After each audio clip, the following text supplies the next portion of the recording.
Test, test,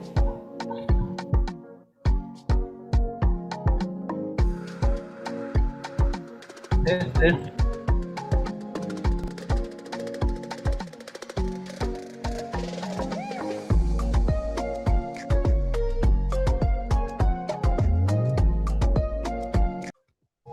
test, test, test. Ay, sama. Hello?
Recording in progress.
Africa has grown steadily for decades. 30% of the world's critical minerals, 60% of its finest solar resources. The youngest population on Earth. But growth built on labor and capital alone has limits. The frontier technology era is here. How does Africa's greatest endowment become its greatest advantage? Why does a continent of 1.5 billion store its data beyond its own borders? And what will it take to lead the digital age?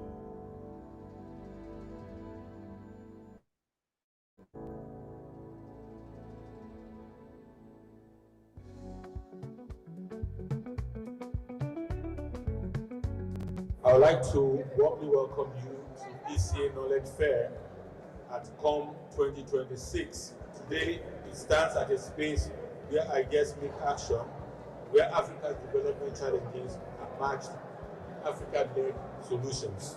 Realizing this potential requires learning from each other and scaling up what works, and also, of course, scaling down what does not work.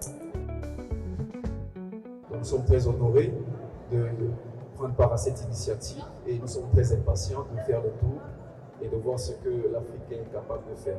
Nous avons eu des petites discussions tout à l'heure, de niveler, de rattraper le niveau, d'essayer, n'est-ce pas, d'avoir cette solidarité dans la coopération sud-sud pour que l'ensemble des États puissent avancer au même rythme. Nous avons l'honneur de vous recevoir ici à Angers.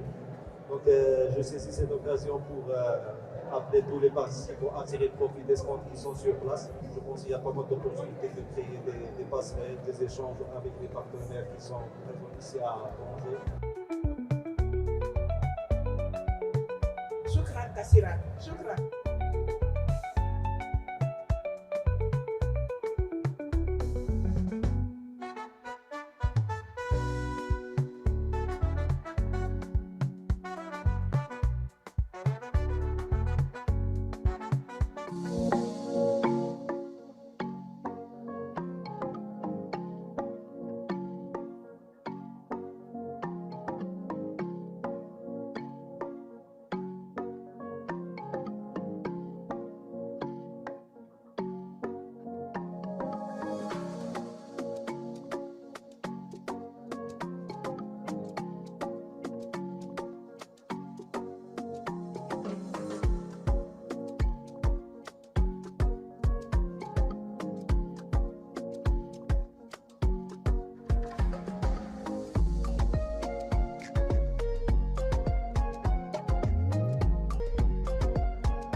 Hello?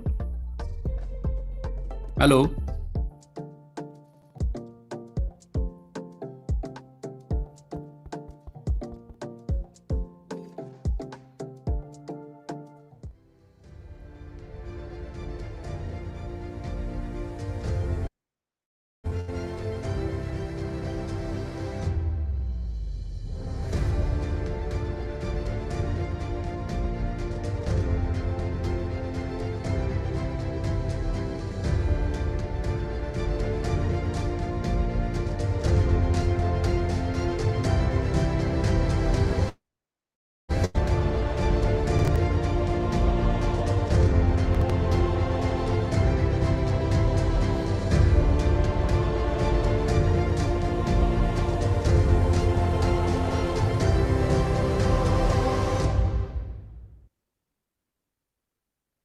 Ladies and gentlemen, I'd like to invite you to take your seats so we can commence with the proceedings. Thank you. Mesdames et messieurs, je vous invite à prendre place afin que nous puissions commencer la séance. Merci beaucoup. Your Excellency, distinguished guests, ladies and gentlemen, good morning, bonjour, assalamu alaikum.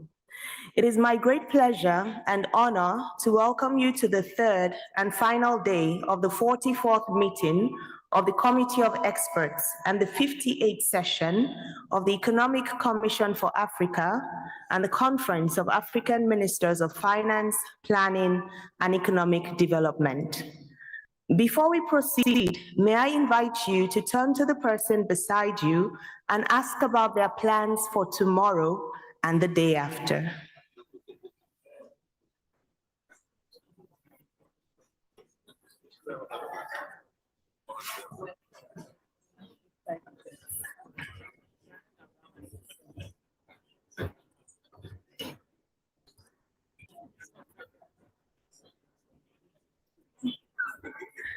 All right. So if you heard walking on the beach, if you heard taking a tour, if you heard going to Casablanca, I hope you heard attending the side events. Yes? Did your neighbor tell you side events? If you heard side events, can I see a hand raised? Yeah? Oh my goodness. Uh-oh, Nigeria. That's my people. Side events? Okay, fantastic. So we have an impressive and carefully curated lineup of side events over the next 2 days, and we encourage all delegates to participate as actively as possible. Here are a few events names. There is a Continental Youth Symposium on the African youth at the frontier of technologies, enhancing Africa's trade flows through improved port infrastructure and operations. There's a high-level side event on health as sovereign investment, fiscal strategy, innovative finance, and regional transformation. These are but a few of the side events that we have. They will be taking place right here, starting from as early as 9:30 tomorrow. More information can be found on the conference website. The issue would not be should I attend, but which one should I attend? So we definitely hope you do not miss any of them. Before we begin our proceedings, allow me to share a few important announcements. The Secretariat has put together an evaluation for you to provide your feedback on the conference proceedings and delivery. The evaluation will be made available shortly. The tour of the city of Tangier will take place after lunch, and we thank all those who have already confirmed their participation. A medical stand is available for any health needs, and ushers will be pleased to direct you. Once again, if you've lost, and should you have any questions or clarifications, kindly visit the information desk in the lobby or approach any of our ushers. Now, without further ado, I now have the honor to hand over the floor to the Chair of the Borough, Mr. Yannick, Deputy Director for Regional Integration in Africa, Ministry of Economy, Planning and Regional Development of the Republic of Cameroon, to conduct the proceedings. Mr. Yannick, you have the floor. Thank you, moderator. Distinguished delegates, welcome back. I hope you had a restful. The meeting is resumed. I now call Mr. Mohamed Abdisalam, Head Division of Program Implementation and Coordination at AUDA NEPAD, to make a presentation on the report of progress made in the fulfillment of the second 10-year implementation plan of Agenda 2063. Mr. Abdisalam, you have the floor. I understand Mr. Abdisalam will join us remotely from Midrand, South Africa. Could the technical team kindly grant him access to make his presentation? Good morning, bonjour à tous, sabah al khair, bon dia. Thank you very much, Chair, Morocco. Thank you very much. So my presentation will focus mainly how are we performing the continent as a whole as far as the implementation and the targets that we set forward for the second 10-year Agenda 2063. So, Chair and His Excellencies, as you can see my presentation, Agenda 2063 is a long-term plan for the continent. We had 50 years of political emancipation from 1963 to 2013. And then we had the second 50 years of political emancipation, that is 2013 to 2063. So this is 100 years of political and socio-economic emancipation of the continent. And Agenda 2063 focus has the three major pillars. One is the ownership that is owned by African citizens, and also because it belongs to everyone. And also Agenda 2063 prioritize. It doesn't believe to implement everything at one go. So there are key policy priorities driven by the African Union. And last but not least, the issue of building foresight analysis. We don't have the truth in our pockets. However, managing uncertainties, managing risks, and building resilient Africa is also the three pillars. Therefore, the socio-economic, the prosperity, inclusivity, and managing our fragile environment, particularly building a resilient environment, and also managing the externalities, that is the pathway through Africa to become a sustainable continent for the future. So, Chair and Excellencies, we are coming from a first decade of Agenda 2063, as you recall, and that decade we call Decade of Convergence, which means we are trying to bring and aligning Agenda 2063 and African Union policies and priorities to integrate the national and regional master plans. And that decade overall, the continent performed almost 40%, which is below the expectation. So, and we did a very comprehensive evaluation, and clear findings came out. Without going back to that, this time around, starting the baseline of 2023, we manage the performance of 24 and 25. And the results are coming out. Almost 45 member states reported successfully.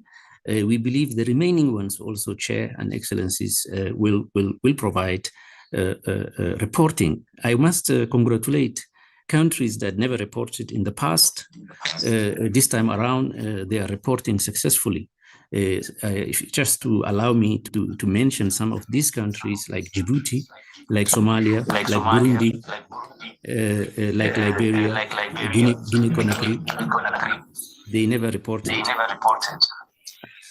And this time around, we see successful reporting. And we believe that the remaining countries also will report. So what we see, Chair and Excellencies, the moonshot one, that the focus is prosperity, is about how to increase GDP per capita through building resilient productive systems, especially in industry and agriculture. We see some improvement, 58% overall, and some successful stories from member states, but also overall there is still room for improvement. There is a room for improvement in the area of industrialization, clearly, and manufacturing capabilities. And then we are just starting now the CADEP Kampala Declaration, which is with its 5 priorities. And now we see that our countries are really taking agricultural transformation seriously, bringing small-scale farmers. We see the 5 pillars, all the countries are integrating their national development plans. So number 2 is the Africa Integration Agenda and the connectivity. Still is a progress, but this data is a provisory data, will be finalized and submitted to our member states, the workshop that will take place in May. And then our policy organs will approve at the end, and then it will be published, hopefully in mid-year coordination meeting in Egypt. So the agenda of integration, we have 61%. Here, the focus is the value proposition of African Union flagship projects, the 14 flagship projects, and also regional economic communities. We are still having some difficulties with the RECs to report fully. 2 out of the 8 reported, and we are getting more and more results, and we are providing some capacity support. And we believe that this number might even increase a little bit. And also we have a remarkable work with the UNECA. Public institutions, particularly responsiveness to service delivery and accountability, we see a good result coming out of our member states. And solving issues peacefully, peace and security, also we see a good. Moonshot 5, which explicit focus is culture, language, and identity. We are starting to deploy the major African languages, namely Arabic and Swahili. And we see more and more countries are integrating these Pan-African languages into their curricula. And then, and this also we see good results coming out. Chair and Excellencies, where we have some challenges, and we are very happy to share with you, is the area of African citizens are empowered in a productive manner. This is where health is there. This is where education is there. This is where skills and gender is there. Therefore, is an area that really is alarming. And what we see is exactly economic growth, socioeconomic growth that is not inclusive. In other ways, we are not really bringing the masses with us. And some data will show you very quickly. So this is an area also, Moonshot 6, that is reduce or eradicate poverty. And Chair and Excellencies, to eradicate poverty, that major 3 pillars to fight against that. One is health, particularly nutrition and child mortality to be reduced as per AU health strategy. The number 2 is education, particularly years of schools and school attendance. And the number 3 is living standards, particularly improving how we cook, because cooking method with the biomass, we understand, decimated our children and our women, and also sanitation, the clean water, the electricity, the living standards, and also the assets and businesses of our people. So this is an area that AU as a whole, you know, we are going to reflect with our member states, with our RECs, and with the UNED. We will come up strategic and not only strategic, but action-oriented programs to really fast track and address the root causes of this problem. And then the last one is Africa, not only to speak, but to speak one language in the in this geopolitical turbulent time that we are in, and protect Africa not to become a victim of proxy wars and related matters. So we want to build that Africa as a whole, as a one, to speak as one, to become a voice in the global arena, but also build our financing systems in place. We will discuss quickly about domestic resource mobilization, which is new AU strategy, as well as our systems and data. So overall, Chair and Excellencies, we are 69. The data is still coming. And we believe that for performance of 2024-2025, we are not as we expected, but we believe things could get better.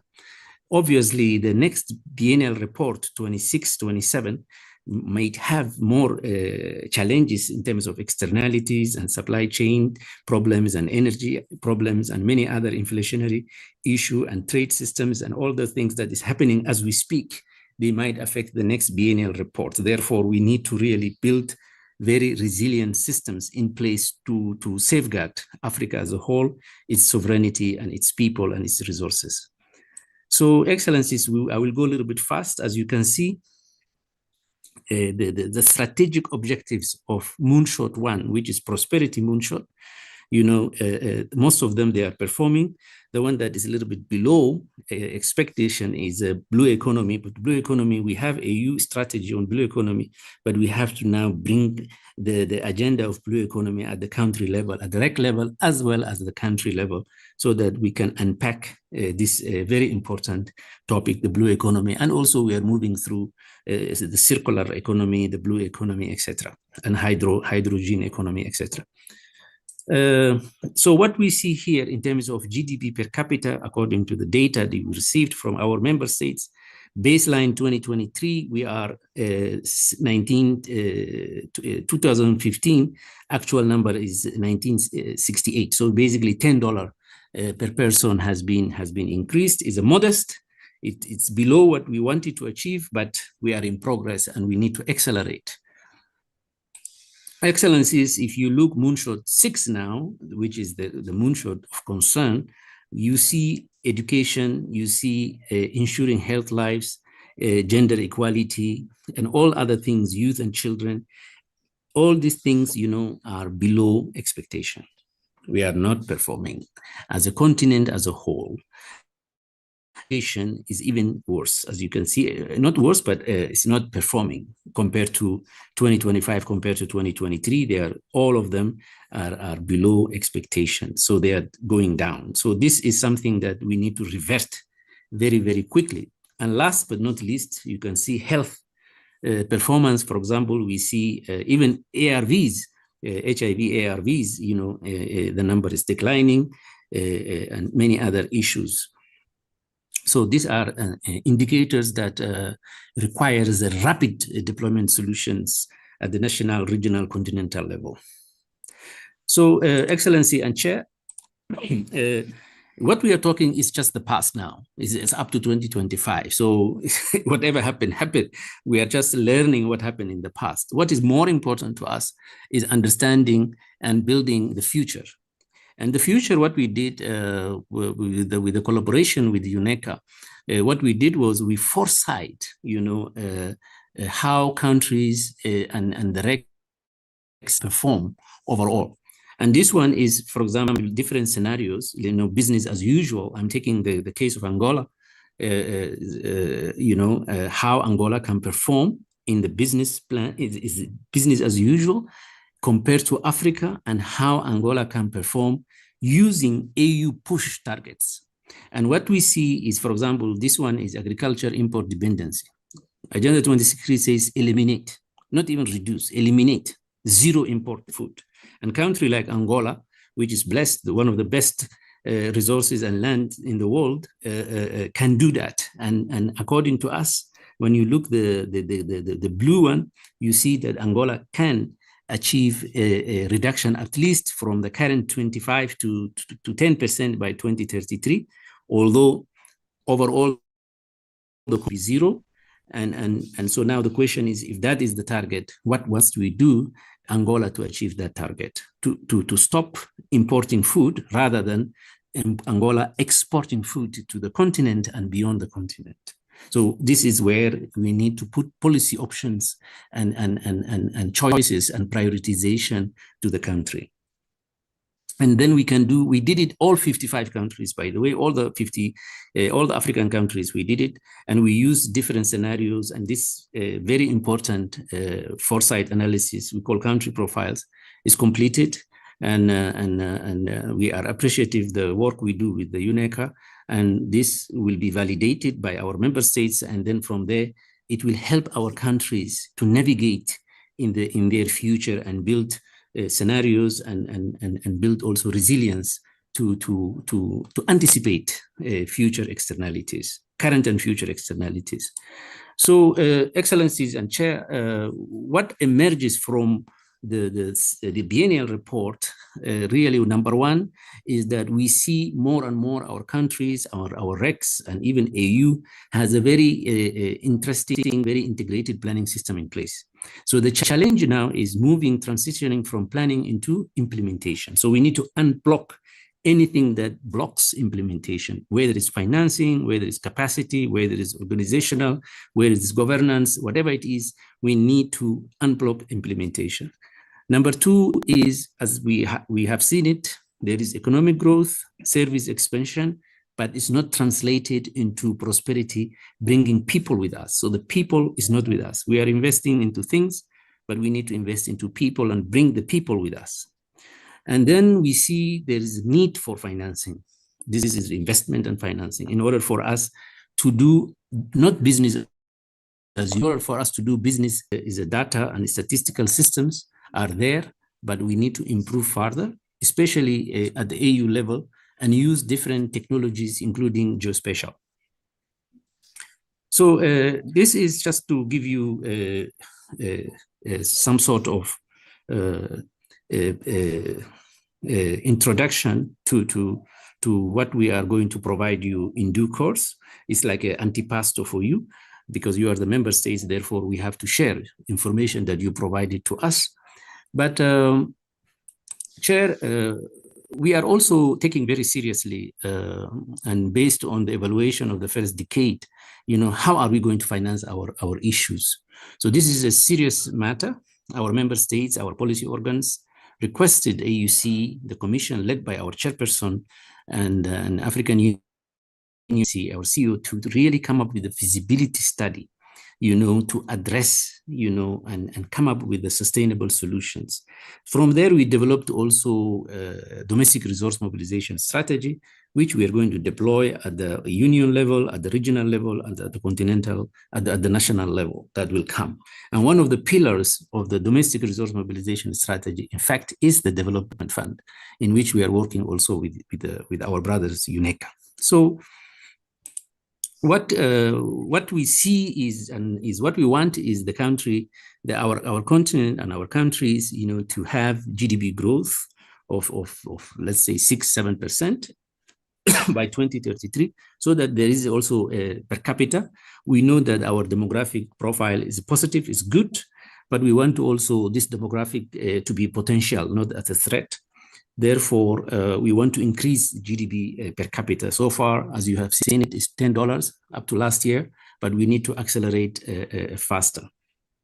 So investments are key. So, Chair and Excellencies, we did, the Commission and AUD and NEPAD, what we did was we undertook costing, in order for us to achieve business as usual, compared to the push scenario, how much money we need, what is financing gap. And financing gap came up 3 trillion. That was some time back.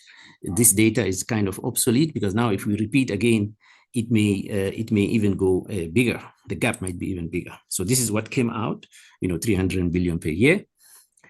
And if you look this table, basic table, it gives you grosso modo, all the population growth, the GDP, ODA that is stagnant, capital markets, pension funds, sovereign wealth fund. We see remittance, FDI, all the data we updated just a few days back, so we can see grosso modo, the capital structure of the continent.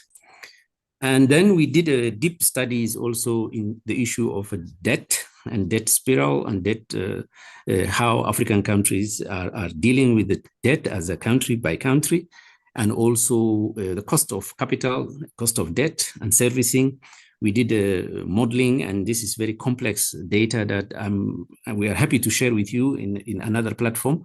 But just to update that this cannot be sustainable. So definitely, African Union Commission chair, our chair, put it Africa position. There's a paper policy on Africa position, and we believe his recommendation is the right way to go.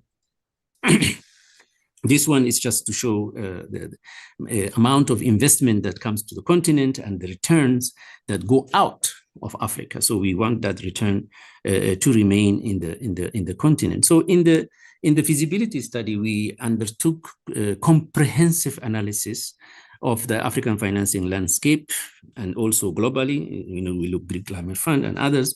So we did a deep studies, and then from there, we didn't want to come up something just for the sake of coming back, but we came up comprehensive recommendations and attribution that there is a need African Union to have the Agenda 2063 Development Fund. So this is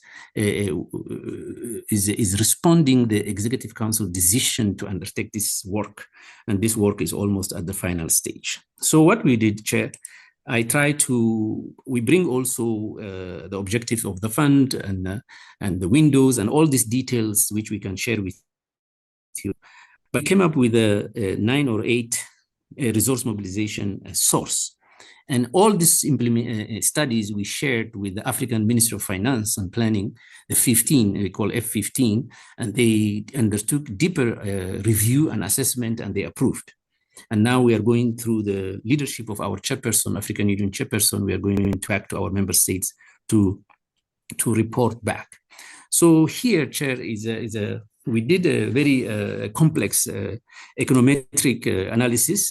We deployed a very complex econometric analysis where we assess, different sort of financing, looking at conservative, moderate, and optimistic. As you can see, the first one, diaspora plays a very key role, and green bond start very slow and then it goes up. So we use this econometric scenario model, and from there we identified 9 times 3, like all 9 report and analysis that came out of this complex econometrics that we did. Why I'm going to tell you this, because we want to work with you, we want to work with our member states, especially econometricians and economists of member states, to work with us and to build and to advance this study, because this is very provides inside information, how Africa can really become financially sustainable, and especially our development goals. So since African financial institutions are not established yet, we cannot just sit and wait. So we need a continental agenda, especially how are we going to finance continental agenda that our member states can benefit and our regional economic communities. So we analyzed that, and actually I deleted Chair, to share through UNECA this detailed information and also with our member states and our commission and everyone else, so that this discussion can, this work in progress can continue. So last but not least is just to highlight a few things here. Number one is we have Agenda 2063, is our continental platform where we are going to report also SDG and the new SDG that will come and etc. Right now, our focus is the next 10 year, this current 10 year up to 2033. This second 10 year, we are not only measuring the performance of our countries, which always perform despite all the challenges. We are measuring also the value proposition and performance of the REX.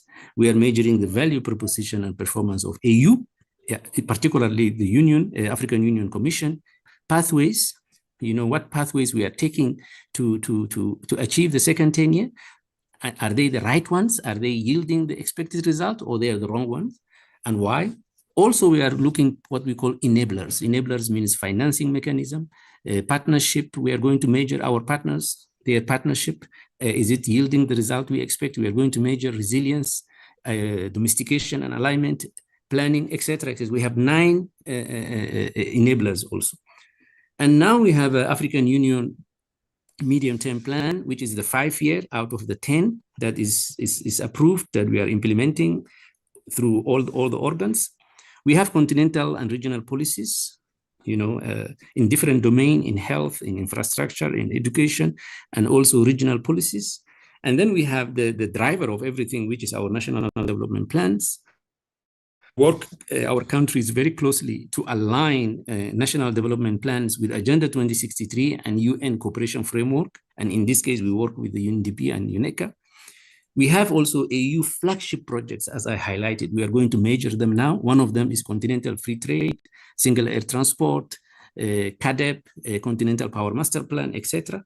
And then we have domestic resource mobilization. How are we going to really mobilize and finance and invest through DRM, domestic resource mobilization, which it's 4 pillars.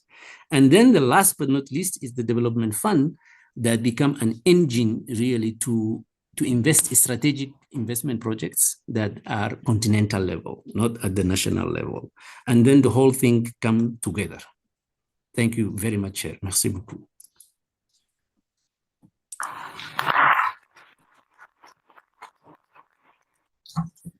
Merci beaucoup, Monsieur Abdi Salam, pour cette présentation au capital humain laisse à désirer.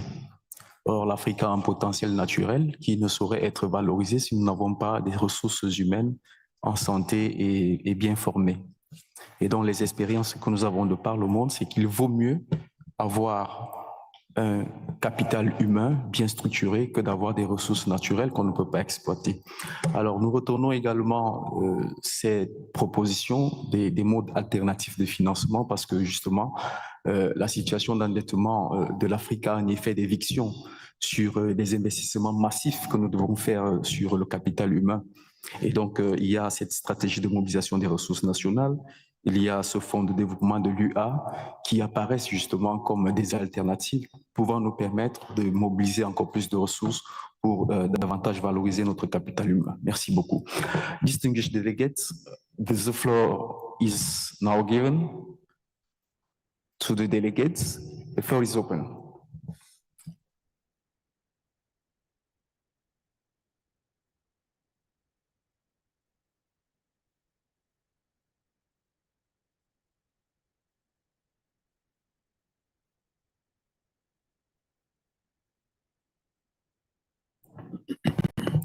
Distinguished delegate of Zambia, you have the floor. Thank you very much. I greet all of you, and I would like to thank our presenter for his very elaborate presentation. I have a few that we have huge data gaps in the implementation of the African Union Agenda 2063. As a result, it's virtually impossible to do very effective monitoring and evaluation. So we need to meet the data challenge. And then I think throughout the continent, there's very limited domestication of the African Union Agenda 2063. We talk about it in the policy organs of the African Union, the PRC, the Executive Council, the Assembly. If you went to a ministry today, and some of my colleagues here from the Ministry of Finance, I have a director next to me here. I'll ask a simple question. If you go in the corridors of the Ministry of Finance, are you going to find these posters on the SDGs? And the answer is yes. Are you going to find posters on the African Union Agenda 2063? And the answer is no. So that domestication is not there. And we need to improve on that domestication. There is also a weakness on the part of our colleagues out and apart. There is too much concentration on increasing GDP per capita. Where does that come from? It comes from Agenda 2063 is very, very committed to say by 2023, each African country should grow at 7% per annum. Very few are doing that. And if African countries grow at 7% per annum, they are going to double GDP every 7 years. And that is going to raise the level of GDP per capita. So let us focus on how to increase overall GDP growth. And that is very, very simple, because when I was commissioner, we came up with in partnership with African Development, with a study on key actions to achieve inclusive growth and sustainable development in Africa. And we showed that this is how attain 7% through increasing investments to 40% of GDP, human capital development, business capital development, and enhancing the regional integration. So that is possible. My final comment, I think there's too much focus on having different funds. Now there's the proposal of the development fund. We know that the African Development Bank has a concessional window. Why should we have a separate development fund? And this year, just a few weeks ago, the Alliance of African Multilateral Financial Institutions launched, together with the Outer NEPAD, the Infrastructure Development Facility. And let me end on a very, very provocative but visionary way in which Africa can achieve self-financing. And the formula is very, very simple. We have an agreed 0.2% financing levy. And the estimate is that if countries accept that, we can generate close to $2 billion per annum. Now, if we put $750 million in the budgets of the African Union, the difference can be invested by specialized. Africa can be self-financing. And when we have achieved that huge financing base, we undertake reforms to make the African Union be able to borrow on the capital market. And therefore, we position it to undergo regular credit rating. If we are very visionary, very bold, and very focused, within 10 to 15 years, Africa can be self-financing. Think about it. I yield the floor.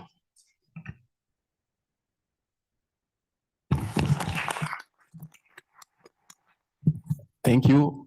Now the floor is given to the distinguished delegate of Senegal.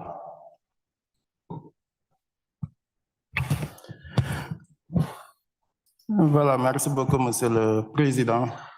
Nous félicitons M. Abdesalam pour sa présentation claire et exhaustive. L'intervention est axée sur le capital humain qu'il a abordé dans sa présentation. Et sur ce point, nous voudrions insister sur le renforcement des capacités des États membres, puisque je parle sous le contrôle de M. Abdesalam.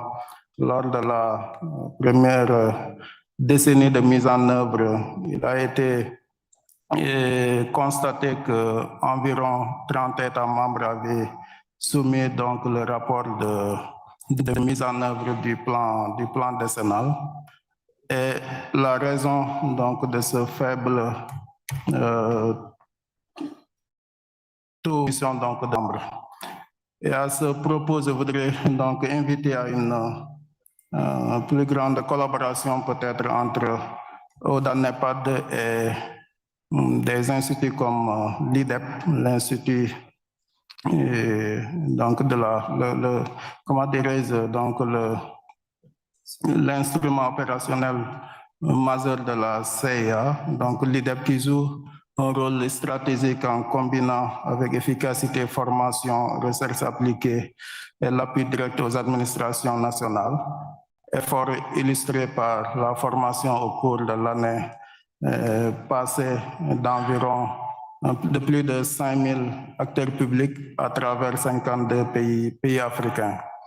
Je voudrais aussi faire écho à l'appel lancé hier par sa directrice, Madame Ben Soltan, en invitant dans un esprit de suivre leurs efforts, en continuant d'honorer leur contribution statutaire au budget de l'Institut, condition essentielle pour permettre de consolider et de renforcer ces programmes au service du développement souverain du continent.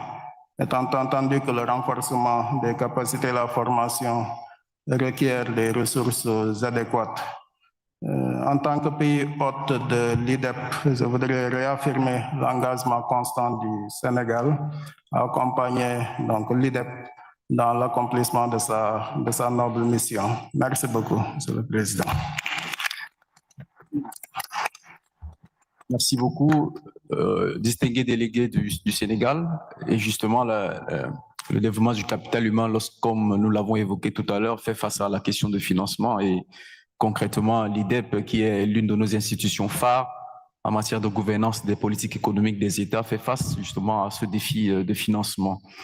Et donc, justement, comme on a l'habitude de faire, Madame la directrice, le point sera fait juste sur les contributions des différents États et nous allons rappeler et exhorter, n'est-ce pas, tous les États membres à encourager cette institution qui nous aide dans le pilotage de nos politiques économiques.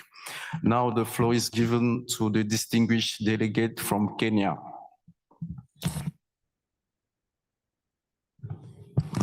Thank you, and thank you to the presenter for the wonderful presentation. My comment is based on data, just to echo what has been said by the distinguished delegates. Like in Moonshot 6, countries have done so well investing in their people, but however, most of the indicators that are reported on surveys, which are not done frequently. So you find that you only have 1 point data, and that's not able to give the true position. So we need maybe the AU and the AUDA NEPAD to assist the countries in how best you can be able to measure the progress. Thank you.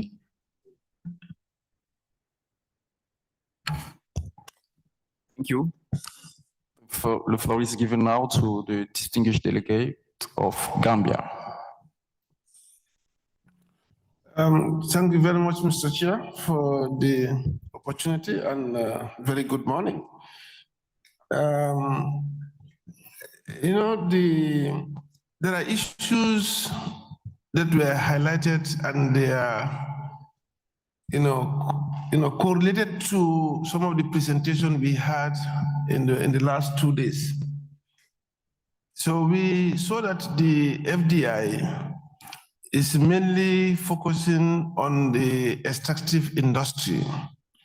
In today's presentation, Abdul Salam also highlighted that the investment, the return on investment, how much of it stays in Africa.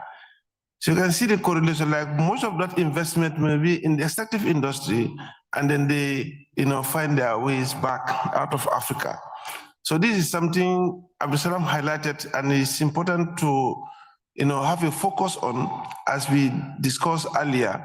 Of course, it has to be country specific, the way they come into, but like from the center, the AU level, if we're able to guide countries and all their requirements, as to when they are coming into Africa, there will be continental requirement, then the country requirement, that we will be able to ensure that bulk of these investments, remain. The Republic of Guinea did something, in this area for some of that data.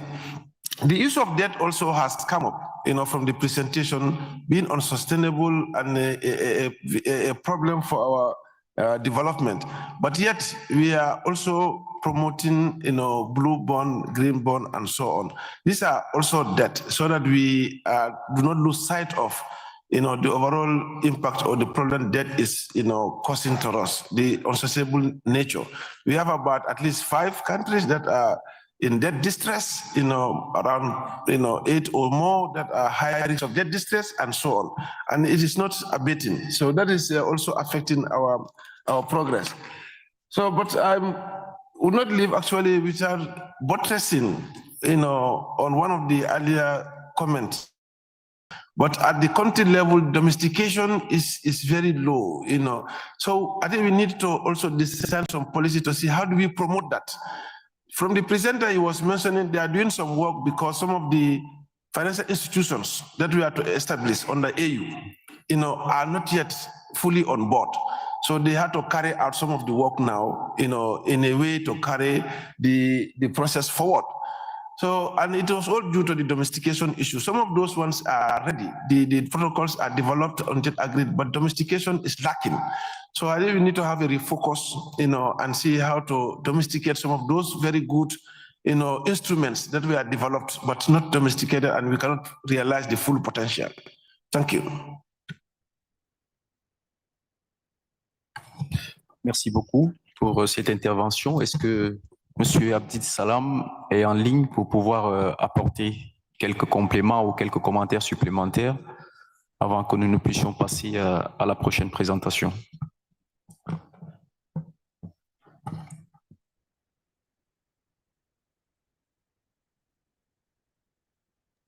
Yeah, thank you very much, Chair. What I received is actually very, very important feedback. And I will start with my teacher, my Excellency, Commissioner, former Commissioner. And he's also one of my teachers. I learn a lot from him. I couldn't agree more with him that the continent, our data systems, there is a gap. That is loud and clear. Now, of statistics in Africa. So our objective is to really implement that strategy that exists. The domestication clearly has a limitation based on the data we received, and definitely SDG is known more than Agenda 2063. That's also very true. However, what we believe is we need to enhance. We have a EU communication strategy, Agenda 2063 communication resources, and more effort at the EU level to really domesticate this wonderful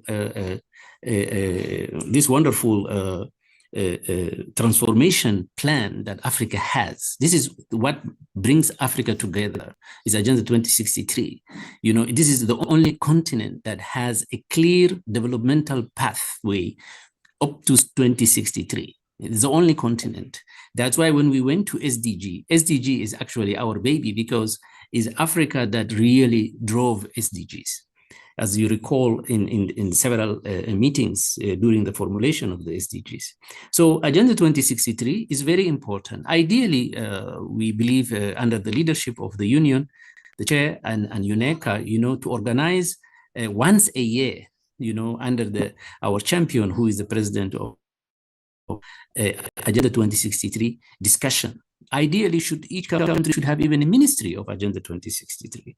So this is really very important. And now that we have a high uncertainty everywhere, globally and nationally, the only way we can build resilient and unify the continent is through Agenda 2063. So I agree, His Excellency, he's very right.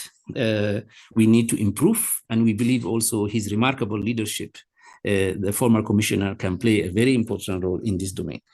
The GDP per capita, this is what was agreed by among the member states, but we agree also that GDP does not reflect many basic components of societal progress. It doesn't deal issues of gender equality, health, education, social inclusion. There are a number of things that GDP does not reflect in their measurement in terms of wealth, in terms of product capital or etc.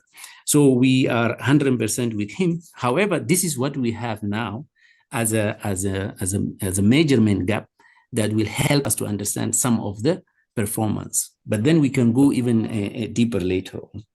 The development fund. You don't have the full feasibility with you. Therefore, I don't blame you for that, but we are going to share as soon as possible through UNECA, through the leadership of the union, we are going to share with you. And when you will look at it, one of the things you will see is really, is also we did proper analysis, comparative analysis, in order to avoid another fund. So we looked everything, we looked at AU funds, like the general fund, the peace fund, the reserve fund, the special fund that exists within AU. We looked the African Continental Free Trade Adjustment Fund. We looked the pandemic fund that exists. We looked African Development Bank fund, and we looked it very carefully. We even engaged to the president, up to the president of the bank.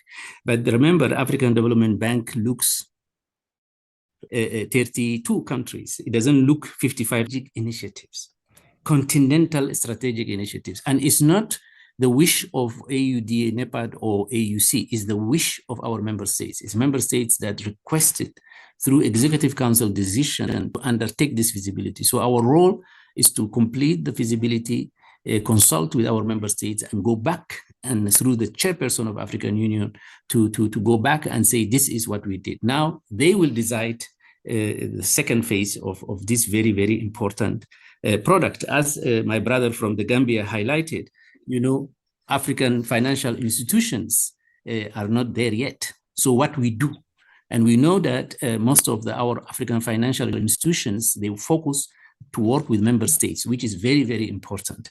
However, we have continental strategic initiatives. How are we going to connect the railway of all African capitals?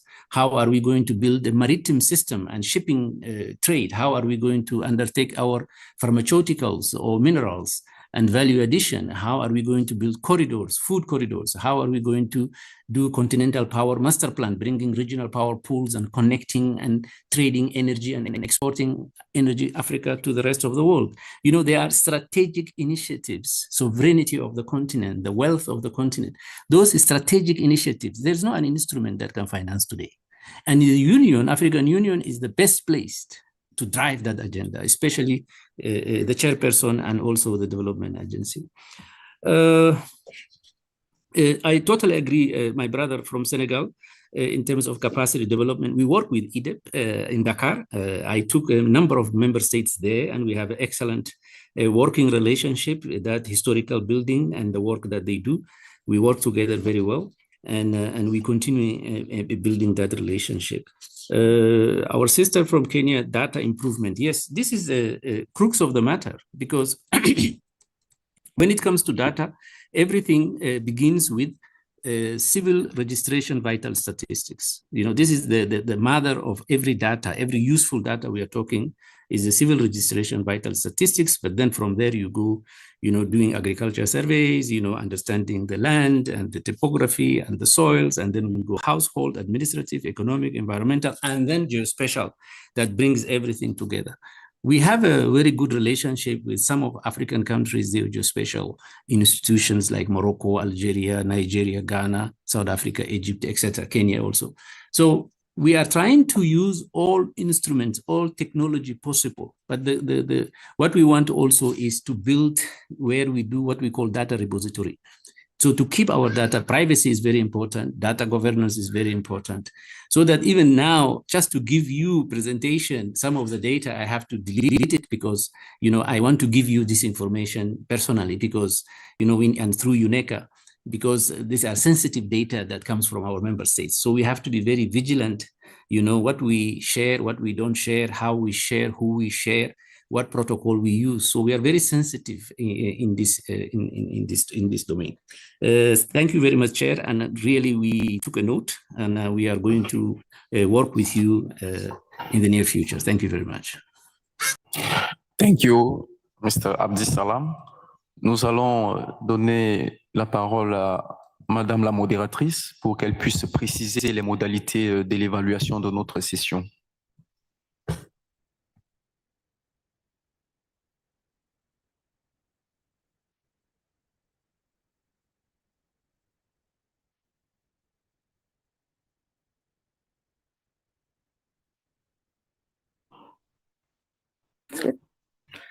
Thank you, Chair. Distinguished delegates, ladies and gentlemen, at this time, we would like to invite you to take a few minutes to fill out the evaluation form for COM 2026. You can access the form via the QR code on the paper that was earlier distributed or on the screen in front of you. Thank you. Mesdames et Messieurs les délégués, nous vous invitons à prendre quelques instants pour remplir la formulaire d'évaluation des COM 2026. Vous pouvez y accéder grâce au code QR figurant sur le document qui vous a été distribué précédemment. Merci beaucoup. On prend quelques minutes, s'il vous plaît.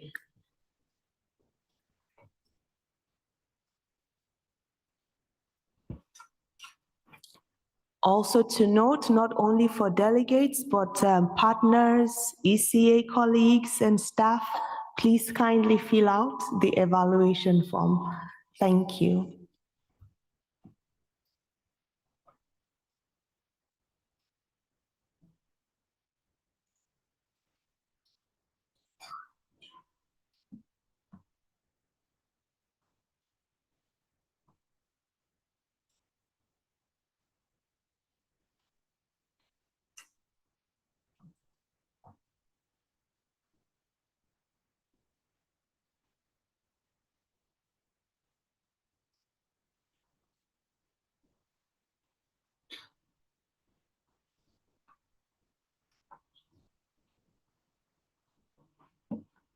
If you need a copy of the document, please just let one of the ushers know and they will give it to you.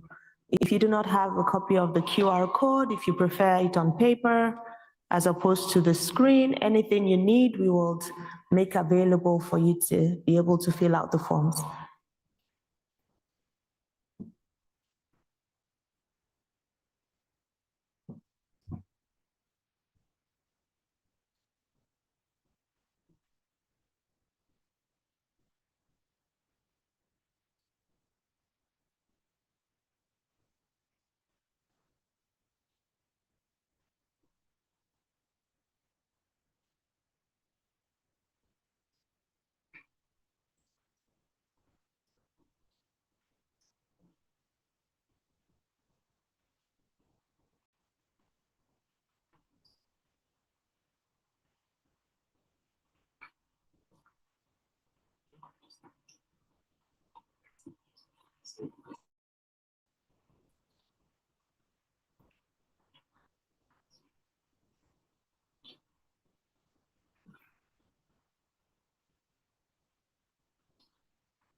Distinguished delegates, we understand that there are some aspects that have not yet passed vis-a-vis the ministerial, but we're asking you to provide your feedback vis-a-vis what has happened this 3 days now. So your reflections is on the expert segment for now, and then we will share again later for you to fill the ministerial place. So please feel free to put in the not applicable, but please, we would really value your opinion on the first 3 days.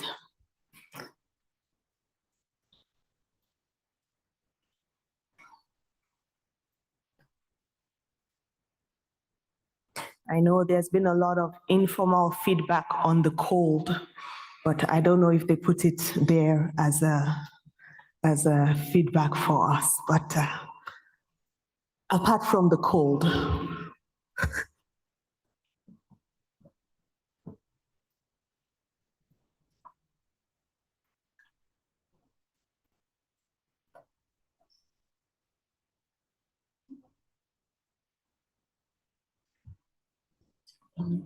so 2 minutes more.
Distinguished delegates, ladies and gentlemen, thank you so much for your time in filling out the evaluation form.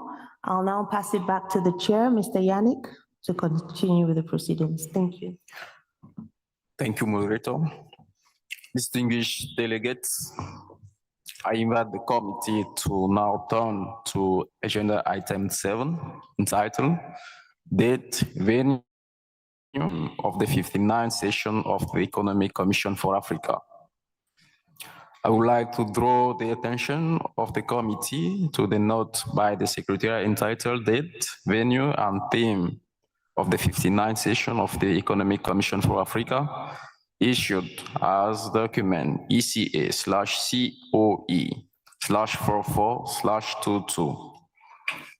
We will first consider the theme proposed by the Secretariat for the next session, Secretary and Chief Economist, to give us brief remarks explaining the rationale on the proposed theme and the issues we would like to explore during the conference.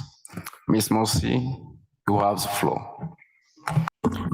Thank you, Chair, and good morning to you all.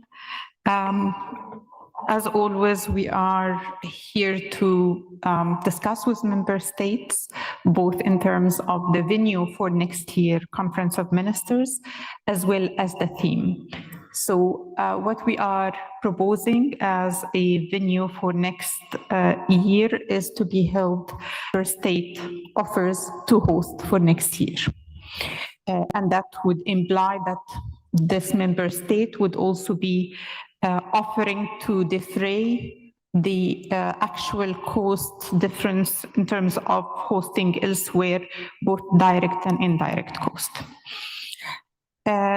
Second is that we are proposing for next year. We are putting forward 3 themes for your consideration. One, on shaping the future of work, another on from extraction to transformation, and a third on reclaiming financial sovereignty. But let me take you on these 3 one by one. It's to a very pertinent issue that all member states are struggling with, which is job creation, youth employment, and aligning that with the type of growth model and the mega trends that we are experiencing. So how we can actually transform one of our most strategic assets, which is our demographic, young population, into the, the catalyst for our future growth.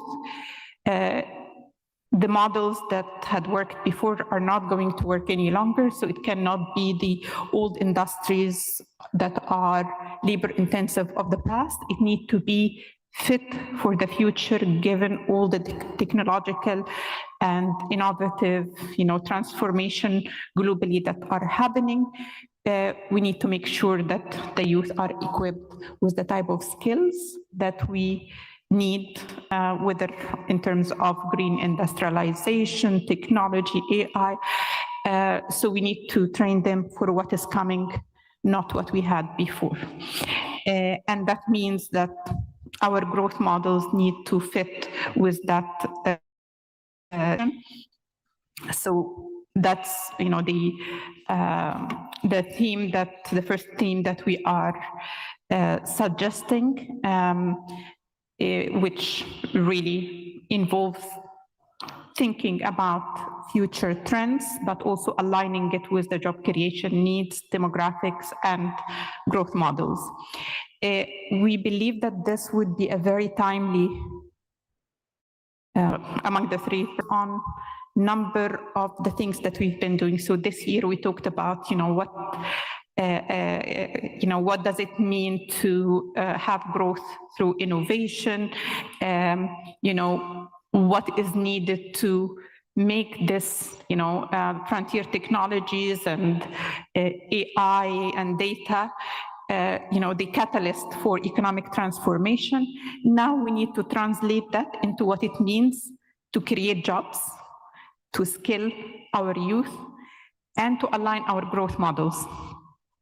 So it also builds on the foundations that have been laid, for example, in our Africa Business Forum for this year, which focused on private sector, galvanizing private sector momentum around jobs and innovation.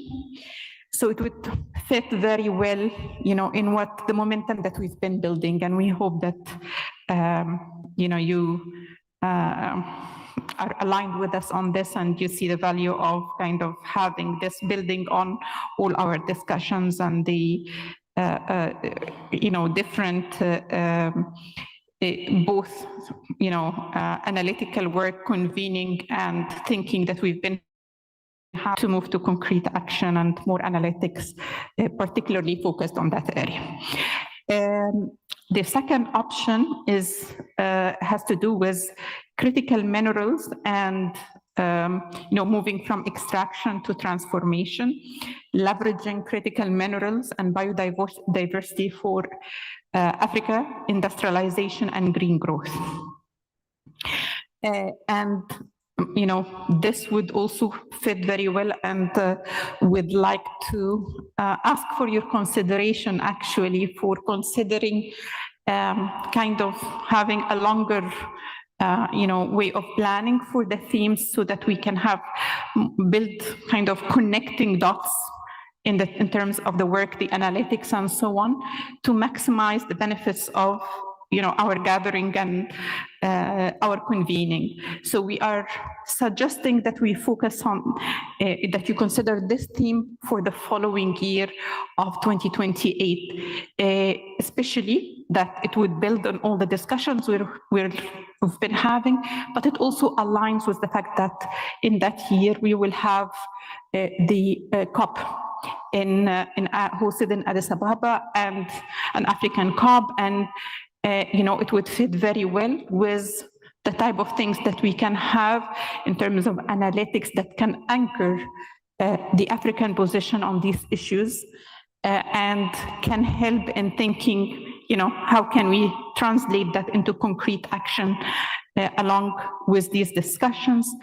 Of course, this is an issue that we've had a lot of discussions about in our meetings, in how we can, make sure that we have local beneficiation, value addition, not just, and actually build an ecosystem that, can help in raising the productivity of our growth and lead to our economic transformation.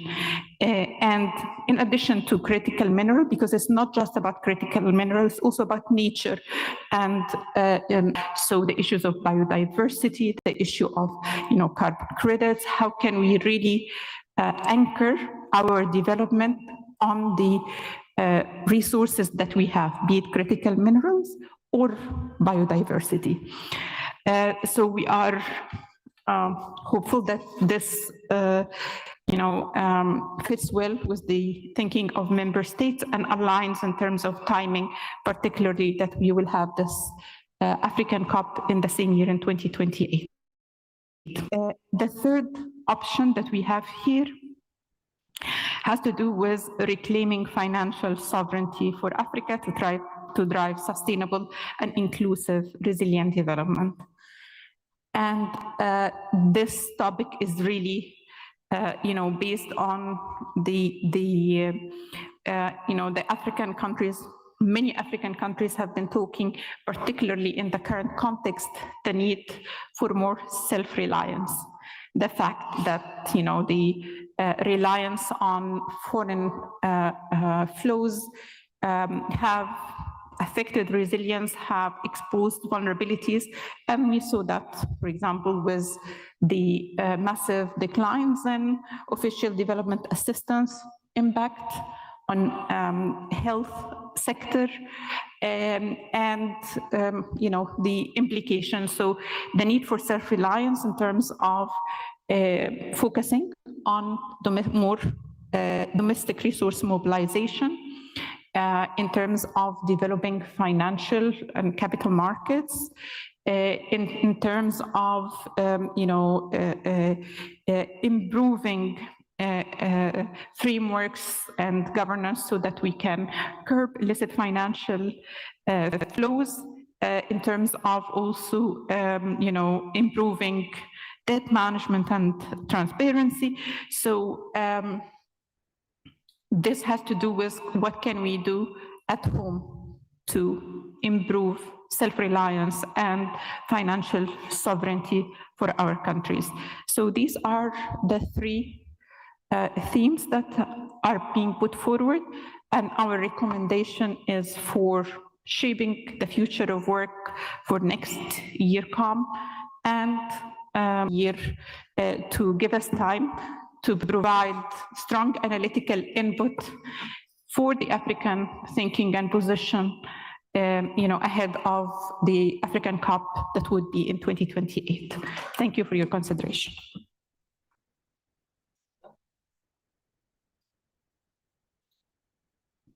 Thank you. I now invite comments from the floor on the Secretariat's proposal.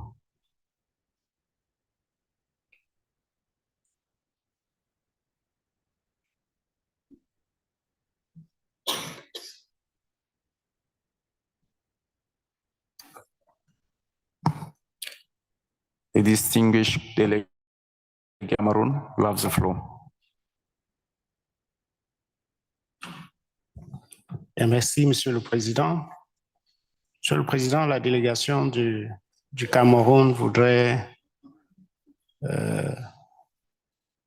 proposer le choix du premier thème sur la... parce que avec ce thème, nous nous situons dans la continuité du thème qui est en débat ici. Et avec ce thème également, on pourra discuter des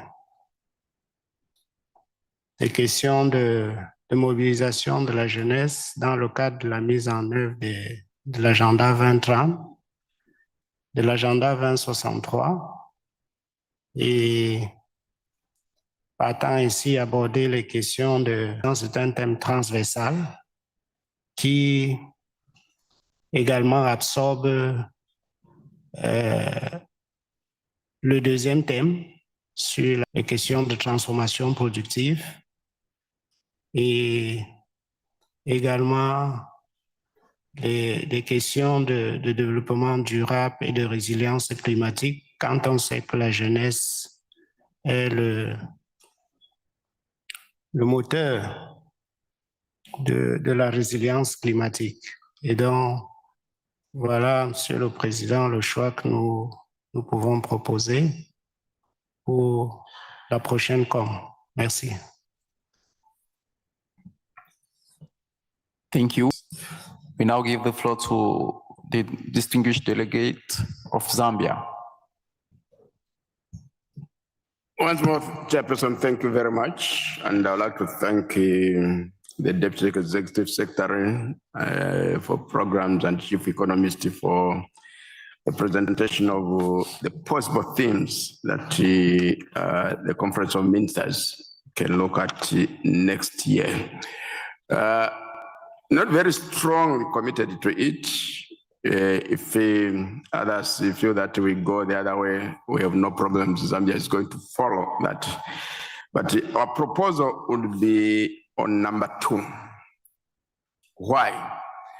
Because right now, geopolitics is centered on critical minerals. And we are also on the move towards green growth. And in the move towards green growth, when we look at our rainforests, we don't have the capacity really to negotiate good deals. And like indicated by the chief economist, one of our countries, Ethiopia, is going to host the next COP. So if we really have a focus on green growth and the issues of how to protect our biodiversity, how to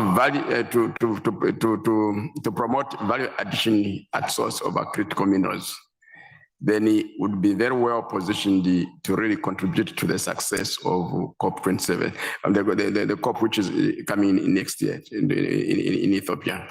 But like I indicated, we are not too strongly committed to it.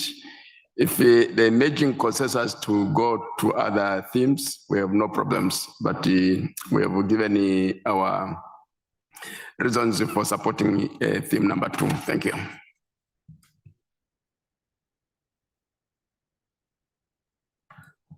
Now we give the floor to the distinguished representative of Gambia, Sudan first.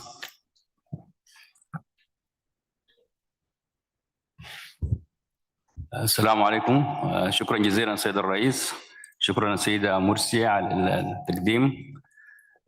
نحن بنتفق مع اخوتنا في الكاميرون في اقتراح الموضوع الاول اللي هو صياغه مستقبل العمل في افريقيا، تشغيل الشباب والنمو والمرونه الماليه.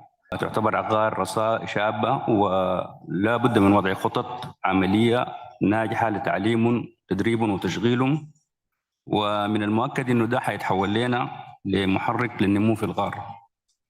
فلا بد من التركيز على ربط التعليم بمتطلبات سوق العمل برضو ايضا. شكرا جزيلا.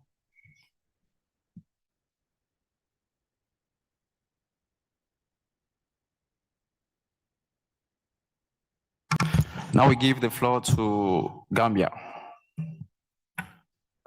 Thank you very much, Mr. Chair, for yet another opportunity. So the Gambia would like to propose the item number 1 on the youths. So to be very critical, following some of the presentations earlier in the last 2 days, we saw that the GDP, we saw the growth in GDP, but the total productivity is an issue. So we need to enhance that, and the way to to accelerate that process may call for empowering our youth and make them employable. It is social and economic imperative to address the issue of youth. In our part of the world, or Africa, this syndrome, we have a syndrome called backway, bulk of which are youth.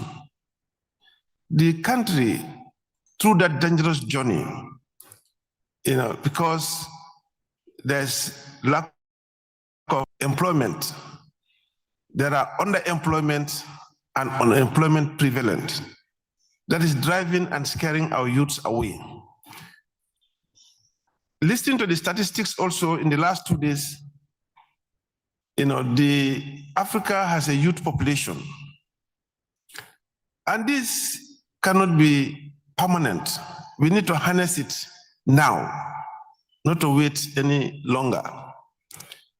So it will require all hands on deck to see how we engage our youth and to benefit from that youthful population that we were already always talking about the potential.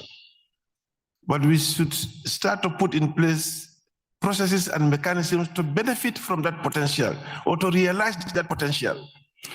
So we therefore call on the colleagues to support the item number 1 to be the next focus. Thank you.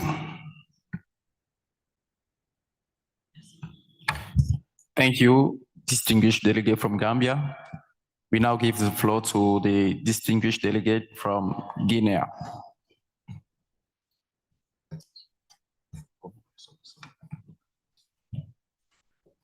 Merci, Monsieur le Président.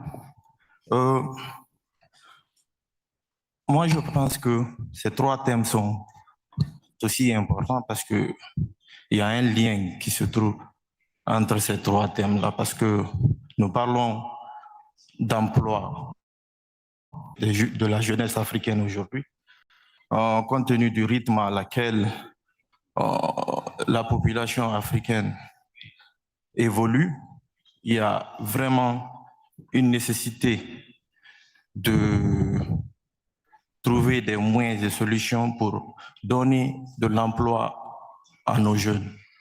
Et pour donner de l'emploi à nos jeunes aussi, il faut forcément que nous passons à l'industrialisation, à la transformation, surtout de nos ressources. La Guinée est un exemple dans ce cadre-là parce que nous exportons aujourd'hui plus de la moitié de la bauxite du monde, mais ce n'est pas aussi suffisant parce que l'exportation seulement de la matière brute n'a pas autant de valeur, mais la transformation est beaucoup plus importante en termes d'emploi et de ressources domestiques aussi. Mais pour cette transformation aussi, il y a le financement compte tenu de tous ces chocs que nous voyons dans le monde aujourd'hui. Donc, l'aide extérieure se réduit de plus en plus. Et de ce fait, nous avons besoin de nous focaliser beaucoup plus sur nos ressources domestiques. En ce qui concerne la Guinée, si on nous demanderait, on allait proposer le 2e thème parce que c'est un thème aujourd'hui qui concerne beaucoup de pays africains. Mais comme l'a dit tout à l'heure Madame la présentatrice, je crois que le thème numéro 1 est de nos jeunes en Afrique.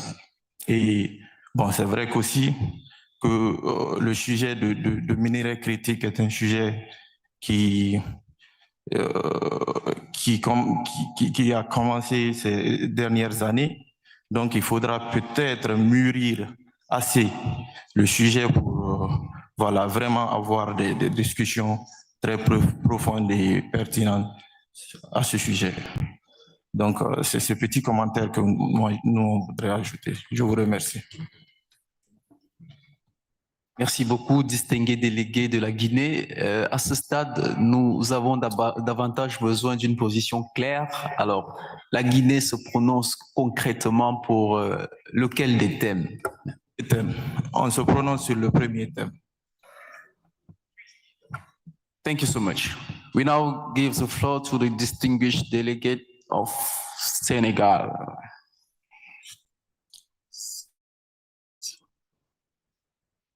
Après cette première proposition de ces trois thèmes, on a eu l'idée un peu de se dire si on essayait de problématiser les contraintes majeures relativement à ces trois thématiques, celle qui, si elle est résolue, si cette thématique est résolue, cette contrainte pourrait permettre quand même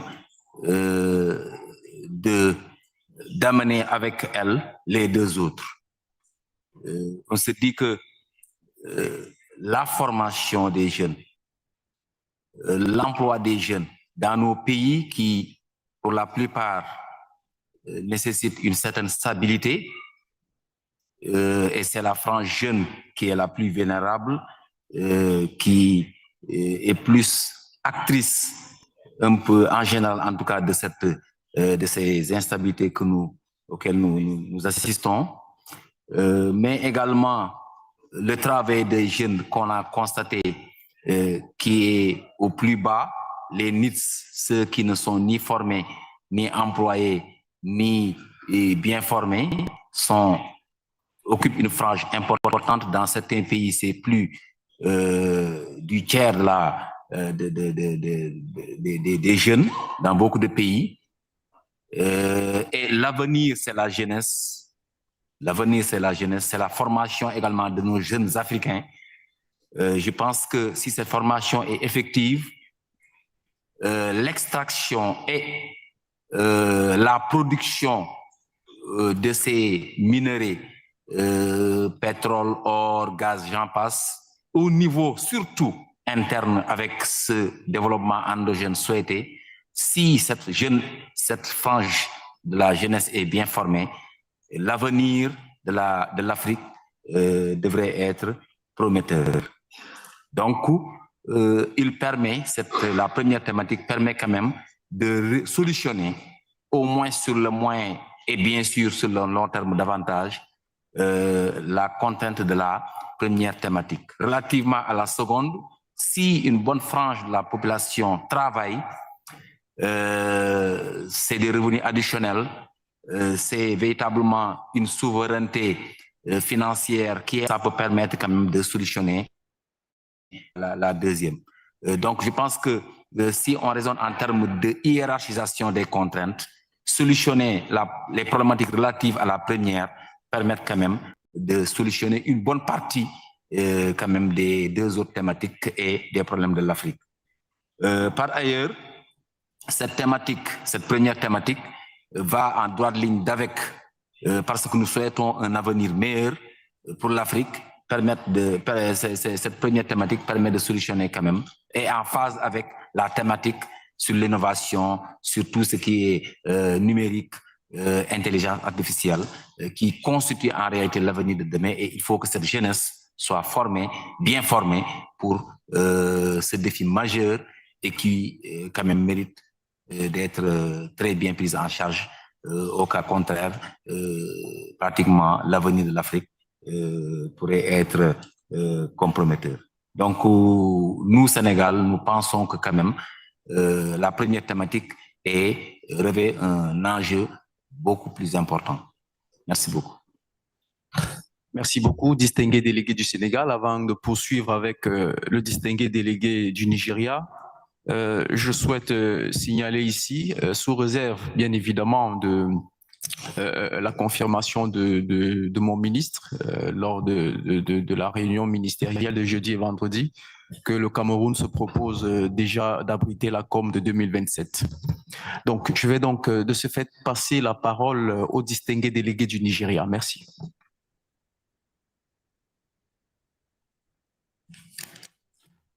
Thank you very much, Mr. Chair.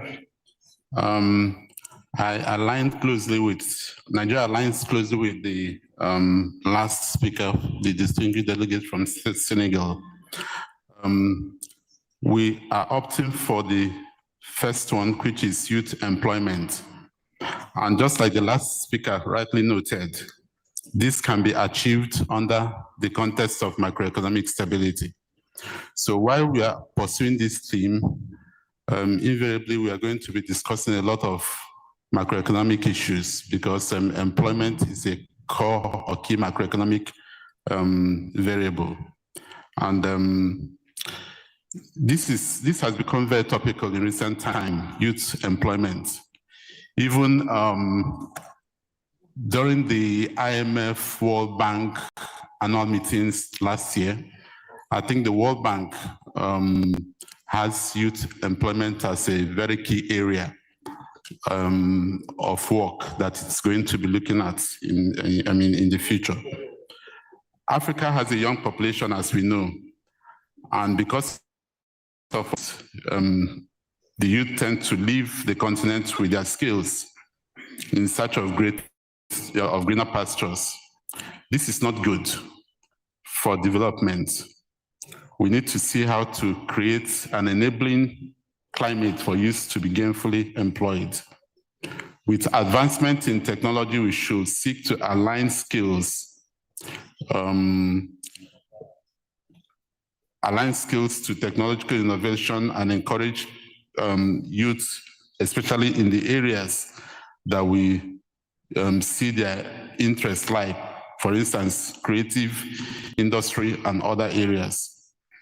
So this is very important. This topic is very important because when the youth are restive, that's when we see insecurity that tends to destabilize our societies.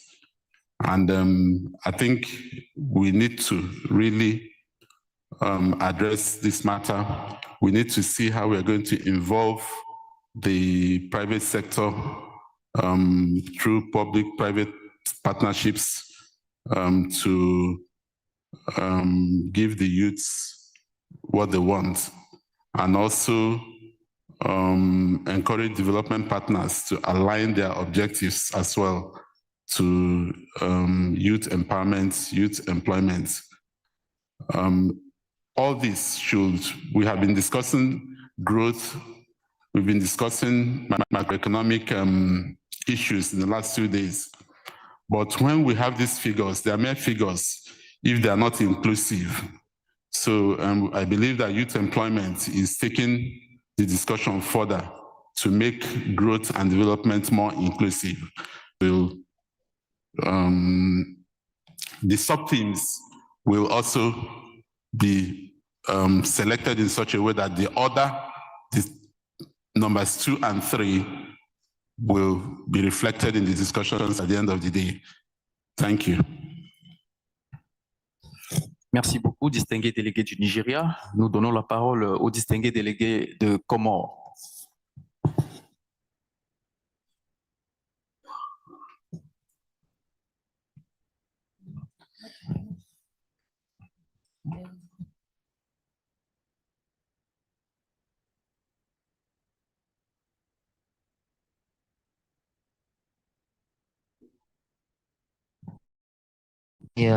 Monsieur le Président, je suis Jamil Bonali des Comores. Je pense que ce qui a été dit par nos prédécesseurs tout à l'heure est en cohérence avec ce que nous aimerions apporter.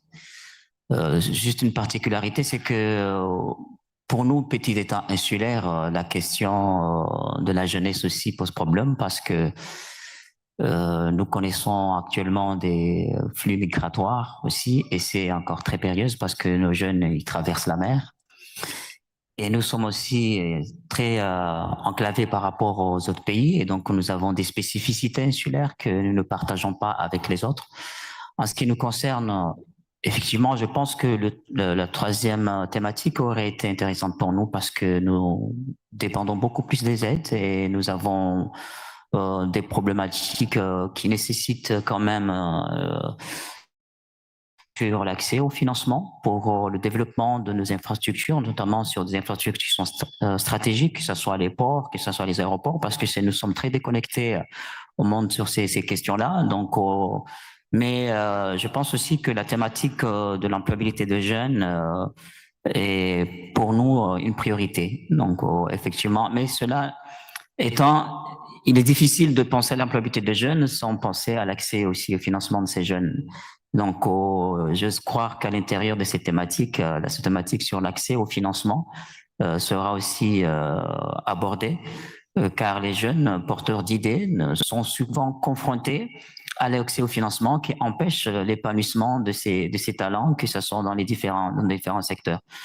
Donc voilà, je me solidarise avec les autres confrères pays pour la thématique numéro 1, mais souvent on oublie la spécificité de nous, petits États insulaires, sur le choix des thématiques qui font que nous avons des spécificités aussi sur la vulnérabilité, que ce soit sur le plan environnemental, sur la déconnexion avec les autres pays. Merci beaucoup.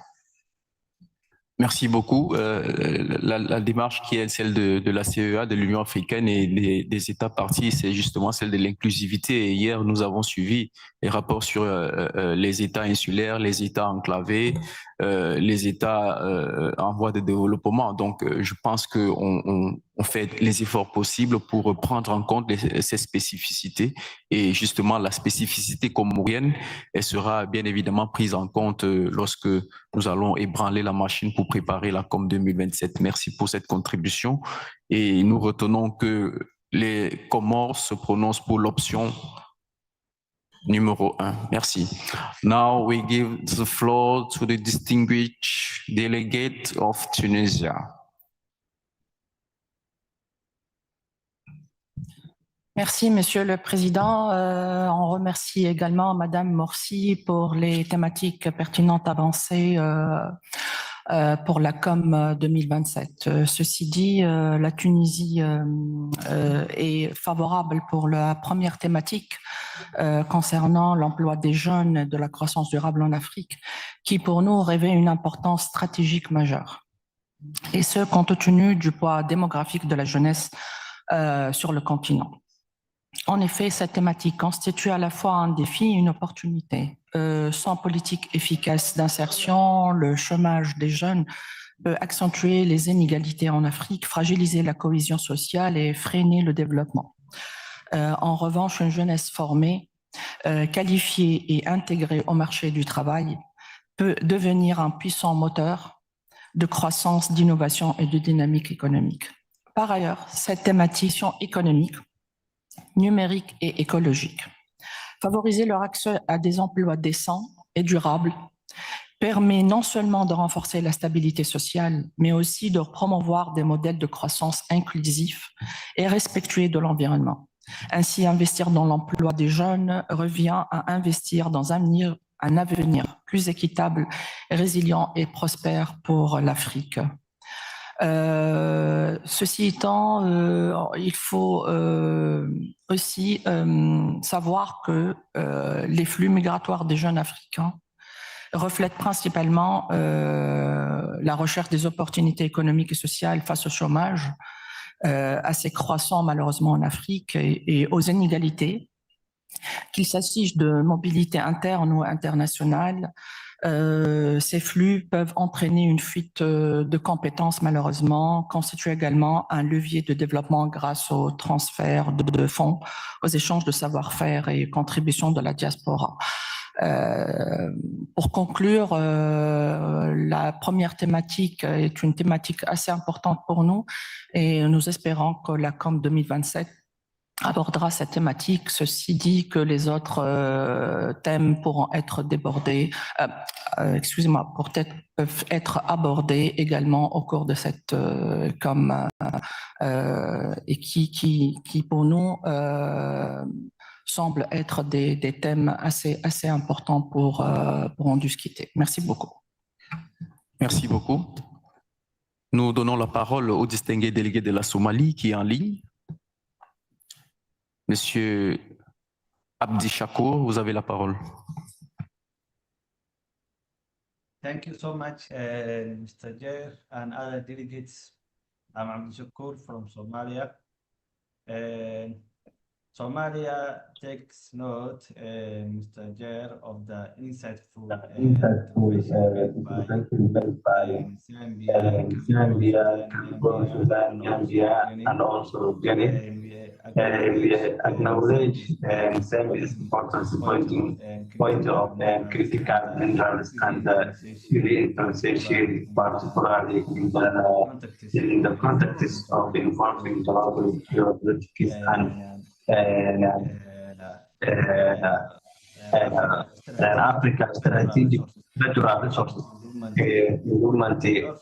We also recognize that all three themes are interconnected and mutually reinforcing. However, Somalia allies itself the majority of delegation supporting the first team shaping the future of work, particularly focused on youth and employment. And this is because Africa development trajectory is ultimately dependent on how effectively we invest in our young population.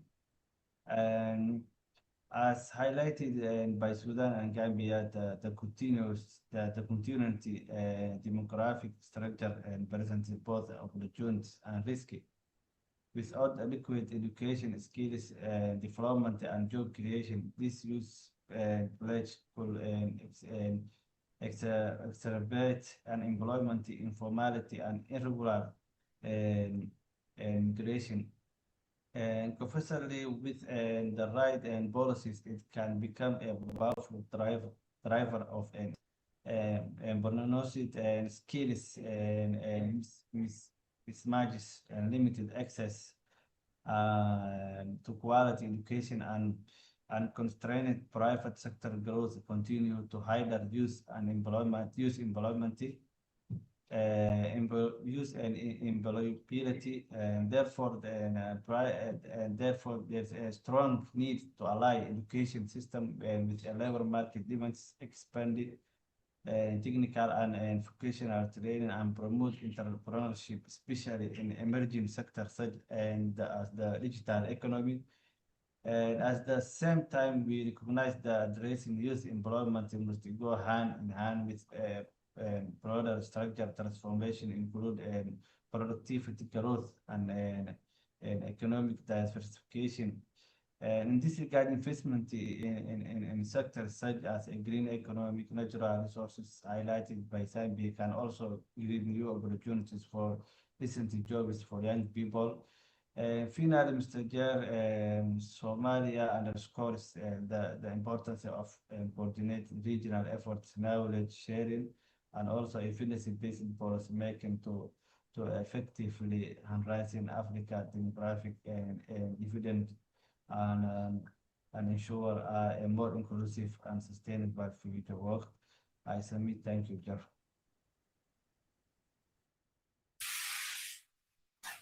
Délégué du Zimbabwe, vous avez la parole. Thank you very much, Mr. Moderator, and also let me also take this opportunity to thank the previous speakers as well. My comment is on the possibility of us merging the first and the second theme, because I'm actually thinking that in as much as we want to create the future of work for our youth, but we also need to be transforming our economies from the extractive industries so that we are able to industrialize and create the much needed employment.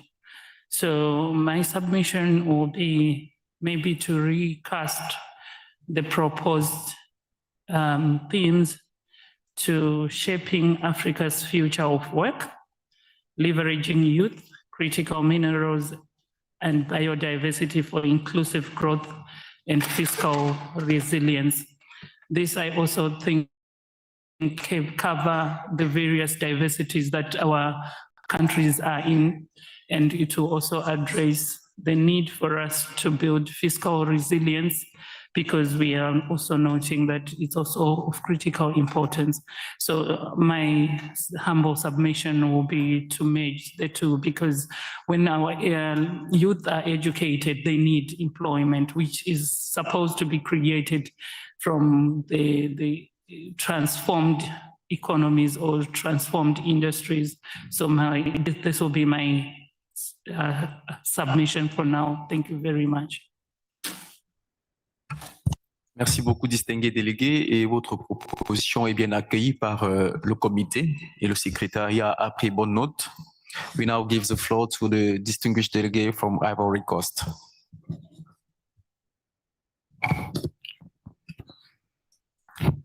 Merci Monsieur le Président, merci à Madame Morsi pour ces thématiques, je pense, qui sont très enrichissantes. En ce qui concerne la Côte d'Ivoire, peut-être que nous n'allons pas être au premier thème, nous allons choisir le second thème. Le second thème qui porte sur les ressources minérales, en ce sens que le gouvernement ivoirien a placé les mines et l'énergie au cœur de sa vision de développement à l'horizon 2030. Et donc, en ce sens, le plan national de développement 2026-2030 consacre un axe stratégique entier à la gouvernance des ressources minérales et énergétiques, témoignant d'une volonté politique forte et assumée au plus haut niveau de l'État, significative au PIB et génère des milliers d'emplois. Donc, ça nous permet déjà d'embrayer sur les questions liées à la jeunesse, dont le pilier central, c'est l'emploi, avec le nombre de jeunes que nous avons qui sortent des instituts de formation et des universités. Donc, déjà, le secteur des ressources minérales et de l'énergie permet de régler en partie les questions liées à l'emploi. Et aussi, il faut signaler que ce secteur constitue un levier essentiel pour le financement de nos ambitions de développement. Donc, Monsieur le Président, voilà un peu la position officielle de notre pays en ce qui concerne les trois thématiques proposées. On vous remercie. Merci beaucoup, distingué délégué. La parole est maintenant donnée au distingué délégué du Maroc.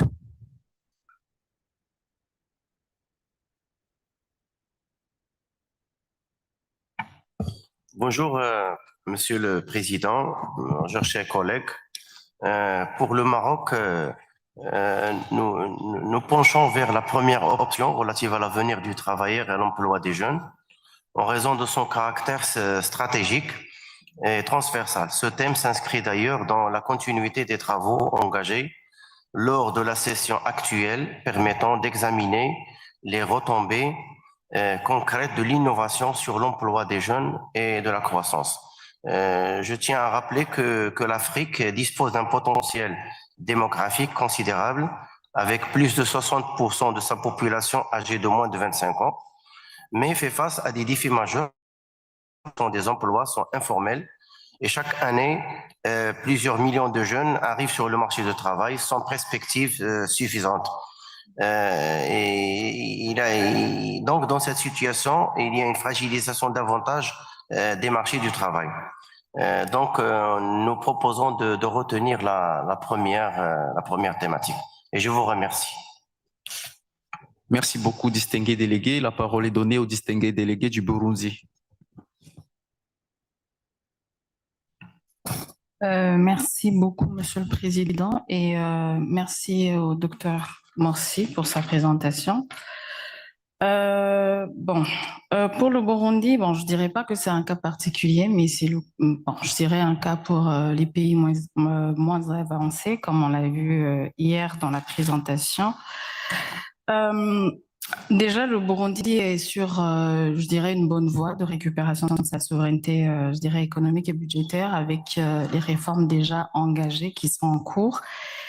Et le pays a placé justement dans ses priorités nationales le deuxième thème, autrement dit, la transformation des minéraux critiques, qui est le moteur choisi pour atteindre cette souveraineté. Et bien évidemment, on ne pourrait pas oublier l'importance du premier thème proposé, qui pour moi, du moins pour le Burundi, je dirais, serait un effet tout simplement tiré des deux derniers, du moins les deux derniers thèmes que je viens d'évoquer. Donc, bon, le Burundi voudrait se pencher sur le deuxième thème. Merci. Thank you. This thing from Libya, you have the floor.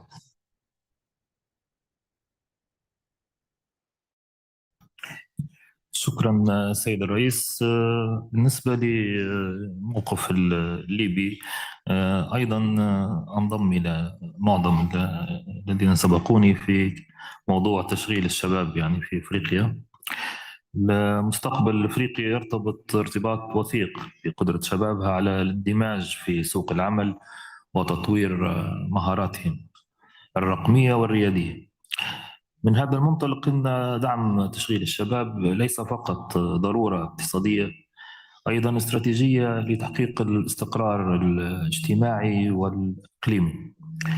في هذا الإطار ليبيا تلعب يعني دور مهم ومحوري كدولة عبور للهجرة وما لذلك من يعني تداعيات.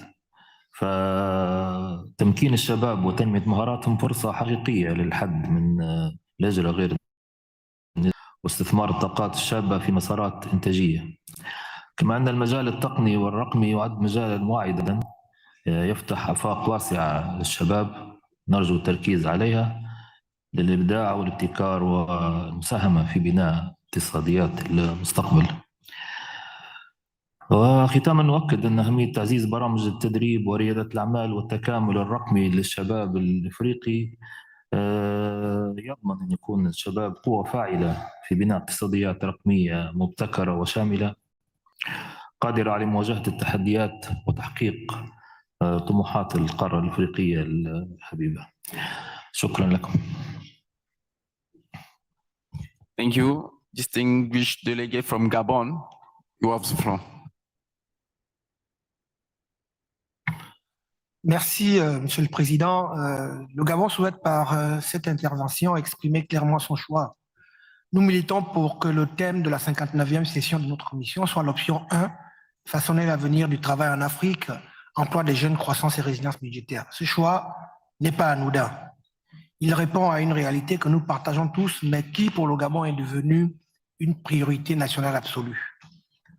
Monsieur le Président, notre pays, comme beaucoup sur le continent, connaît une dynamique démographique sans précédent. Plus de 60% de notre population a moins de 25 ans.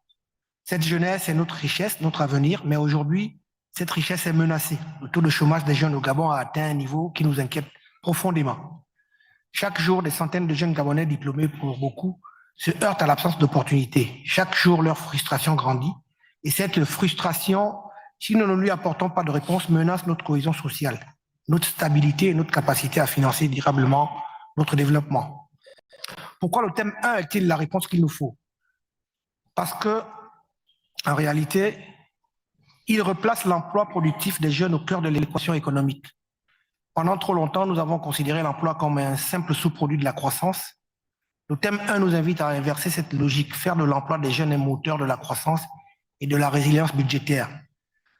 Parce qu'il nous oblige à regarder les secteurs d'avenir. Le Gabon a engagé sa transformation structurelle, diversification de l'économie, développement du numérique, des énergies renouvelables, de l'agriculture climato-compatible. Ces secteurs sont précisément ceux qui peuvent absorber massivement notre jeunesse, à condition qu'elle soit formée et préparée.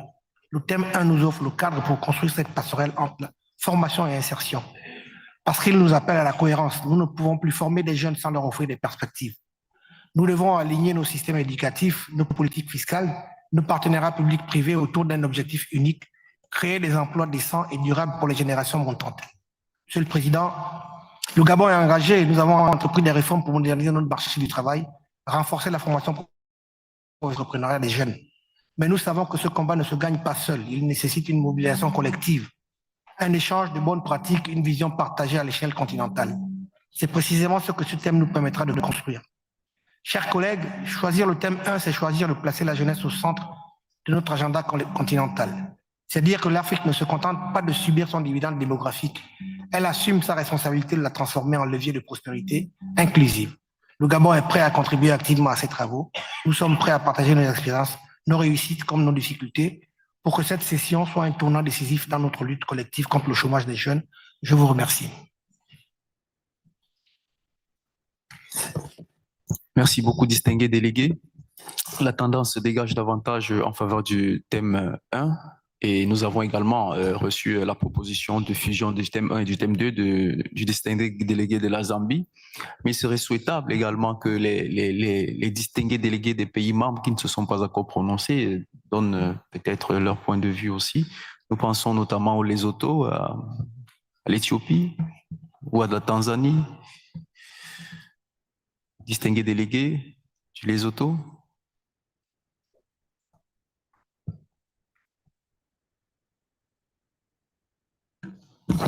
Thank you very much, Mr. Chair. This delegation is in line with theme number 2. We think it's a high time Africa transform its critical minerals and biodiversity as a strategic assets for industrialization and green growth. And through industrialization and the green growth, we'll be able to create or empower youth and to create youth job creations and give them the opportunities, empower them in climate change, and also contribute in smart agri. The initiatives that are taken by African Union Commission, like the inaugural biodiversity summit that was in Gaborone, and also the issue of COP that is coming to Ethiopia, COP 32. It is very important for Africa to transform its critical minerals into tangible or into industrialization in order to increase financial sovereignty and also sustainable growth. I thank you, Mr. Chair. Merci, distingué délégué de la Tanzanie. Thank you very much, Chairperson, for and we commend the Chief Economist for presenting all the three themes. For us, we found that all the three themes are very relevant, but for the time being, we'll go for the theme number 1. And the reason have been said by most of the delegates, but for us, we found that all the three elements in the first theme are very important. First, the issue of youth employment have been discussed by most of the delegates, but we cannot, for us, we support that one. And maybe to add more on the issue of growth, we've seen in the presentation yesterday about the agenda and the SDG that for Africa to achieve the Agenda 2063, we're supposed to grow by the average of 7 to 10%. And in that presentation, we'll find that most of the member states have not achieved that growth average of 7 to 10. So we think that this is very, very important.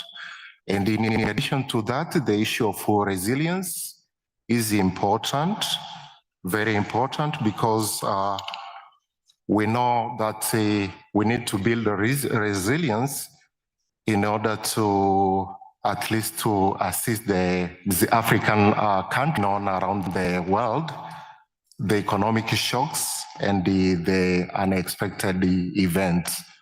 So for those, Chairperson, we support the theme number 1. Thank you very much. Merci. Distingué délégué du Ghana, vous avez la parole. Thank you, Mr. Chairman. So the position of Ghana is we would also like to choose the first theme. That being said, I think the honorable delegate from Zimbabwe also made an important point, because one would think the surest way to ensure youth employment would be the restructuring of our economies and then moving from extractives to industrialization. But in the interest of consensus and for the fact that these themes have already been well spelled out, we think the first theme would be the most pertinent to tackle. Délégué, la tendance se dégage donc en faveur du thème 1, mais nous n'ignorons pas la proposition de reformulation qui a été faite par le distingué délégué de Zimbabwe. Donc, on pourra peut-être aboutir à une formulation qui intègre également les éléments du thème 1 et du thème 2. Avant de poursuivre, je vais donner la parole à Madame la secrétaire exécutive, économiste en chef, si elle peut réagir par rapport à tout ce qui a été dit. Merci. Thank you, Chair, and many thanks to member countries. I think there is a clear majority that are opting for theme 1 on shaping the future of work and focusing on job creation and youth employment. So we take note of that. There were number of member countries that indicated the importance of theme 2 on from extraction to transformation, focusing on critical minerals. So I would like to check perhaps if we would be member states would be open to have that as the theme of the following year of 2028. Would this be would you be willing to then for 2027 for us to focus on the youth employment theme, and for the following year to agree on focusing on the critical minerals, and we can plan ahead accordingly? The guidance on this, if there is no objection, that would be very useful for us to have those who have interest of number of member countries. Thank you. Merci beaucoup, Madame la secrétaire de synthèse, qui voudrait que sur 2027, nous allons vraiment aller en profondeur sur la thématique proposée. On va faire un focus sur l'emploi jeune. Et maintenant, pour l'année suivante, nous allons explorer, n'est-ce pas, les options qui permettent à l'Afrique de transformer ses matières premières et de les valoriser pour la prospérité de nos économies. Pour cela, nous pensons que le consensus semble s'être engagé sur l'option 1. Et donc, si nous retenons que l'année prochaine, en 2027, la com va porter sur le thème 1. Now I'm going to read the theme. As to the date, I understand that the exact dates are to be decided upon following further consultation in the Bureau and with the Secretariat. And also, Cameroon has given the principle, the okay, waiting for the Ministers' Conference to host the 2027 COM. And as to the venue, the Secretary proposed that in accordance with long-standing practice, the 59th session of the Commission be hosted maybe in Cameroon. We are waiting for the okay, for the Ministers' okay. And may I take it that the committee wishes to make recommendation to the conference that the theme of 2027 is shaping the future of work in Africa, youth employment, growth, and fiscal resilience.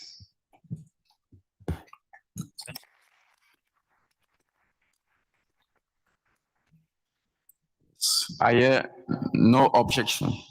It's so decided.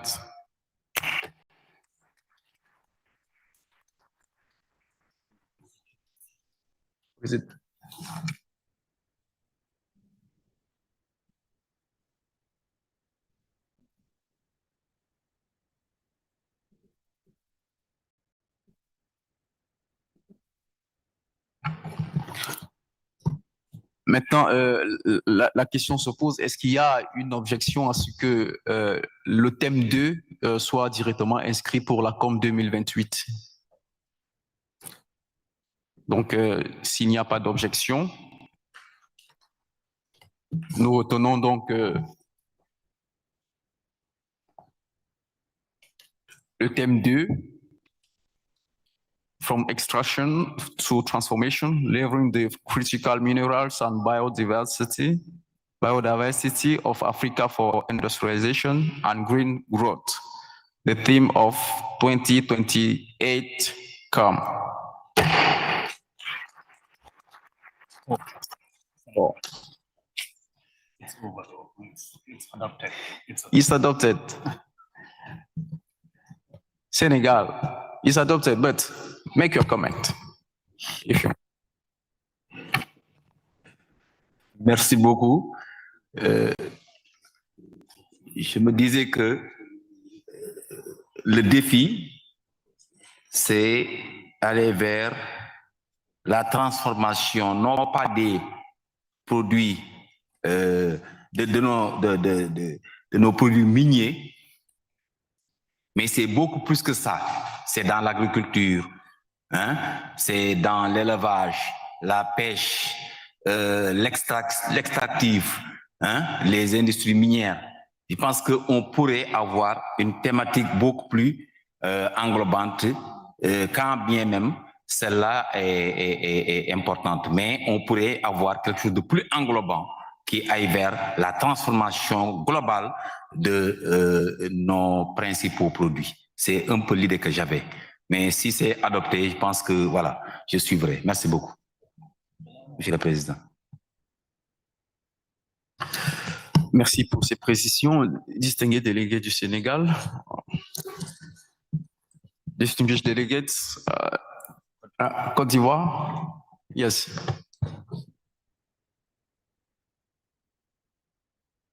La proposition qui a été faite par le collègue du Sénégal, nous allons peut-être proposer avoir un juste milieu. L'idée, c'est vrai que la majorité des pays ont proposé le thème 1 qui concerne la jeunesse. Il va sans dire que l'ensemble des politiques publiques aujourd'hui en Afrique attachent du prix, je dirais, à cette thématique de jeunesse. Mais il va sans dire que de plus en plus, la gouvernance des ressources minières et énergétiques contribue substantiellement, je dirais, à la formation des produits intérieurs bruts et, comme je l'ai dit dans mon intervention préalable, participe création de nombreux emplois. Nous savons très bien qu'il y a des thématiques transversales importantes telles que l'orpaillage illicite qui porte souvent sur des questions de sécurité nationale. Et donc, il serait intéressant, moi je propose de façon très simple qu'on puisse, pourquoi pas, fusionner la thématique liée à la jeunesse et celle liée à la gouvernance des ressources critiques, pour que, comme le Sénégal l'a dit, qu'en 2028, que des thématiques autres, c'est-à-dire qu'une thématique qui concerne par exemple la modernisation de l'agriculture, donc avec le renforcement de la productivité, comme il a dit, avec les ressources, la bonne gestion des ressources animales et halieutiques, cela permettra, pourquoi pas, d'assurer la souveraineté alimentaire de nos différents États. Mais déjà se projeter, dire qu'en 2028, on va aborder une thématique, peut-être qu'elle ne sera pas forcément la plus pertinente en 2028. Moi, je rejoins la position du Sénégal sur ce point. Donc, je propose qu'on ait une thématique pour 2027 qui puisse concilier les deux positions, c'est-à-dire les ressources critiques, et la jeunesse. Et puis en 2028, peut-être l'année prochaine, on pourra trouver le bon thème qui conviendra pour 2028 ou à défaut, aller sur les questions de modernisation de l'agriculture. Merci. Merci beaucoup, distingués délégués de la Côte d'Ivoire et du Sénégal, pour ces contributions. C'est vrai que nous avons déjà fait des validations, mais la réflexion se poursuit. Et il est de toute évidence, comme les délégués l'ont relevé tout à l'heure, que toutes ces thématiques se tiennent parce que lorsque nous avons abordé les questions liées à l'employabilité, les questions d'industrialisation seront abordées, les questions d'innovation, des questions de formation, du capital humain, de la transformation des matières premières et autres. Donc, le secrétariat nous a proposé ces thématiques et il ne faudrait pas qu'on élargisse davantage de peur de ne pas avoir une certaine profondeur et une certaine densité dans les réflexions. Et donc, nous allons vous supplier, vous proposer, distingués délégués, que nous restions justement sur les options que le secrétariat nous a. Distingués délégués, nous vous remercions pour vos contributions. Nous allons maintenant pour la pause café et nous revenons dans cette salle à 15h30. Donc, nous vous supplions d'être vraiment ponctuels parce que nous allons reprendre les travaux. Je vais donner la parole à Madame le modérateur pour qu'elle vous annonce donc le programme pour le reste de la journée. Merci. Thank you, Mr. Chair.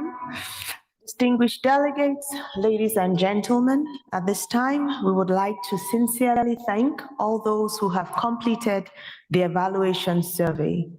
For those who have not yet had the opportunity, we kindly encourage you to do so. Your feedback is invaluable and every voice truly counts.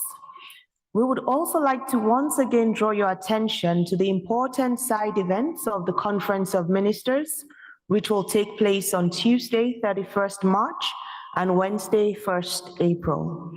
Shuttle services will be available to transport delegates to and from the designated conference hotels, and the detailed schedule of the side events are displayed on the screen for your reference. See, the first side event tomorrow will commence at 9:30 a.m. Kindly note that in addition to the sessions, scheduled coffee and lunch breaks will be provided, and they will allow for further opportunities for networking and informal exchanges. At this juncture, kindly allow me to walk you through the program for the remainder of the day. From now until 4:30 p.m., the Secretariat, together with the ad hoc drafting committee, will be preparing the report of the Committee of Experts. During this time, delegates are invited to take advantage of the knowledge fair, which offers an excellent opportunity for peer learning and exchanges alongside light refreshments. Lunch is available from now up until 2 p.m. And from 2 p.m. to 3:30 p.m., a guided tour of the beautiful city of Tangier will take place in the lobby area by the front entrance of the Palais. Following the tour, delegates and partners will be transported back to the Palais where refreshments will be served. At 3:30 p.m., we will reconvene here in the plenary room for an engagement between delegates and the Executive Secretary of the Economic Commission for Africa, Mr. Claver Gatete.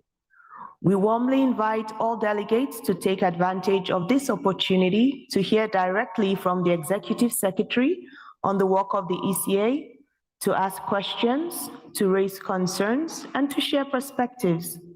This is an important segment of the meeting, and we strongly encourage your full participation and return to the room at 3:30 p.m.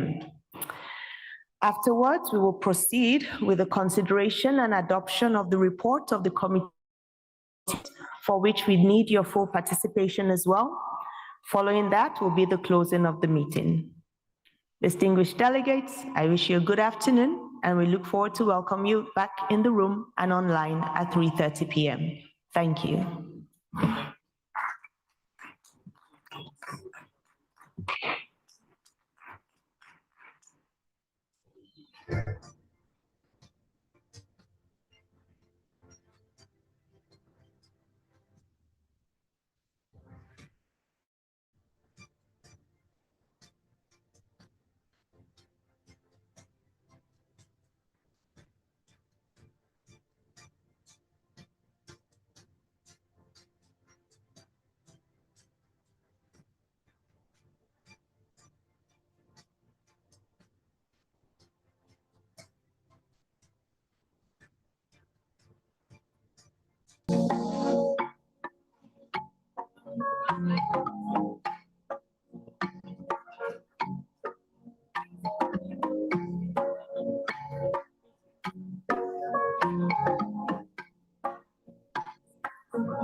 Recording stopped.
Yes.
Africa has grown steadily for decades. 30% of the world's critical minerals, 60% of its finest solar resources, the youngest population on Earth. But growth built on labor and capital alone has limits. The frontier technology era is here. How does Africa's greatest endowment become its greatest advantage?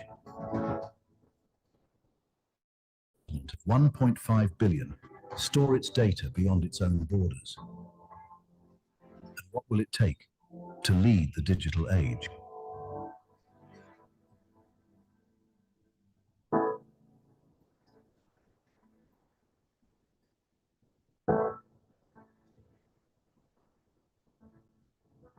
Africa has grown steadily for decades.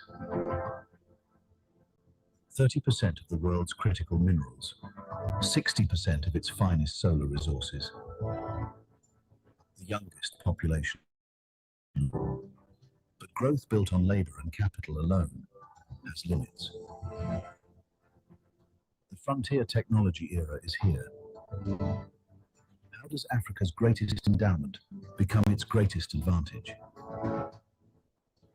Why does a continent of 1.5 billion beyond its own borders? And what will it take to lead the digital age?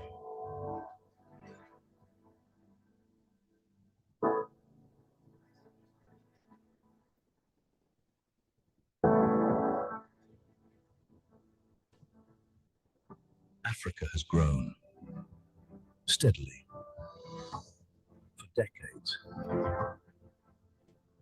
30% of the world's critical minerals, 60% of its finest solar resources, the youngest population on Earth.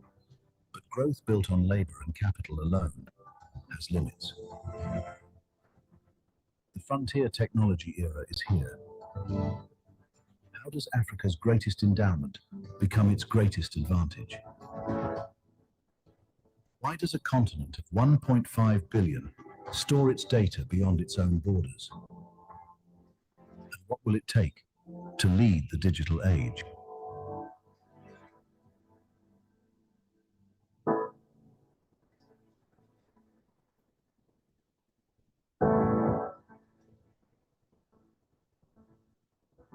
Africa has grown steadily, for decades.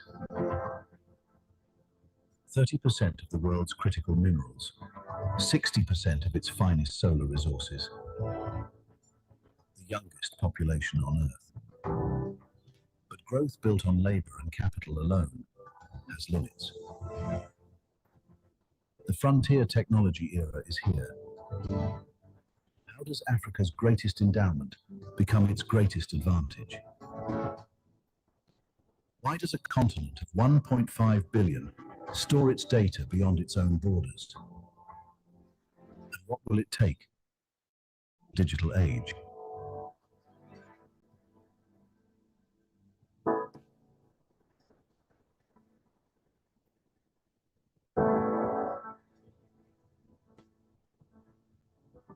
Africa has grown steadily for decades. 30% of the world's critical minerals, 60% of its finest solar resources, the youngest population on Earth. But growth built on labor and capital alone has limits. The frontier technology era is here. How does Africa's greatest endowment become its greatest advantage? Why does a continent of 1.5 billion store its data beyond its own borders?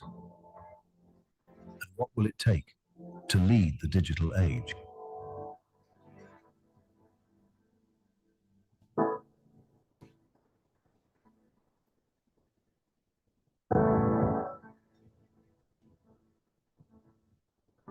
Africa has grown steadily for decades. 30% of the world's critical minerals, 60% of its finest solar resources, the youngest population on Earth. But growth built on labor and capital alone has limits. The frontier technology era is here. How does Africa's greatest endowment become its greatest advantage? Africa has grown steadily for decades. 30% of the world's critical minerals,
Africa has grown steadily for decades. 30% of the world's critical minerals, 60% of its finest solar resources, the youngest population on Earth. But growth capital alone has limits. The frontier technology era is here. How does Africa's greatest endowment become its greatest advantage? Why does a continent of 1.5 billion store its data beyond its own borders? And what will it take to lead the digital age?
Africa has grown steadily for decades. 30% of the world's critical minerals, 60% of its finest solar resources, the youngest population on Earth.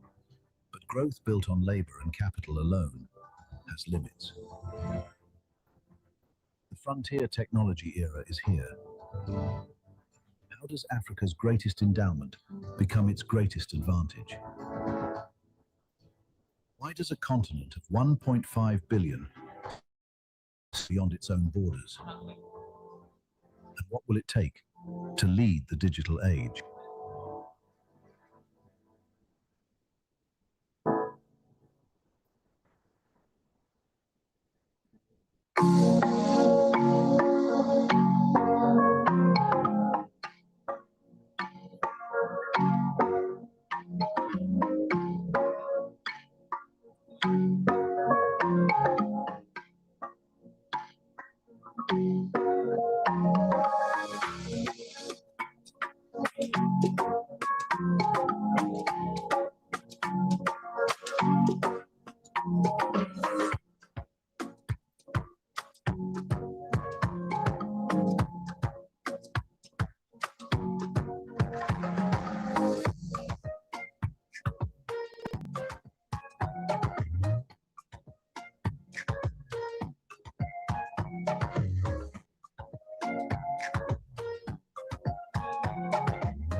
Africa has grown steadily for decades.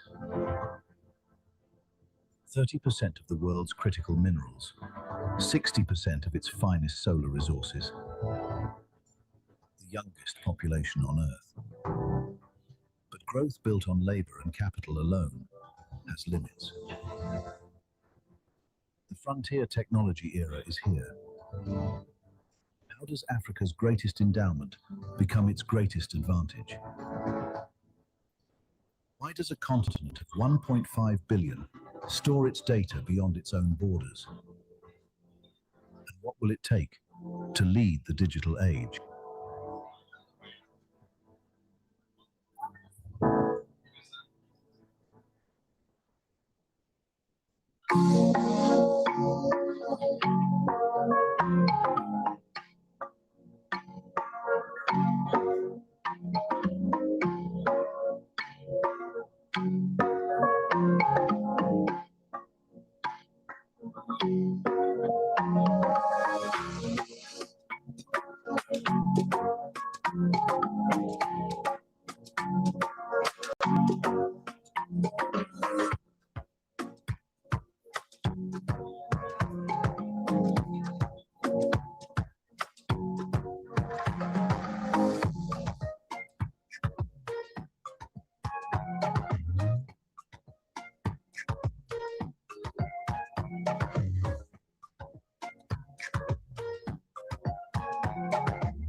Recording in progress.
Distinguished delegates, ladies and gentlemen, I trust you had a pleasant lunch, and for those who joined the tour, we hope you had an enjoyable glimpse of the captivating city of Tangier.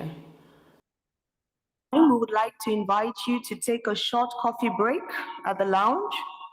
When we return at 5:07 p.m., the report will be ready for your consideration. Thank you. We'll take a 15-minute break and we'll be back to consider the report. Thank you so much.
Recording stopped.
Thank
Distinguished delegates, ladies and gentlemen, I hope you had a refreshing break.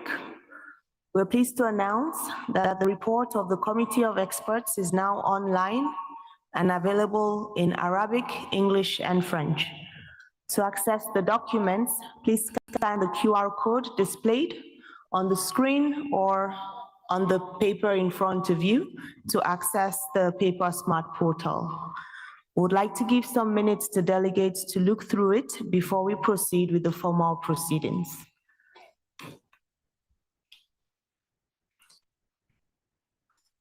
Again, the report of the Committee of Experts is now online and it's available in Arabic, English, and French. Please scan the QR code to access the Paper Smart portal, and all documents are there for your use. Thank you. We'll give a few minutes for delegates to look through before we proceed with the formal proceedings. Thank you.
Distinguished delegates, will continue to give a bit more time to review the documents because we know there are a few documents.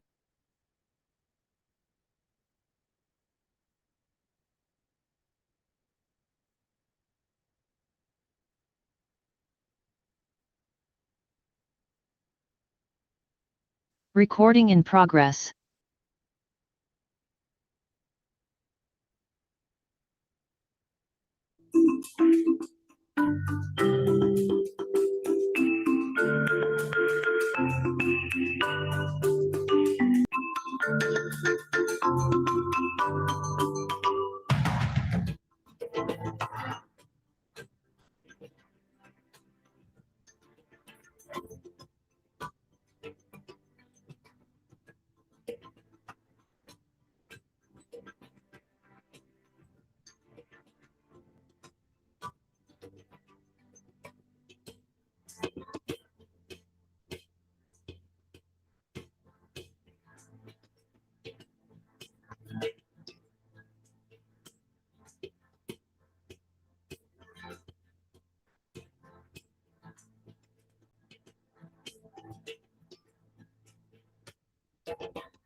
Your Excellencies, honorable ministers, distinguished delegates, ladies and gentlemen, without further ado, I now have the honor to hand over the floor to the Chair of the Bureau, Mr. Yannick, to conduct the proceedings.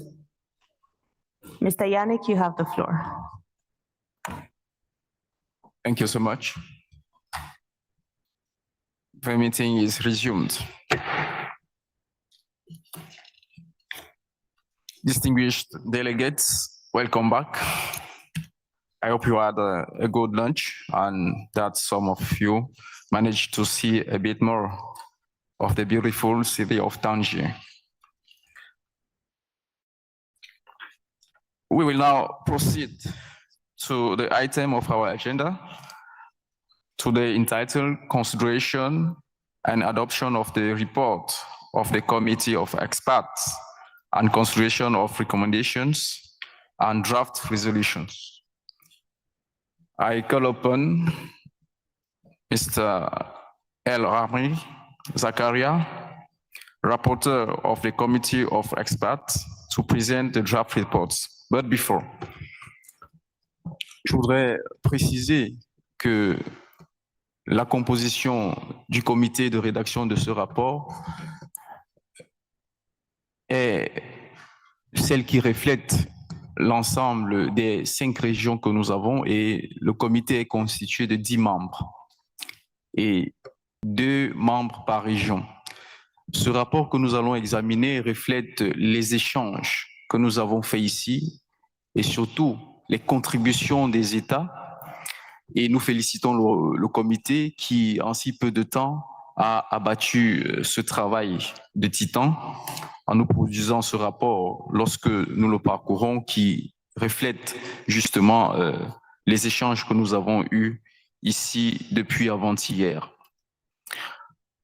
Puisque nous n'allons pas lire ligne par ligne ce rapport, nous irons plutôt page par page pour recueillir les contributions des États membres et la lecture sera uniquement faite par M. Zakaria sur les recommandations qui ont été formulées. Donc, M. Zakaria va nous conduire dans le rapport, page par page. S'il y a des inputs à faire, les États et les parties prenantes peuvent prendre la parole. Ensuite, lorsque nous aurons terminé de parcourir le rapport à la fin, M. Zakaria, notre rapporteur, va donc lire les recommandations. Mr. Zakaria, you have the floor. Thank you. Merci, Monsieur le Président, pour m'avoir donné la parole. Tout d'abord, je vous félicite pour la manière dont vous avez géré nos travaux. Puisque c'est la première fois que je parle, je souhaite à toutes et à tous la bienvenue au Maroc. Donc, comme a dit Monsieur le Président, nous allons passer page par page et je vais lire les recommandations pour faire vite.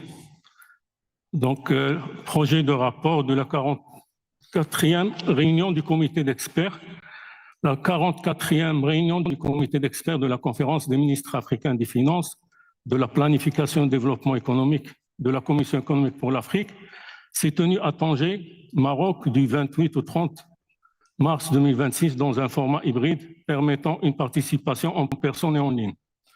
Première partie, l'ouverture de cette session. Bon, pour la participation, le secrétariat de la CEA va compléter. On va passer directement aux allocutions liminaires. La séance d'ouverture était présidée par le directeur du Trésor et des Finances extérieures au ministère marocain de l'économie et des finances et président du bureau sortant du comité d'experts, M. Mohamed Tariq. Des déclarations liminaires ont été prononcées par la secrétaire exécutive adjointe chargée de l'appui au programme de la Commission économique pour l'Afrique, Mama Keita, et par M. Bchir au nom de la ministre marocaine de l'économie et des finances, Nadia Fettah. Dans son allocution d'ouverture, M. Bchir a souligné que bien que le produit intérieur brut de l'Afrique ait rebondi de 4% en 2025, les économies africaines restaient structurellement vulnérables et dépendantes des importations de matières premières et de biens intermédiaires.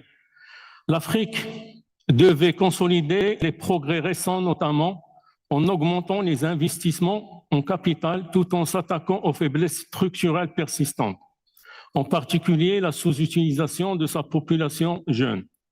La croissance avait été tirée en grande partie par l'accumulation de capital de la main-d'œuvre et de la main-d'œuvre plutôt que par des gains de productivité, ce qui reflétait en partie l'efficacité limitée des investissements publics. L'innovation restait le principal moteur des économies modernes, mais dans un contexte d'incertitude croissante, la disponibilité et des données fiables et transparentes était essentielle pour une planification stratégique efficace. Les technologies numériques offraient un grand potentiel pour stimuler la productivité, réduire les coûts de transactions élevés et soutenir l'intégration africaine en matière de commerce et de recherche et développement.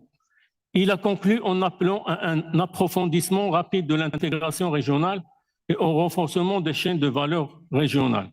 Point 13. Dans son allocution d'ouverture, la secrétaire exécutive adjointe chargée de l'appui au programme a fait remarquer que le thème de la session venait à point nommé et donner l'occasion d'examiner comment les technologies de pointe pouvaient stimuler la croissance et la transformation structurelle en Afrique, en réaffectant les ressources vers des secteurs plus productifs. Ces technologies avaient le potentiel de créer des millions d'emplois, de réduire la pauvreté, d'améliorer l'efficacité et de favoriser l'adaptation au changement climatique, en particulier dans le domaine de l'agriculture. L'Afrique accusait un retard par rapport aux autres régions en matière d'adoption des technologies. Elle devait donner la priorité à l'acquisition de compétences numériques par sa population et pouvoir compter sur des dirigeants nationaux engagés dans le domaine des technologies de pointe. Les entreprises informelles et les micro-entreprises devaient être mises en mesure de tirer parti des technologies de pointe grâce à un financement adéquat. Les investissements dans les infrastructures numériques, y compris les centres de données et la création de centres d'excellence, pouvaient favoriser la diffusion des technologies, y compris le secteur informel. Elle a conclu en appelant à des actions audacieuses et stratégiques visant à exploiter les données et les technologies de pointe pour la transformation économique de l'Afrique. Point 14. Monsieur Bchir a mis en avant les efforts déployés par le Maroc pour promouvoir l'innovation et exploiter les technologies de pointe telles que énoncées par le gouvernement dans sa stratégie nationale Maroc numérique 2030. Ces efforts comprenaient notamment le développement des infrastructures numériques à haut débit et des mesures visant à faciliter les investissements dans les secteurs technologiques. Les nouvelles technologies transformaient tous les aspects de la société. Les pays africains devaient repenser leur modèle économique qui reposait encore largement sur les ressources naturelles. Une plus grande solidarité était nécessaire pour mettre en commun les ressources du continent et maximiser les avantages de ces technologies. Point 15. À l'issue de la séance d'ouverture, les représentants de la CEA et du gouvernement marocain ont dévoilé un timbre commémoratif marquant 66 ans qui s'étaient écoulés depuis la deuxième session de la CEA qui s'était également tenue à Tanger. Grand 2. Élection du bureau et adoption de l'ordre du jour du programme de travail. Point 16. Les pays ci-après ont été élus à l'unanimité par le comité pour former le nouveau bureau. Président Cameroun, premier vice-président Sierra Leone, deuxième vice-président Kenya, troisième vice-président Zambie, rapporteur Maroc. Point 17. À la suite d'une déclaration d'acceptation prononcée par le président nouvellement élu, le responsable de l'intégration économique en Afrique centrale au ministère camerounais de l'économie, de la planification et de l'aménagement du territoire, Daniel Yannick et Fango, le comité a adopté sans leur apporter de modifications son programme de travail et son ordre du jour sur la base du projet du programme de travail E/ECA/COE/44/3 Rêve.1 et 2, l'ordre du jour provisoire E/ECA/COE/44/1/Rêve.1. J'ai lu l'ordre du jour. Je passe.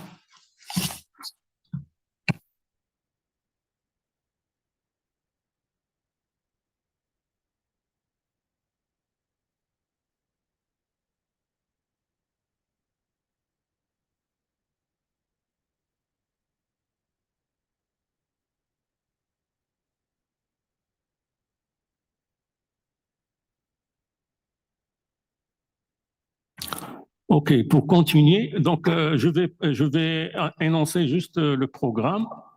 Le point 1 était l'ouverture de la 4e réunion du comité d'experts de la 58e session de la Commission économique pour l'Afrique.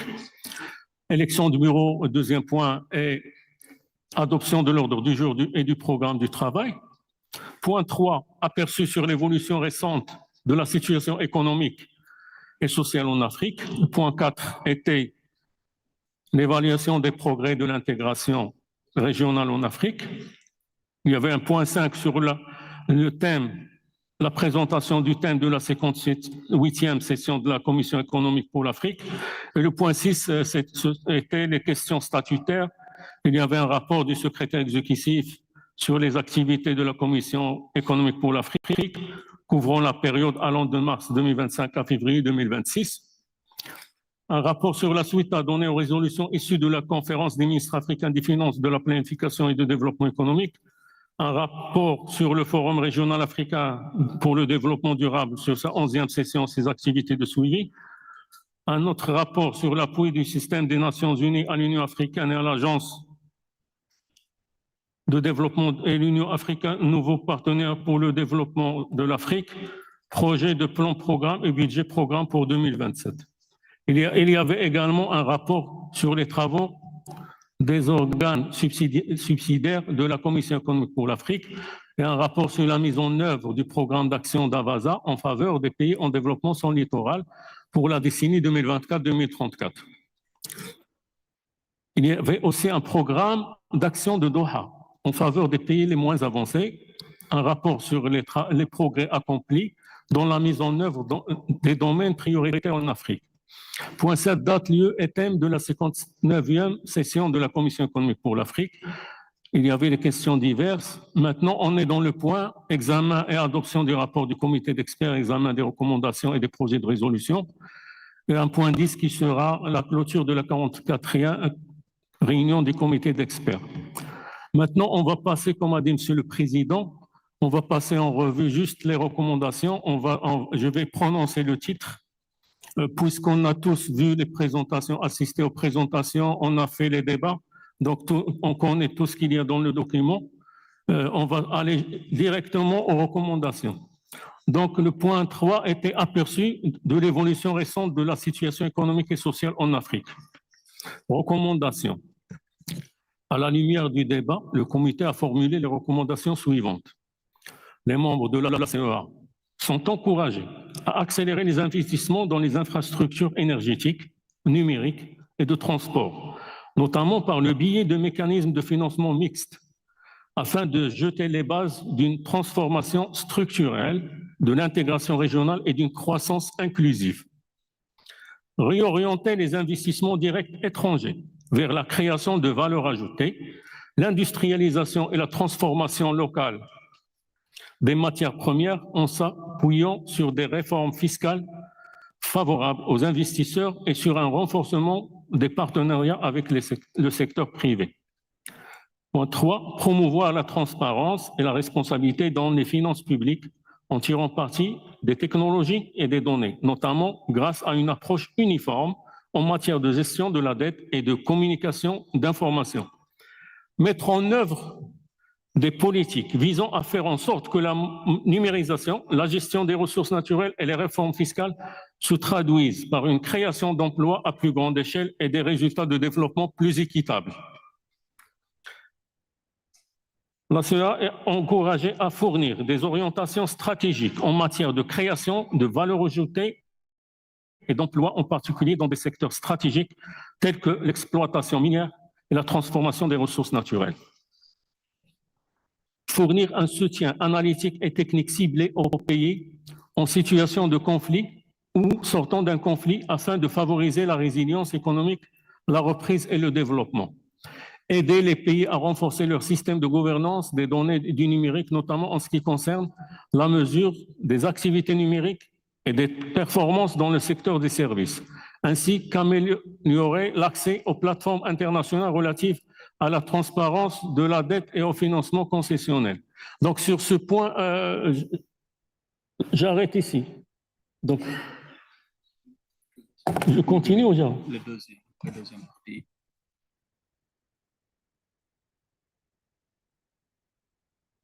Donc, je vais lire les recommandations pour la deuxième partie sur l'intégration régionale. Et après, on va commencer les discussions sur ces deux points. Donc, le point 4, évaluation des progrès de l'intégration régionale en Afrique. Recommandation, point 23. À la lumière du débat, le comité a formulé les recommandations suivantes.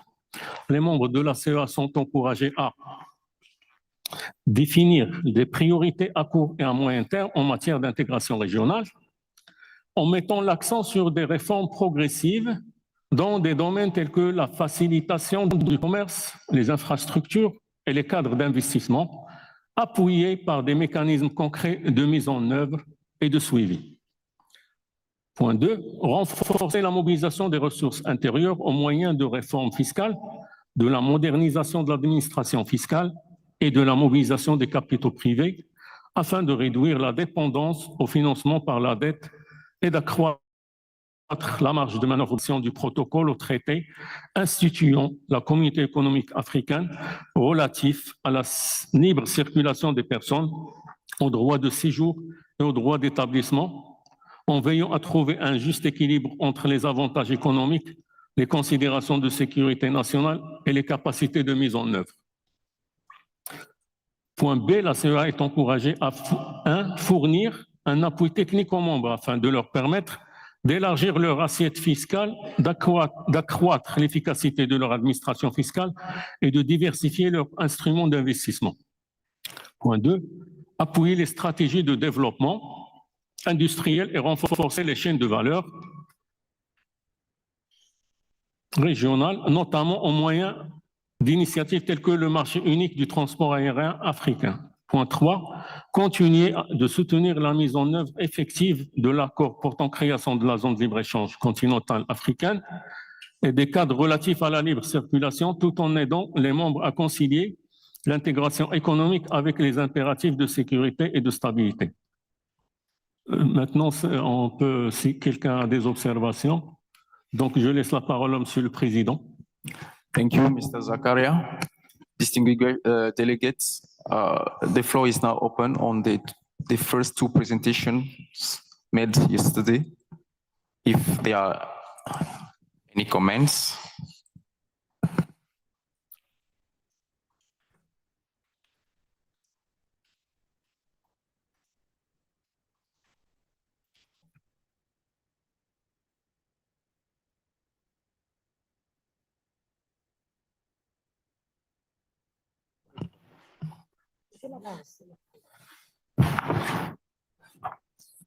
So if there is any recommendation, any observation or comments on those recommendations, we can adopt and move forward.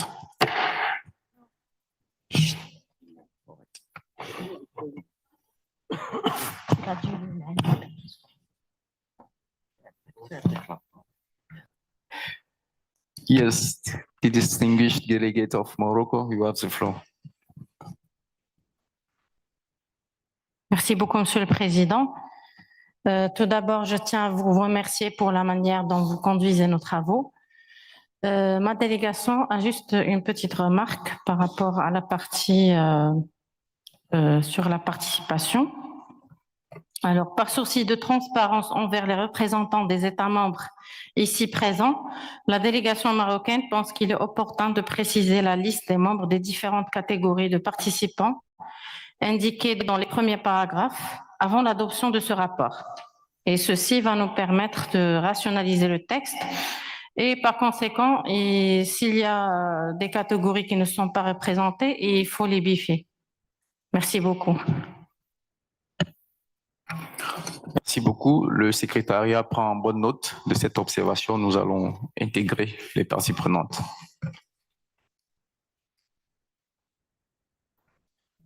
S'il n'y a plus une observation, nous avons adopté ces recommandations. Monsieur Zakaria, vous pouvez poursuivre avec la lecture du rapport. Merci, Monsieur le Président. Donc, le point 5, présentation du thème de la 58e session de la Commission économique pour l'Afrique. Donc, on passe directement aux recommandations. Point 29. À la lumière du débat, le comité a formulé les recommandations suivantes. Les membres de la CEA sont encouragés à accroître les financements destinés à favoriser l'innovation et la productivité, en particulier parmi les jeunes innovateurs. Conformément aux engagements pris au niveau continental, notamment l'objectif de l'Union africaine, consistant à consacrer au moins 1% du PIB à la recherche et développement. Point 2. Aligner les technologies de pointe sur les plans nationaux de développement au moyen de stratégies de financement innovantes, notamment le financement mixte et les obligations vertes. Point 3. Promouvoir les jeunes pousses innovantes au niveau local et mettre en place des plateformes visant à favoriser l'inclusion financière grâce à des infrastructures partagées.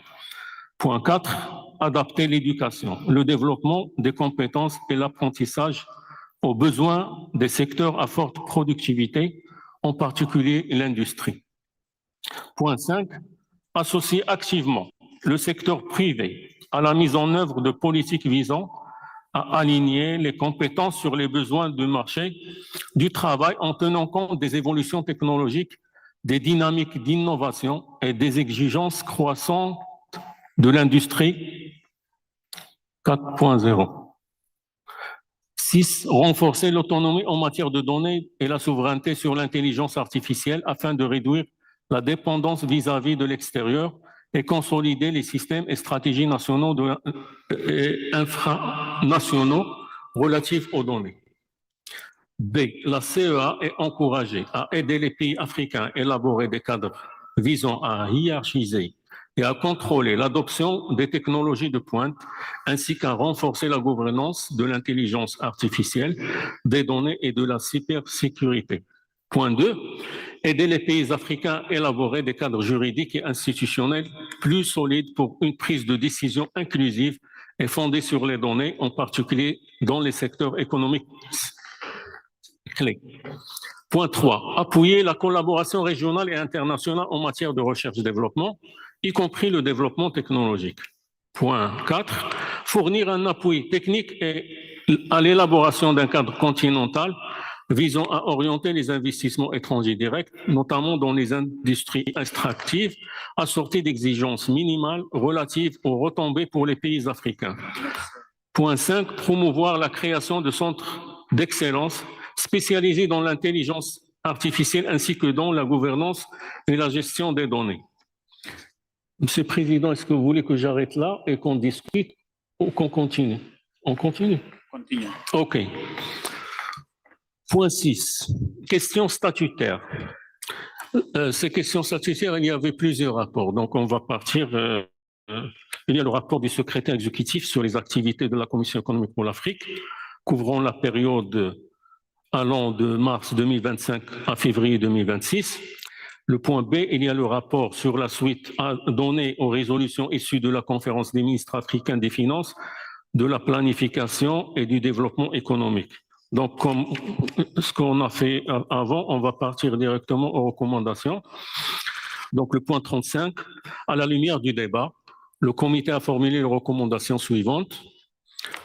Point I, renforcer la mobilisation des ressources intérieures et la gestion de la dette, notamment en endiguant les flux financiers illicites et en améliorant l'administration fiscale et la prestation des services.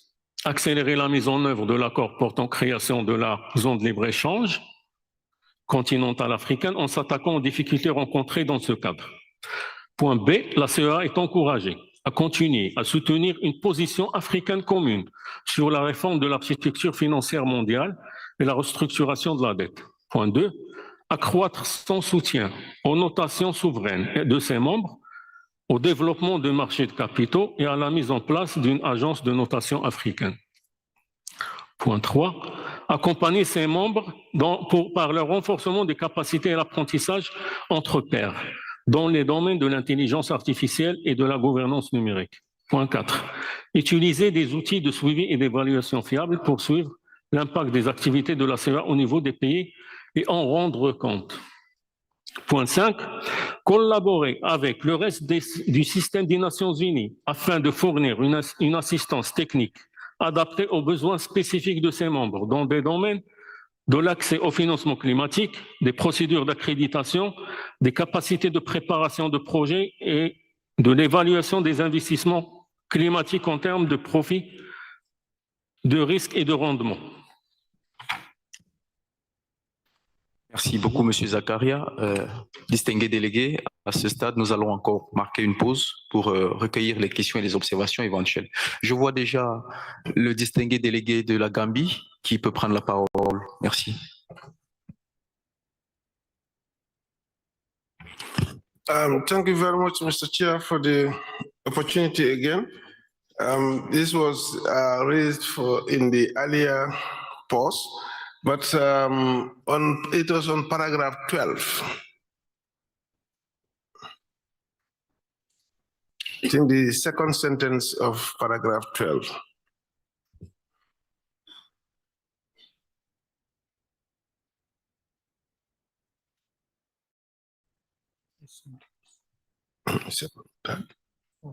Okay.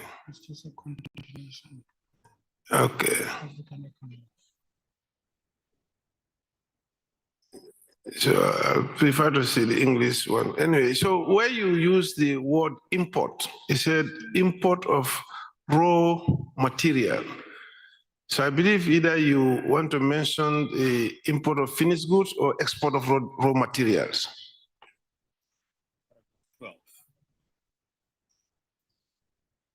The English, or anyway, you're waiting for the French part.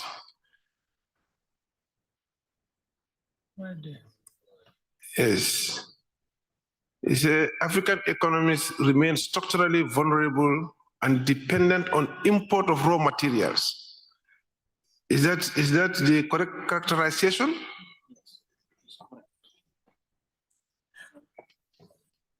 It's correct.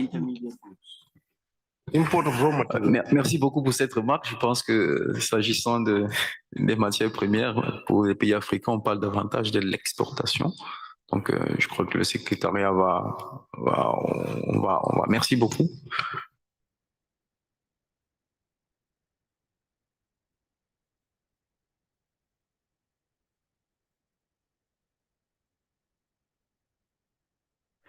Any other comments?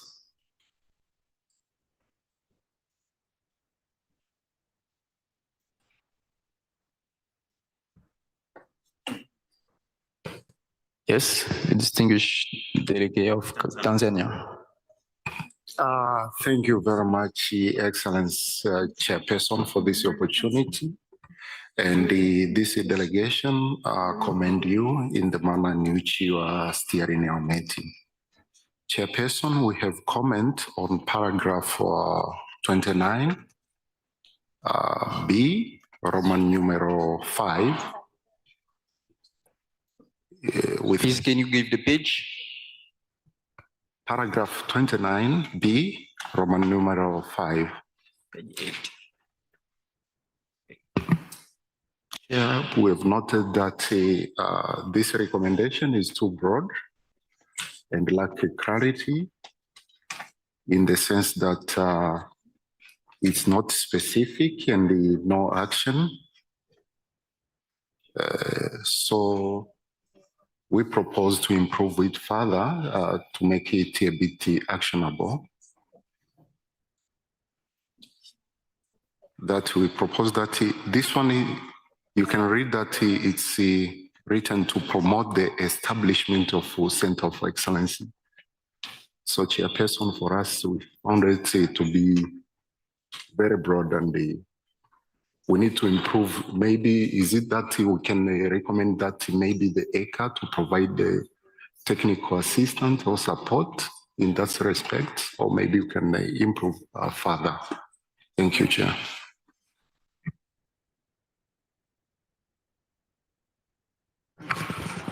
Merci beaucoup pour cette contribution, distingué délégué de la Tanzanie. S'il n'y a pas un commentaire supplémentaire, Monsieur Zakaria, veuillez poursuivre avec la lecture du rapport. Merci. Merci, Monsieur le Président. Donc, on est dans le point C, rapport du Forum régional africain pour le développement durable sur sa 11e session et ses activités de suivi. Il y a aussi le point D, rapport sur l'appui de l'Organisation des Nations Unies à l'Union africaine et à l'Agence du développement de l'Union africaine, nouveau partenariat pour le développement de l'Afrique. Donc, on passe directement aux recommandations. Point 40. À la lumière du débat, le comité a formulé les recommandations suivantes. Les membres de la CEA sont encouragés à, point 1, accélérer la mise en œuvre des recommandations figurant dans les documents finaux de la 11e session du Forum régional africain pour le développement durable, aligner les stratégies nationales de développement sur le programme 2030 et de l'agenda 2063. Point B, la CEA est encouragée à.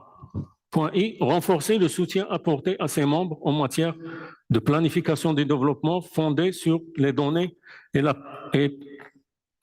l'établissement des rapports intégrés, notamment dans le cadre de leurs efforts visant à consolider les systèmes nationaux de production et d'utilisation des données de haute qualité pour l'élaboration de politiques fondées sur des données factuelles.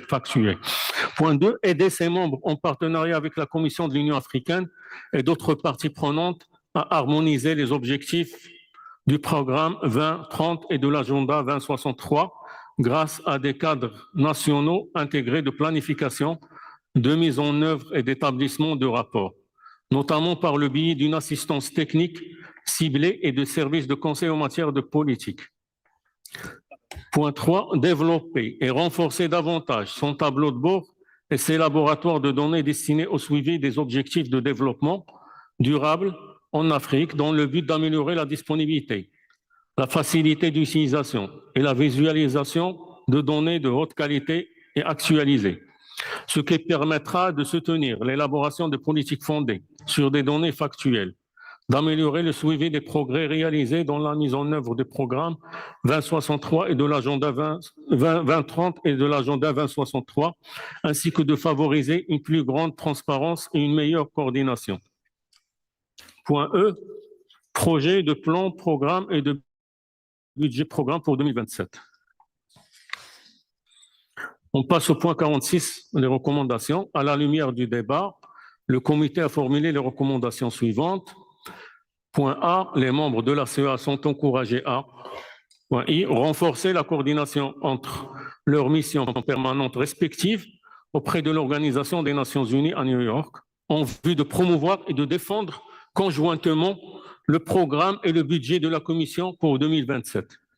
Soumettre à la Commission des demandes d'assistantes techniques dans des domaines prioritaires, notamment le financement innovant, le développement des marchés de capitaux, l'action pour le climat et le développement des chaînes de valeur. Point B, la CEA est encouragée à continuer à soutenir ses membres dans la promotion d'initiatives de financement inclusif, en particulier en faveur des jeunes et des femmes, grâce à des conseils stratégiques, au renforcement des capacités et à des mesures visant à faciliter les partenariats dans les domaines du développement national, du commerce, de la transition écologique, résiliente face au changement climatique et de la gestion des ressources naturelles. Point 2, renforcer le soutien apporté aux pays sortant d'un conflit grâce à des programmes adaptés à leurs besoins institutionnels et de développement spécifiques, notamment dans les domaines de commerce, de la gouvernance économique, du développement du secteur financier et de la résilience climatique. Point 3, continuer à renforcer la collaboration avec les parties prenantes nationales et régionales afin de favoriser la cohérence, d'accroître l'impact des programmes et d'en améliorer la mise en œuvre dans toutes les sous-régions. Merci beaucoup, Monsieur Zakaria. Les distingués délégués ont la parole sur les éventuelles observations sur les recommandations. Merci. S'il n'y en a pas, elles sont considérées comme adoptées, ces recommandations, et puis on peut avancer. Merci, Monsieur le Président. Point F, rapport sur les travaux des organes subsidiaires de la Commission économique pour l'Afrique. Il y a le point 1, comité de développement des secteurs privés, de l'intégration régionale, du commerce, de l'infrastructure et de l'industrie et de la technologie. Il y a le comité régional Afrique de l'initiative des Nations Unies sur la gestion de l'information géospatiale à l'échelle mondiale. Il y a le comité des politiques sociales de la lutte contre la pauvreté et du genre. Donc on passe directement aux recommandations. Point 54. À la lumière des débats, le comité a formulé les recommandations suivantes. Les membres de la CEA sont encouragés à point I, accélérer la ratification et la mise en œuvre du protocole à l'accord portant création de la zone de libre-échange continentale africaine sur le commerce numérique, notamment en adoptant le système de paiement et de règlement panafricain. Point 2, développer et mettre en œuvre le cadre intégré de l'information géospatiale pour garantir une gestion éthique de l'information géospatiale. Point 3, reconnaître et valoriser les tâches domestiques et les activités de soins non rémunérées grâce à des enquêtes régulières sur l'emploi du temps et à l'établissement des comptes satellites de la production des ménages.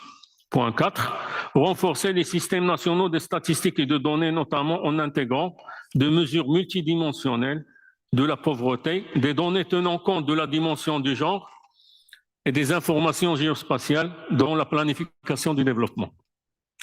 B, la CEA est encouragée à aider ses membres à accélérer la mise en œuvre du protocole à l'accord portant création de la zone de libre-échange continentale sur le commerce numérique. Point 2, aider ses membres à intégrer l'indice africain du genre et du développement dans leur système de suivi et d'établissement de rapports sur les questions de genre et adapter cet outil afin d'orienter la programmation de manière plus ciblée. Point 3, fournir une assistance technique à ses membres dans l'objectif d'améliorer la capacité de leurs systèmes statistiques nationaux afin de mesurer la pauvreté multidimensionnelle, de produire des données infranationales et de mettre en œuvre des cadres d'information géospatiale. Point 4, aider ses membres à renforcer la coopération intergouvernementale afin de partager les connaissances et de confronter les expériences choisissant de la gestion des mégadonnées en tirant parti des entrepôts de données existants à travers le continent. Point 4, Institut africain de développement économique et de planification. Recommandations. Point 57. À la lumière du débat, le comité a formulé les recommandations suivantes. Point A, les membres de la CEA sont encouragés à donner la priorité au règlement de leurs arriérés et veiller au paiement en temps voulu de leur contribution annuelle au budget de l'IDEP. Collaborer activement avec l'IDEP pour identifier les besoins s'agissant du renforcement des capacités afin de garantir que ces programmes restent axés sur la demande et alignés sur les priorités nationales de développement. B, la CEA est encouragée à petit i, poursuivre l'examen stratégique du modèle opérationnel de l'IDEP afin de s'adapter à l'évolution de l'environnement mondial et régional. Point 2, soutenir la mise en œuvre de nouveaux cadres stratégiques de l'IDEP, notamment par le biais d'un programme intégré de renforcement des capacités et de mécanismes de financement diversifiés afin de renforcer la viabilité financière de l'Institut et d'étendre son rayonnement sur tout le continent. On continue. Point 5, comités intergouvernementaux de hauts fonctionnaires et d'experts. Point 6, réunion préparatoire sous-régionale. Donc on passe aux recommandations. Point 60. À la lumière du débat, le comité a formulé les recommandations suivantes.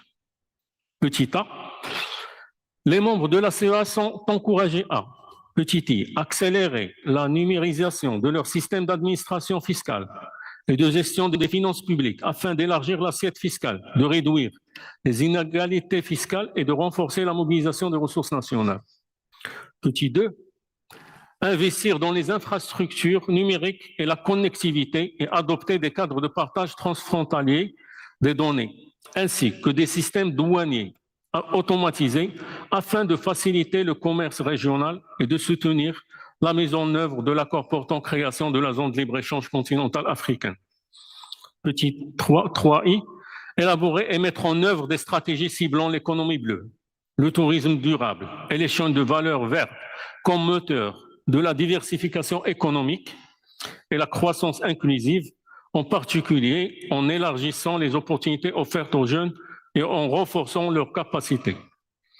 Petit b, la CEA est encouragée à continuer de fournir un soutien analytique et technique adapté aux priorités de chaque bureau sous-régional, en tenant compte des différents contextes sous-régionaux et des avantages comparatifs. Petit 2, renforcer son soutien aux pays sortant d'un conflit et à ceux qui étaient particulièrement exposés aux aléas climatiques par le biais d'interventions visant à promouvoir la résilience économique, la relance et le développement durable. Merci beaucoup. Y a-t-il des observations ou des ajouts? Yes. Zambia.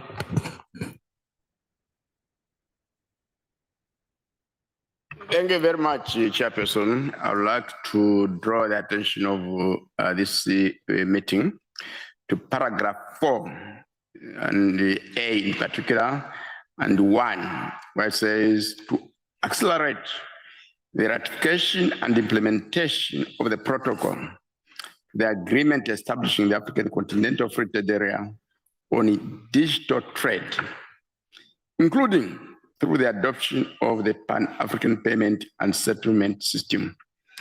The problem there is on the word adoption. The Pan-African Payment and Settlement System has already been adopted, and there are about 32 countries already using it. So what we can say is that including through broader use of the Pan-African Payment and Settlement System by African central banks. We need more African central banks to buy in. That's when it's going to work much more effectively. So it has already been adopted. So the sentence again, through the broader use of the Pan-African and the Payment and Settlement System by African central banks. Thank you. Merci beaucoup pour cette importante contribution et précision. Distinguished delegate from Senegal, you have the floor.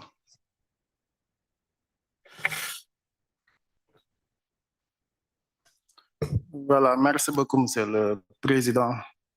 Je voudrais, avant d'aborder le point pour lequel on a demandé la parole, appuyer la demande faite par la délégation marocaine concernant la liste des participants. Je pense que si une contrainte matérielle ne se pose pas, on pourrait donc compléter cette partie-là.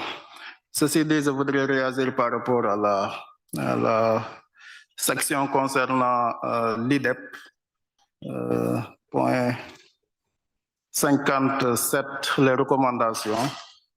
Dans la version française, je pense qu'il y a un travail d'alignement qui est nécessaire à faire, parce qu'il est dit donner la priorité au règlement de leur arriéré et veiller au paiement en temps voulu de leur contribution annuelle. Bon, je pense que paiement en temps voulu, ça peut prêter à confusion. Je pense que paiement à temps, peut-être, ce serait beaucoup plus indiqué. Et moi, je voudrais la formuler ainsi. Les membres de la CIA, bon, là, je voudrais suggérer de mettre les États membres au lieu de les membres de la CIA. Les États membres sont encouragés à honorer leur contribution statutaire au budget annuel de l'IDEP. Voilà, je pense que c'est beaucoup plus clair. Voilà, merci beaucoup. Merci beaucoup, distingué délégué. Cette précision qui vaut bien la peine a été prise en compte par le secrétariat. S'il n'y a plus d'observation sur ces recommandations, nous pouvons avancer et elles peuvent être considérées comme adoptées. Merci, Monsieur le Président. Donc, nous sommes au point G, rapport sur la mise en œuvre du programme d'action d'Avasa en faveur des pays en développement sans littoral pour la décennie 2024-2034. Le point H, programme d'action de Doha en faveur des pays les moins avancés. Rapport sur les progrès accomplis dans la mise en œuvre des domaines prioritaires en Afrique. On passe au point 63 des recommandations. À la lumière du débat, le comité a formulé les recommandations suivantes. Petit a, les membres de la CEA qui font partie des pays en développement sans littoral et des pays les moins avancés sont encouragés à aligner leur budget, leur stratégie et leurs plans nationaux de développement sur les priorités du programme d'action de Doha et du programme d'action d'Avasa, tout en veillant à ce qu'ils soient également alignés sur le programme de développement durable à l'horizon 2030 et l'agenda 2063. L'Afrique que nous voulons de l'Union africaine. Point 2, renforcer leur résilience face aux chocs externes en investissant dans le renforcement des capacités d'adaptation des ressources naturelles et en renforçant ces domaines. Petit b, les membres de la CEA qui font partie du groupe des pays en développement sans littoral sont encouragés à s'acquitter de leurs obligations internationales en matière de transit en les adaptant à leur situation nationale et à les harmoniser avec leurs politiques et leurs réglementations nationales. Point C, les membres de la CEA qui font partie du groupe des pays les moins avancés sont encouragés à élaborer des stratégies de transition progressive avant le retrait de la catégorie des pays les moins avancés afin d'assurer la pérennité de ce reclassement. Point D, la CEA est encouragée à, petit i, fournir une assistance technique afin de faciliter l'alignement des cadres nationaux de développement sur le programme d'action de Doha et le programme d'action d'Avasa et renforcer les capacités en matière de suivi et d'établissement des rapports. Point 2, aider ses membres à renforcer la facilitation du commerce et à en réduire les coûts et à accroître leur participation aux chaînes de valeur régionales et mondiales, notamment par la mise en œuvre de l'accord portant création de la zone de libre-échange continentale africaine. Petit i, 3i, promouvoir les infrastructures et la connectivité régionale, y compris les initiatives transfrontalières. Point 4, faciliter le partage des connaissances, l'apprentissage entre pairs et le dialogue régional afin d'accélérer la mise en œuvre effective des programmes d'action et la réalisation des objectifs de développement durable. Point 7, date, lieu et thème de la 59e. OK.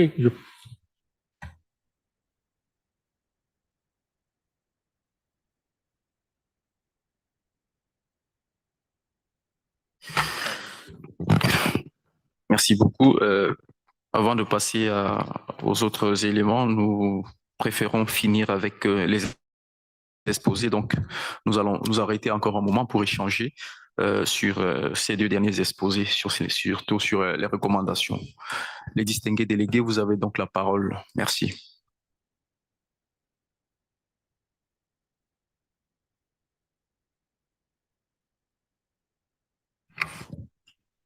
Distingué délégué de la Gambie, vous avez la parole.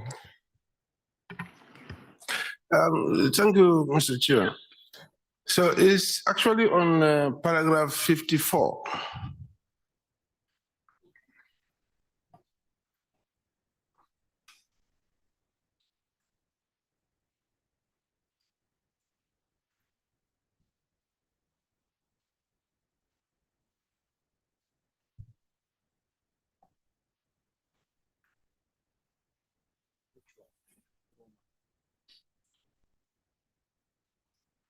Uh, 54 Roman 3.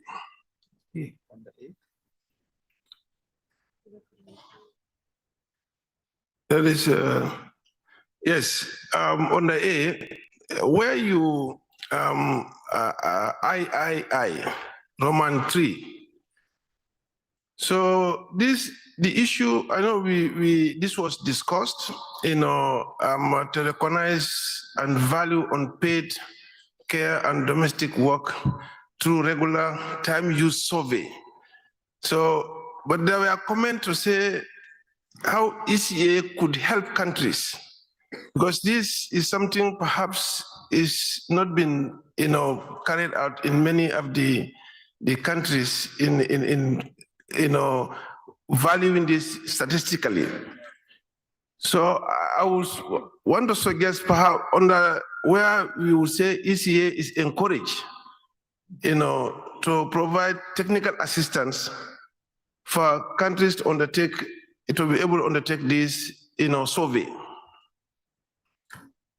So that is the first comment. The second comment, I did not see, yesterday during the presentation also, we raised concerns about domestication of protocols. So, and there was this comment that whether ECA, what ECA could do to assist, in encouraging that domestication of the protocols, because like when AU made a presentation, of course, they mentioned that there were absence of, finance institutions. So because of their absence, they are not established, although there are protocols, establishing them. So they are undertaking some of the work now that would have been undertaken by those, institutions. So there was comment of some lack of domestication. So if that drive could be accelerated, so it could help. Even in the use of the landlocked countries also, we mentioned the issue of redress. Because countries are encouraged to include in their regulations, they have the obligation to include in their regulations that will, facilitate, transit. So there was this question now, if there are issues with that, are there redress mechanism? So which was also, lacking from the response. So that's why, this issue of domestication of protocols become important, not only having them ratified or hanging there, not being domesticated, so you don't get the full benefit of them. So that ECA could play a role, in that. I didn't see that domestication issue being captured. So this other one is the, what ECA could do to assist countries to be able to carry out this kind of statistics. Thank you. Merci beaucoup, distingué délégué de la Gambie, pour ces observations qui vont permettre d'enrichir notre rapport. Également, des réponses seront apportées à vos préoccupations soulevées sur ces axes à travers lesquels la CEA peut accompagner les États. Nous saluons l'entrée de Monsieur le secrétaire exécutif de la Commission économique des Nations Unies pour l'Afrique, Monsieur Claver Gatete. Excellence, Monsieur le secrétaire exécutif, nous sommes rendus à l'examen du rapport du comité d'experts. Vous avez pris le train en marche, nous sommes en train d'examiner, nous y sommes presque à la fin. Et lorsque justement nous allons valider ce rapport, nous allons entrer dans notre traditionnelle phase d'échange avec les parties prenantes. Nous sommes très honorés de votre présence parmi nous et nous savons que vous allez apporter des réponses comme on en a l'habitude de les avoir aux différentes préoccupations des parties prenantes et des pays membres. Merci beaucoup, Monsieur le secrétaire exécutif. Cela dit, avant de passer aux dernières articulations qui sont les dates et lieux, ainsi que les thèmes de 2027. Donc, si nous n'avons plus de contributions supplémentaires, nous considérons, n'est-ce pas, ces recommandations comme adoptées et nous pouvons avancer. Monsieur Zakaria. Merci, Monsieur le Président. Point 7, date, lieu et thème de la 59e session de la Commission économique pour l'Afrique. Je crois que ce point mérite qu'on lit également la présentation, si vous le permettez, bien sûr, parce qu'il y a 3 options de thématiques. Donc, si vous m'accordez de lire ces 3 options. Donc, pour Il a été, oui, je peux lire ça, oui. Donc, un représentant du secrétariat a présenté une note concernant la date, le lieu et le thème de la 59e session de la Commission économique pour l'Afrique. Il a été proposé que la 59e session se tienne au siège de la CEA, à moins qu'un des membres de la CEA propose d'accueillir en mars 2027 sur l'un des 3 thèmes suivants formulés par la CEA dans le cadre d'un processus consultatif et soumis au comité pour examen. Petit a, option 1, façonner l'avenir du travail en Afrique. Emploi des jeunes, croissance et résilience budgétaire. Point B, option 2, de l'extraction à la transformation, tirer parti des minéraux critiques et de la biodiversité de l'Afrique pour l'industrialisation et la croissance verte. Option 3, recouvrer la souveraineté financière de l'Afrique en faveur du développement durable, inclusif et résilient. Maintenant, je pars aux recommandations. Point 68. À la lumière du débat, le comité a formulé les recommandations suivantes. La 59e session de la Commission économique pour l'Afrique devrait se tenir sur le thème « Façonner l'avenir de travail en Afrique, emploi des jeunes, croissance et résilience budgétaire ». Point B, la 60e session de la Commission économique pour l'Afrique devrait se tenir sous le thème de l'extraction à la transformation, tirer parti des minéraux essentiels de la biodiversité de l'Afrique pour favoriser l'industrialisation et la croissance verte. Petit C, l'offre du Cameroun d'accueillir la 59e session de la Commission économique pour l'Afrique sur le thème préféré devrait d'être acceptée par les ministres. Point 8, questions diverses. Aucune question n'a été soulevée au titre de ce point. Point 9, on est l'examen et adoption du rapport du comité d'experts et l'examen des recommandations et des projets de résolution. Donc, Monsieur le Président, je vous donne la parole. Merci beaucoup, Monsieur Zakaria, sur ces quelques recommandations, des dates et lieux ainsi que du thème de la COM 2027. S'il y a des éventuelles réactions, la parole est donnée au distingué délégué.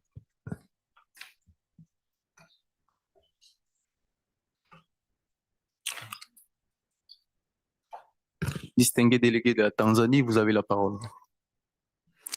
Thank you very much, Chairperson. On paragraph 68, we propose some slightly improvement in that para.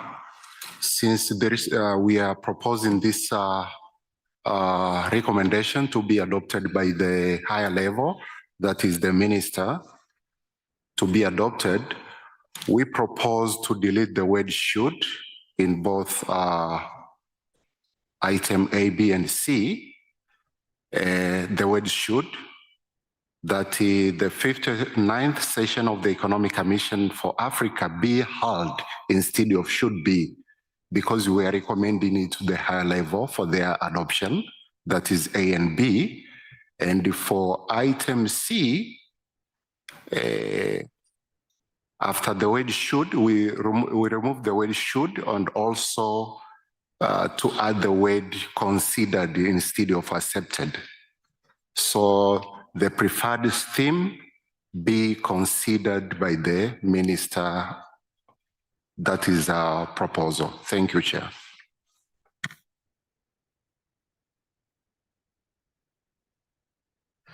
Merci beaucoup. Le secrétariat a pris bonne note de ces remarques.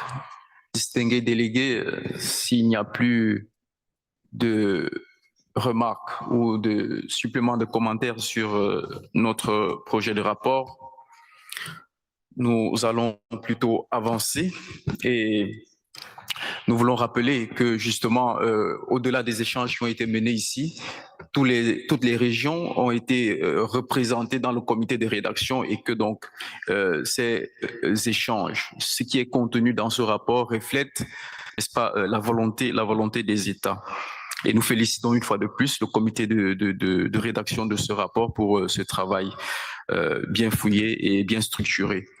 Sur ce, nous disons donc que notre rapport du comité des experts de la 58e com et de la 44e session du dit comité est adopté.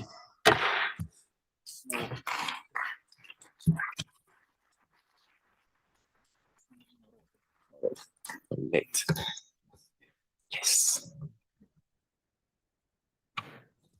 Merci, Monsieur le Président. Non, juste avant l'adoption du rapport, parce qu'on a levé la main avant que vous prononciez l'adoption du rapport.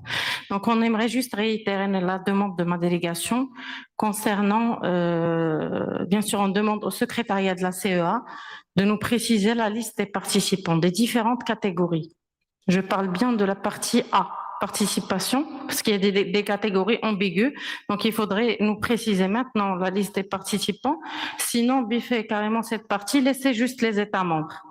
États membres et représentants des Nations Unies. Avant l'adoption du rapport, s'il vous plaît. Merci beaucoup. Merci beaucoup. Toutes les remarques qui ont été faites, toutes ces observations, le secrétariat est justement en train de travailler là-dessus. Je crois que ici nous avons eu les interventions des États membres, de la société civile et des autres parties prenantes. Et le secrétariat a pris bonne note. Nous allons intégrer toutes ces parties prenantes dans le rapport.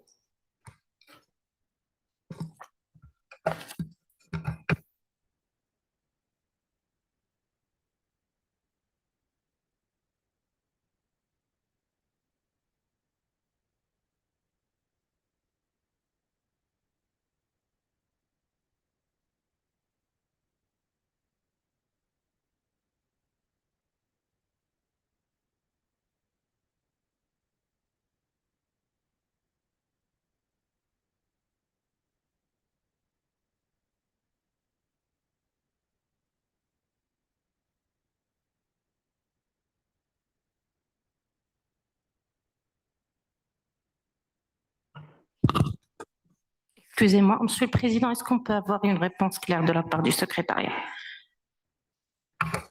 Oui, justement, le secrétaire est en train de travailler pour vous apporter une réponse. Merci. Prenez votre mal en patience. Merci.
Merci beaucoup. Nous revenons à nos distingués délégués du Maroc. Donc, étant donné que le Maroc est le chef de file de ce rapport aussi, en tant que rapporteur, membre du bureau, nous proposons justement que le secrétariat travaille avec le Maroc pour mettre à jour cette liste des participants, pour nous permettre d'évoluer. Merci beaucoup.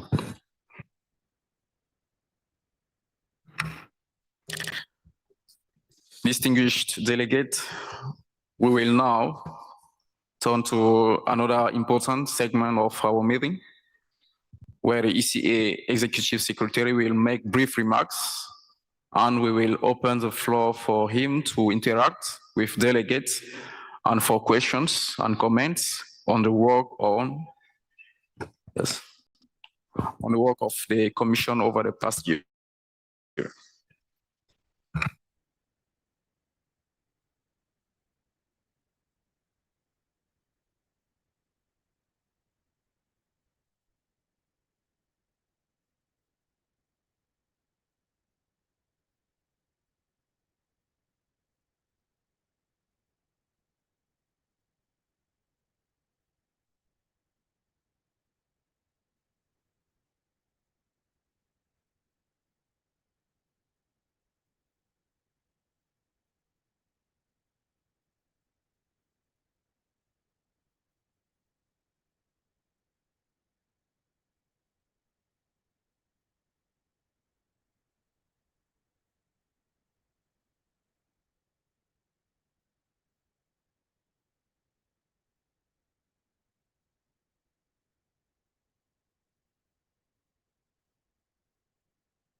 Excuse me.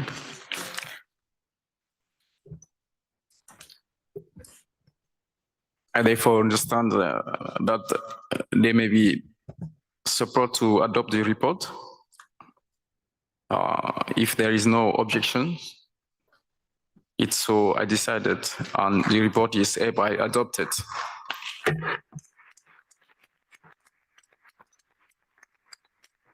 Distinguished delegates, we now move to the last item of our agenda, entitled Closing of the Meeting. Before I make my concluding remarks, I would like to call on Ms. Anan Morsi, the Deputy Executive Secretary and Chief Economist of ECA, to deliver her closing statements. Ms. Morsi, you have the floor.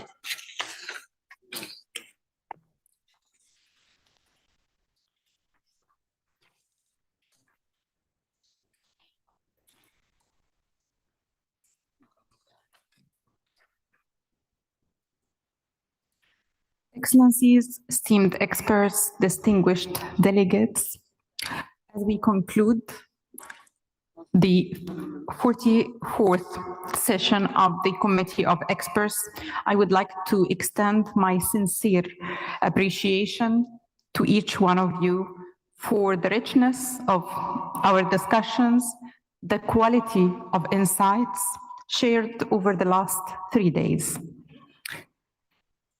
The depth of expertise in this room, alongside with valued partners and organizations, has once again affirmed the role of this committee. Your excellent comments, thoughtful recommendations from technical foundation will form that technical foundation that will guide our ministers and shape priorities at global, regional, and national levels. We meet at a time of profound global change. It's a time like no other. Technological advancement is accelerating. The economic landscape is shifting quickly, and competition to govern data, artificial intelligence, and digital infrastructure is quickly intensifying. For Africa, this moment presents both risk and opportunity. Over the past days, you have reviewed ECA's statutory reporting and also explored how innovation, digital technologies, and improved data governance can act as catalysts for productivity, diversification, and most importantly, structural transformation. You have underscored the imperative for Africa to become a strategic actor, capable of shaping the rules of the global digital economy, rather than remaining as a passive participant. Your discussions have remained grounded in economic reality, while Africa's growth has begun to recover, supported by improved macroeconomic stability and infrastructure investment. This recovery is fragile. New pressures have emerged from the impact of the conflict in the Middle East, disruptions to energy markets, heightened volatility in trade and financial flows, and shifting geopolitical alignments that strain already tight fiscal positions. For African economies, these shocks translate into rising import costs, tighter external financing, and renewed inflationary pressures. Public debt remains elevated, fiscal space is constrained, and structural challenges such as limited industrialization, persistent inequality, and vulnerability to global shocks continue to pose significant hurdles. The choices we make will determine whether Africa merely adapts to global change or actively shape its own future. Your deliberations have produced valuable recommendations for the upcoming ministerial segment. Allow me to highlight the key messages. First, that we must accelerate structural transformation through innovation-driven growth across agriculture, industry, and services. This requires country-led prioritization frameworks to identify which technologies and sectors can deliver the fastest productivity gains within 3 to 5 years. Second, we must build robust data governance systems and digital infrastructure, ensuring Africa actively shapes technologies influencing its future. This demands data sovereignty, robust domestic legislation, AI awareness, and strong cybersecurity. Third, we must mobilize sustainable financing while strengthening domestic resource mobilization, improving fiscal governance, and addressing high public debt. Simultaneously, we must continue collective advocacy for the reform of the global financial architecture. Fourth, we must invest in inclusive research and development and human capital, equipping Africa's youth with the digital and technological skills for rapidly changing global economy. Fifth, we must deepen regional cooperation and integration. This includes strengthening geospatial data systems, accelerating Africa Free Continental Trade Agreement implementation to facilitate trade for landlocked countries and closer trade integration across the continent, and aligning our global engagement to ensure African priorities are represented at international level. We must also link Agenda 2063 with the SDGs through integrated planning tools that reduce transaction costs for member states. Distinguished delegates, the PITE's ability to innovate, harness data and technology, and translate knowledge into transformative economic policy. The moment generated here must now translate into tangible action at national, regional, and continental levels. Africa's trajectory depends not only on the policies we design, but on our ability to implement them through effectively mobilizing partnerships and harnessing innovation for the benefit of all Africans. I would like to express my deep appreciation to the government and the people of the Kingdom of Morocco for hosting us in the beautiful city of Tangier. This historic city, across civilization, has been a bridge between continents and a testament to the power of connectivity and exchange.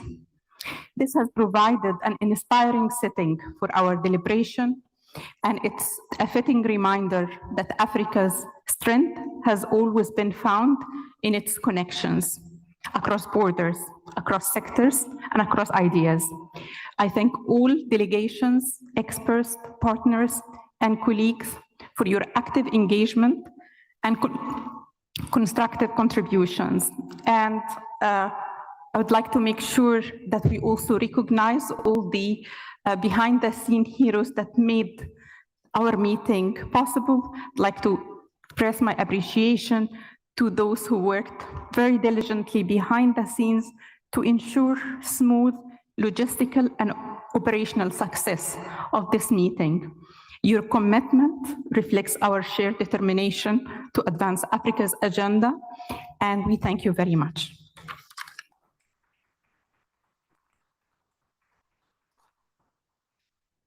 Merci beaucoup, Madame Morsi, pour vos propos conclusifs qui résument bien à suffisance nos échanges. Distingués délégués, cette réunion a aussi vocation à préparer, n'est-ce pas, le segment ministériel. C'est pourquoi il y a 3 résolutions qui vous ont été envoyées sur la plateforme pour examen et que nous devons adopter ici avant qu'elles ne soient soumises, n'est-ce pas, au segment ministériel.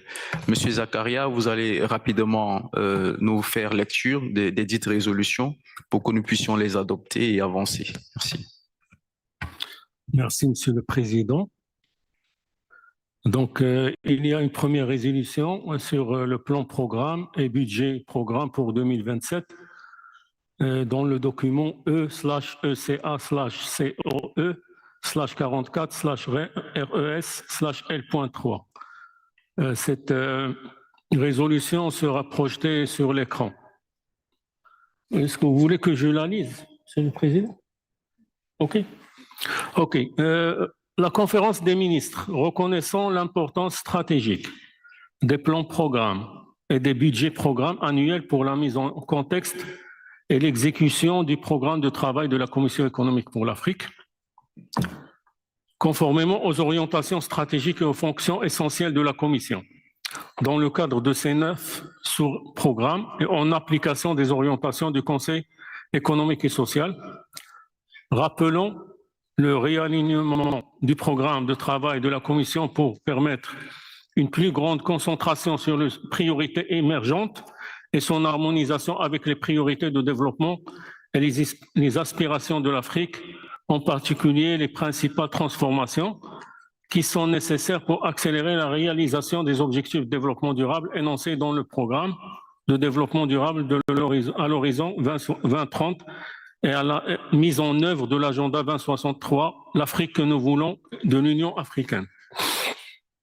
Prenons note des estimations révisées du projet du budget programme de la Commission pour 2026, établi dans le cadre de l'initiative ONU 80 et approuvé par l'Assemblée générale.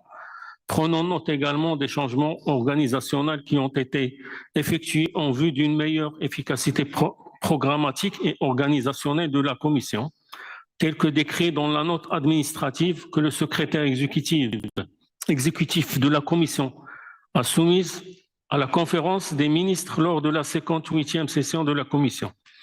Considérons que l'Afrique continue d'être affectée par des crises et des conflits récurrents à l'intérieur et à l'extérieur de la région qui accroissent sa vulnérabilité au choc et entraînent des mutations socio-économiques et environnementales rapides, sachant que les projets de plan programme et du budget programme pour 2027 traduisent les résultats escomptés de l'examen des dépenses et les efforts que la Commission économique pour l'Afrique ne cesse de déployer pour améliorer la mise en œuvre des orientations stratégiques de son programme. et pouvoir ainsi mobiliser des ressources pour financer le développement durable. Ayant examiné le plan programme et le budget programme pour 2027, dans lesquels sont mis en lumière les objectifs et les principaux résultats et produits escomptés pour tous les programmes, 1. Prie la Commission économique pour l'Afrique de s'employer à accroître ses efforts de mobilisation des ressources afin d'établir un meilleur équilibre entre allocation du budget ordinaire et ressources extra-budgétaires. Point 2. Approuve le plan programme et le budget programme de la Commission pour 2027. À vous, Monsieur le Président. Merci beaucoup. Il est question de lire juste les titres des résolutions pour que nous puissions avancer. Nous en avons 3.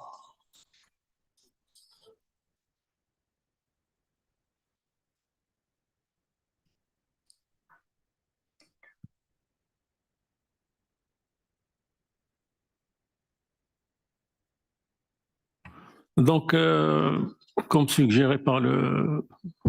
Haji, donc on va juste, parce que les résolutions ils sont projetées ici. Donc, la deuxième résolution, c'est promouvoir l'énergie durable pour renforcer les infrastructures technologiques numériques en Afrique. Dans le document E/ECA/COE/44/RES/LL.1. La troisième résolution, c'est la réorganisation du travail de la Commission économique pour l'Afrique. Également, il sera projeté sur l'écran pour discussion.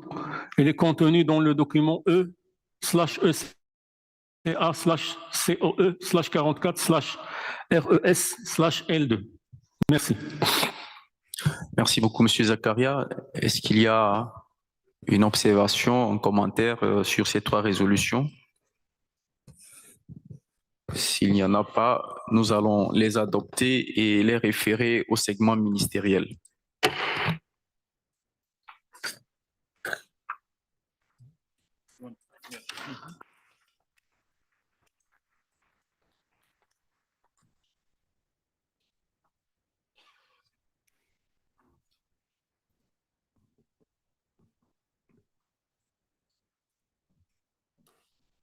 Distinguished delegates, we have now come to the end of the 44th meeting of the Committee of Experts.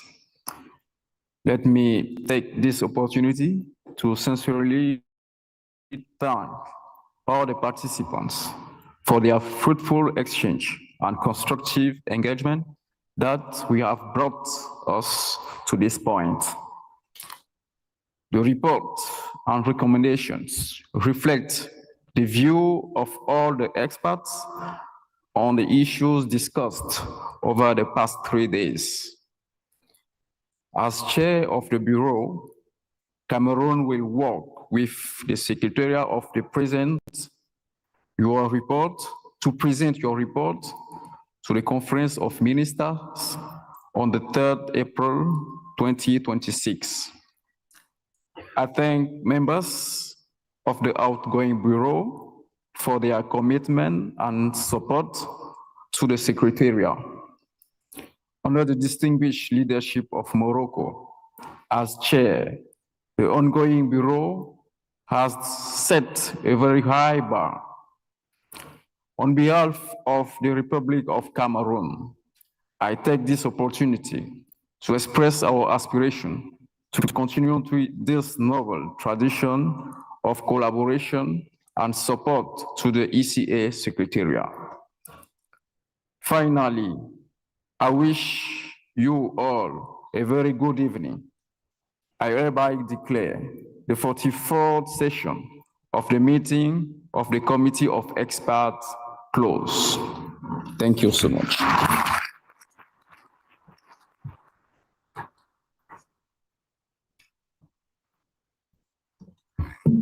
Excellencies, distinguished delegates, ladies and gentlemen, allow me to join my voice to also thank you for your active participation, insightful contributions, and the spirit of collaboration that has enriched our discussions throughout these 3 days. Before we move to the next segment, I would like to kindly ask for a group photo with all our high-level officials. If we can arrange for one in front right here. Please, ES, Chair, DESs, Rapporteur, Alhaji, can we please have a group photo together? Thank you.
Can we please give them a round of applause?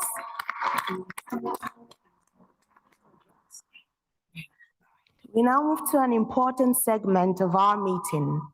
This session provides an opportunity to hear directly from the Executive Secretary of the Economic Commission for Africa on the work of the Commission. I encourage you to take full advantage of this exchange by asking questions, raising concerns, and sharing your perspectives. Without further ado, I now have the honor to invite the Executive Secretary of the Economic Commission for Africa, Mr. Claver Gatete, to take the floor. Mr. Gatete, you have the floor. Can you hear me? With your permission, I think I can take it from here or I can go the other side. I don't know. Whatever you instruct. And mine is just listen to you, to hear from what you have discussed and the issues that came out. But I just wanted to say a few things. First is to thank the Kingdom of Morocco, really for organizing this event. From the time I was in Addis Ababa and in transit, I was always following up on what is happening here. And whoever I ask, they tell me the government has done quite a lot. I heard it many, many times. And since I heard it many times almost from everyone, I have no doubt that is true. And for this reason, we thank the government of Morocco really for supporting us. They told me the level of organization is going to be very difficult to be matched. And I think Cameroon is in trouble for next year. So this has been quite a big level that one has to work very hard to achieve. Secondly, I want to thank all of you for the work that you have done over the last few days. Really, from what I just heard as I came in, there is a lot that has been going on into this work, which is very important because this is your work. This is the work that contributes to our own development on the African continent. And it is now timely, as you all have seen. In 2024, the Secretary General of the United Nations launched and the General Assembly adopted the Pact for the Future. There were 4 important elements in that pact. One of them, because of the challenges we've been having from COVID to the war in Ukraine and so many other things happening, it made many countries very poor.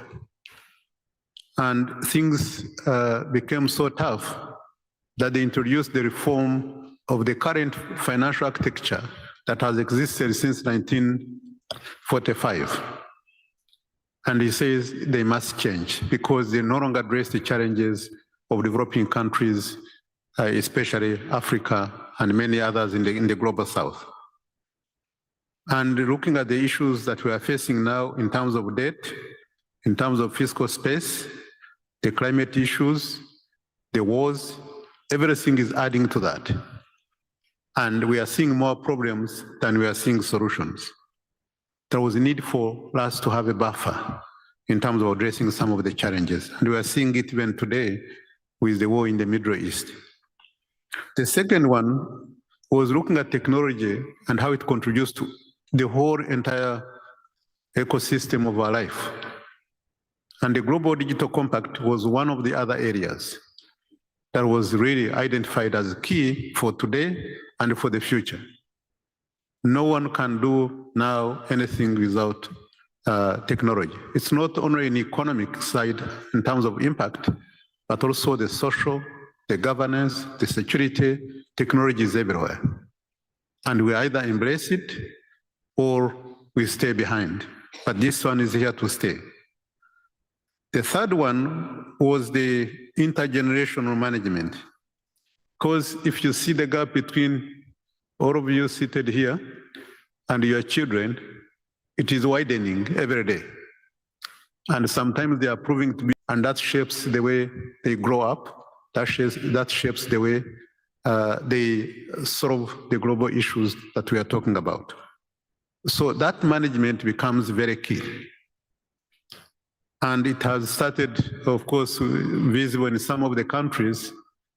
You've seen that in some of the countries, whenever there is a jobless, we see that they know how to communicate. They understand the issues. It's no longer the purview of the government. They also have all the information. And if we don't involve them, it becomes another problem. The other one was the reform of the global financial, the Security Council reform, which is very key. That's where decisions are taken. And that's where we decide the new laws that are affecting security and how they are implemented.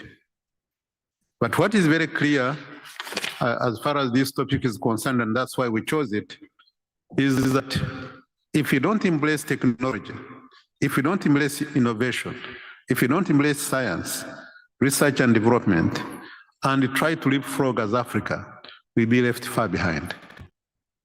In as much as we have the demographic dividend, but if we don't empower them with all aspects of technology, we cannot develop and sustain the development that we've been having. Some of the development that we've been having basically has been mainly because we have assets and we're not doing much about it. We can still grow, but we can grow faster if we added innovation, science, technology, and of course, research and development. Everywhere we are still lagging far behind. And so your work here in terms of looking at the future, in terms of looking at sustainability, I think has become very, very important.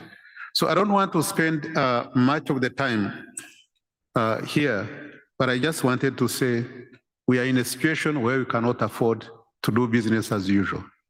We must do things differently, and the productivity is going to become very key.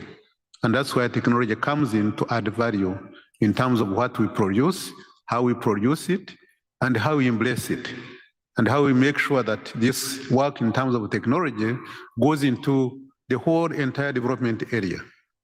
And that's the only way we can sustain and compete globally.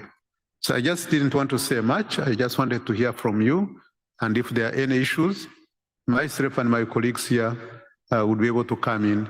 But I really wanted again to thank you very much for all the contribution you've made for the last 2 days. Thank you so much.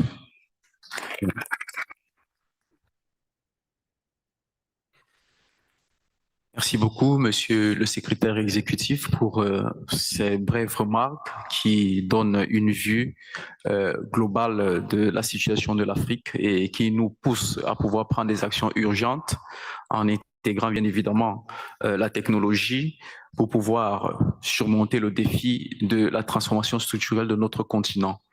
La parole est maintenant donnée aux distingués délégués pour poser toutes les questions possibles, toutes les préoccupations possibles, incluant bien évidemment, si vous voulez, celles qui ont déjà fait l'objet des discussions. La personne la plus autorisée de la Commission économique des Nations Unies pour l'Afrique est devant nous Donc, nous avons donc ce privilège et nous devons tirer profit, poser toutes nos préoccupations. Distingués délégués, vous avez la parole. Merci.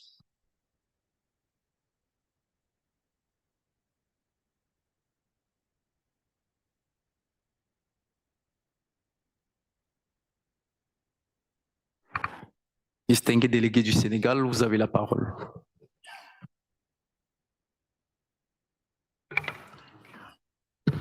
Voilà, merci beaucoup, Monsieur le Président. Merci beaucoup, secrétaire exécutif, pour cette opportunité. Dire que lors des préparatifs de cette conférence, je pense que lors du briefing du 5 mars, si je ne m'abuse, plusieurs délégations avaient demandé l'inscription d'un point sur la crise actuelle au Moyen-Orient et ses impacts sur les économies africaines. Je voudrais demander si il est prévu que le point soit abordé donc lors des segments ministériels. Sinon, si le secrétaire exécutif pourrait nous faire une analyse sur les éventuels impacts de cette crise sur les perspectives économiques en Afrique. Merci beaucoup. Merci beaucoup. Peut-être en attendant une éventuelle question de notre distingué délégué, nous devons d'abord... Ah, d'accord. Distingué délégué de la Gambie, vous avez la parole. Thank you very much, Mr. Chair, and for the way and manner you have conducted the session. I have two questions for the Executive Director.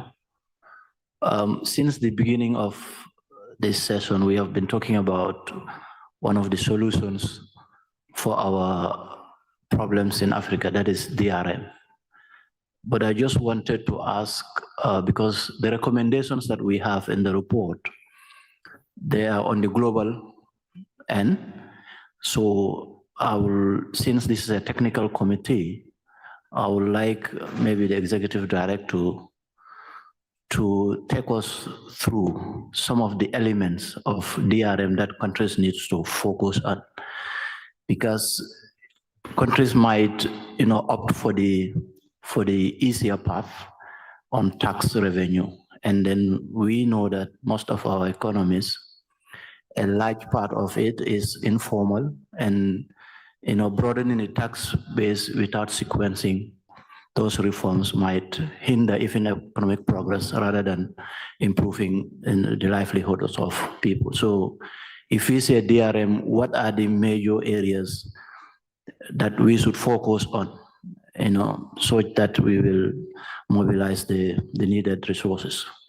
The second part is, on the discussions here, we've mentioned about the need for resources and all that, but one part that is missing from my end is the efficiency in the utilization of these resources. We have seen that African economies or countries will borrow. How much of it is utilized efficiently to be able to impact or to be able to have efficient investment, public investment, such that we have higher returns, and then we are able to, employ our youths, and then the economies become more productive and drive, sustainable economic growth. And I think that is an area that also we needed to focus more. One thing is to mobilize resources, but the other side of it is to efficiently utilize the resources such that productivity gains will improve. So these are the areas that I wanted the Executive Director to touch on. Thank you very much. Merci beaucoup. Puisque nous n'enregistrons aucune autre prise de parole, nous allons à ce stade d'abord donner la parole distingué représentant de la République du Cameroun. Vous avez la parole. Merci, Monsieur le Président. Monsieur le Président, nous voulons saluer l'arrivée du secrétaire exécutif de la Commission économique pour l'Afrique. Juste une petite préoccupation, Monsieur le Président, à l'adresse de Monsieur le secrétaire exécutif. Nous voulons savoir la corrélation qui pourrait exister entre les centres d'excellence technologique en Afrique et la problématique de l'innovation.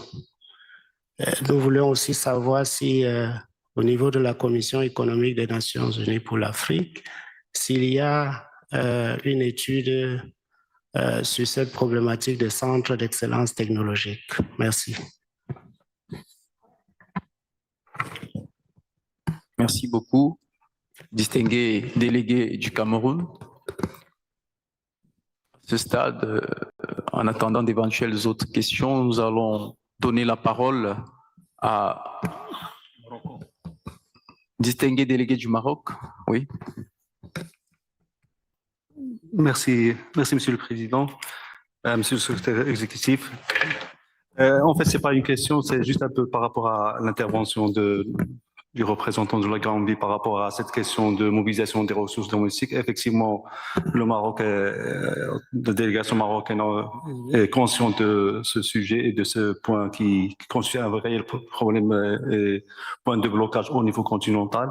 Et par rapport à ça, j'aimerais juste informer les délégations présentes qu'une rencontre ministérielle de haut niveau a été programmée en marge des travaux de cette conférence ministérielle.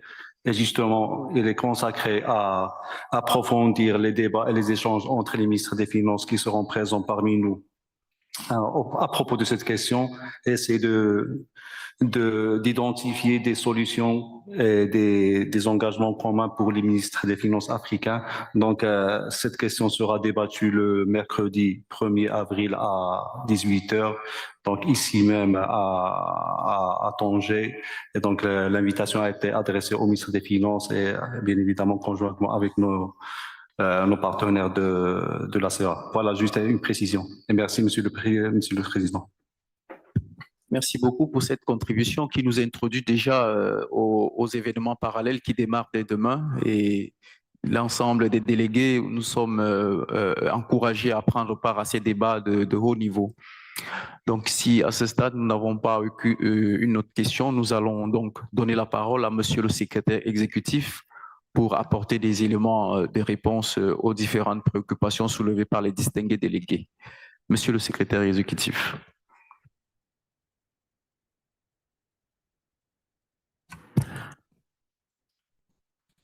Yeah, thank you very much. I don't know if you reserved the hardest question for me, but I think this is exactly the meaning of this kind of event, a technical meeting.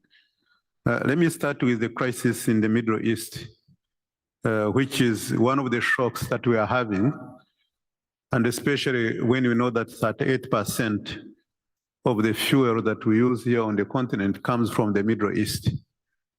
And we know that there is also trade between the Middle East and Africa. We know that fertilizer and other food items and non-food items, including medicine, also pass through Middle East, and they are highly affected at this point in time. And when you have an impact of this magnitude, especially on something so important like gas and fuel, the fuel that we use in the whole entire transport, the fuel that we use in our industries, and also the gas that we use for cooking and other elements. This is something that touches everyone, every ordinary person. And the main, of course, idea when you see these things is to say, how far is the inflation going to go? And this inflation here is not the inflation that's going to be dealt with mainly by the central bank, because it's not money supply, it's not monetary related, it's more on the fiscal side. And that means that for you to address this one here, there is a big role of government in terms of subsidies. Otherwise, the monetary instruments, the repos, the repurchasing agreements cannot work. They have a limit to how much they can work, because this one transmits into everything that we do. Whether you are transporting food from the rural area to urban area, whether you are really transporting anything, it transmits into everything that we do. And then, in addition to that, there is another element. And I realized it when I was in 2011, when there was this, what they call Arab Spring. and the barrel, it went above 100%, above $100 per barrel of oil. And we saw that even things that had nothing to do with energy had to go up. So speculation comes very fast. And even some of the companies that had bought fuel beforehand at lower cost, they had to hike it because of the high demand and shortage of that kind of fuel. So that is something we are likely to see, definitely, that is going to be dealt with. And also looking at other things, including if there's no fertilizer, then the harvest definitely is going to be affected. So there are things that are going to be affected immediately that you can see the results. There are others that also you'll have an impact in the next few months. But because of the magnitude of this, ECA, together with the UNDP Africa Bureau and Africa Development Bank, together with African Union Commission, we had to get together to really think through this amount of impact that is likely to have. So we are still consulting, and we are on the 1st of this month. That's first will be on Wednesday. We'll be having a press conference, and then on the 2nd, we'll be having a discussion with all of you and your ministers together on the work that we are doing in this area, because the impact is heavy. We have to look at who are impacted, and mainly already we are seeing that Eastern Africa and Southern Africa are the ones who are getting mainly that kind of imports that are coming from the Middle East in terms of especially fuel. And we're also seeing other impacts that are coming in, which we are going to discuss and tell you how far where we are in terms of doing this kind of analysis that is going to brief the ministers of finance. And of course, there'll be also other benefits. Whenever there is a problem, there is always a light at the end of the tunnel. And that's why sometimes you see things that we never expected. For people who are coming from Kenya, you saw the increase in terms of volume at Lamu port. For those that from Southern Africa, you saw Maputo, you saw the Durban ports also increasing in terms of volume. Goods that are going the other way around to the Cape of Good Hope are now being rerouted to be handled by Durban. And we see the port in Namibia that is refueling, the South Pacific. It has become like a refueling center. And the Dangote refinery is now almost booming, really. And some of the airlines which are coming sometime from the Middle East taking advantage of the global network, some of them had to be taken by other airlines, including Ethiopian Airlines. But these are the things that we are still following to get the proper numbers to understand the impact of it. Nothing is now very concrete because the war is still going on. And we don't know when it will end, but it is every day that passes, it is having a big impact. And you can imagine, of course, the Middle East has become a market, especially Dubai, for most of your countries in terms of goods and trade and everything else. So once it is affected, we are also affected in different ways. So this is a discussion that we'll have on Thursday in the morning, but also we'll have a press conference as I said, on the 1st, which is on Wednesday. And so we'll talk much about that one later. We've been having a joint work that is being done, and then this work will continue to brief even heads of state. And because the war, we don't know when it's going to end. And the numbers you have today may change tomorrow, may change another day. So we are it's work in progress. That's how we are taking it. Now for Gambia, the question that you are raising is very, very important. Very, very important. And this one here is, I will put it as number one, really. Because some of us found ourselves in a system, a financial architecture that we never created. We found a financial architecture whereby someone can afford to give you free money in terms of aid, although sometimes it has conditions. And then tells you that you can go and get concessional loan if you want to continue to grow, and you don't have to be rated at all. And then at the end of the day, if you have higher indebtedness, then there is a process that can relieve that kind of debt. Once you create a situation like that, then you are creating dependency syndrome. There was no incentive for us to be able to generate a lot of domestic resources. Because if there is a problem like climate or any shock, someone is going to come to your rescue and give you free money. So aid that used to be there, it has now declined. Even humanitarian assistance has declined. And now the window that we had, which was very cheap, which was concessional resources, it is also not enough because our economies are growing very fast compared to the needs, compared to the resources available for the either resources or those that we source from the concessional window of the Africa Development Bank. It was very cheap. When I was a finance minister, I was really looking at this and I say, well, if someone can give you 0.75% or even close to zero for 40 years or 30 years with 10 years grace period, I think this is good money. This is good money that you would really, you never think of how to reform your own system. But then, of course, now that things are not so good, the shocks are many, the challenges are coming, and from climate to all these shocks that we are seeing, and then the money is not enough, and you are highly indebted, and there's no more the Paris Club that used to be there, because there used to be Paris Club, London Club, but at least now that there is a situation whereby all the countries have to agree, and the way they function is not the same way as Paris Club used to work.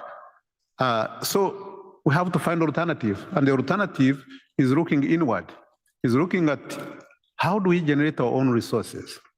And to develop the country, it's not only the government, there is also the private sector. So there is resources for government to invest, there is also resources for private sector.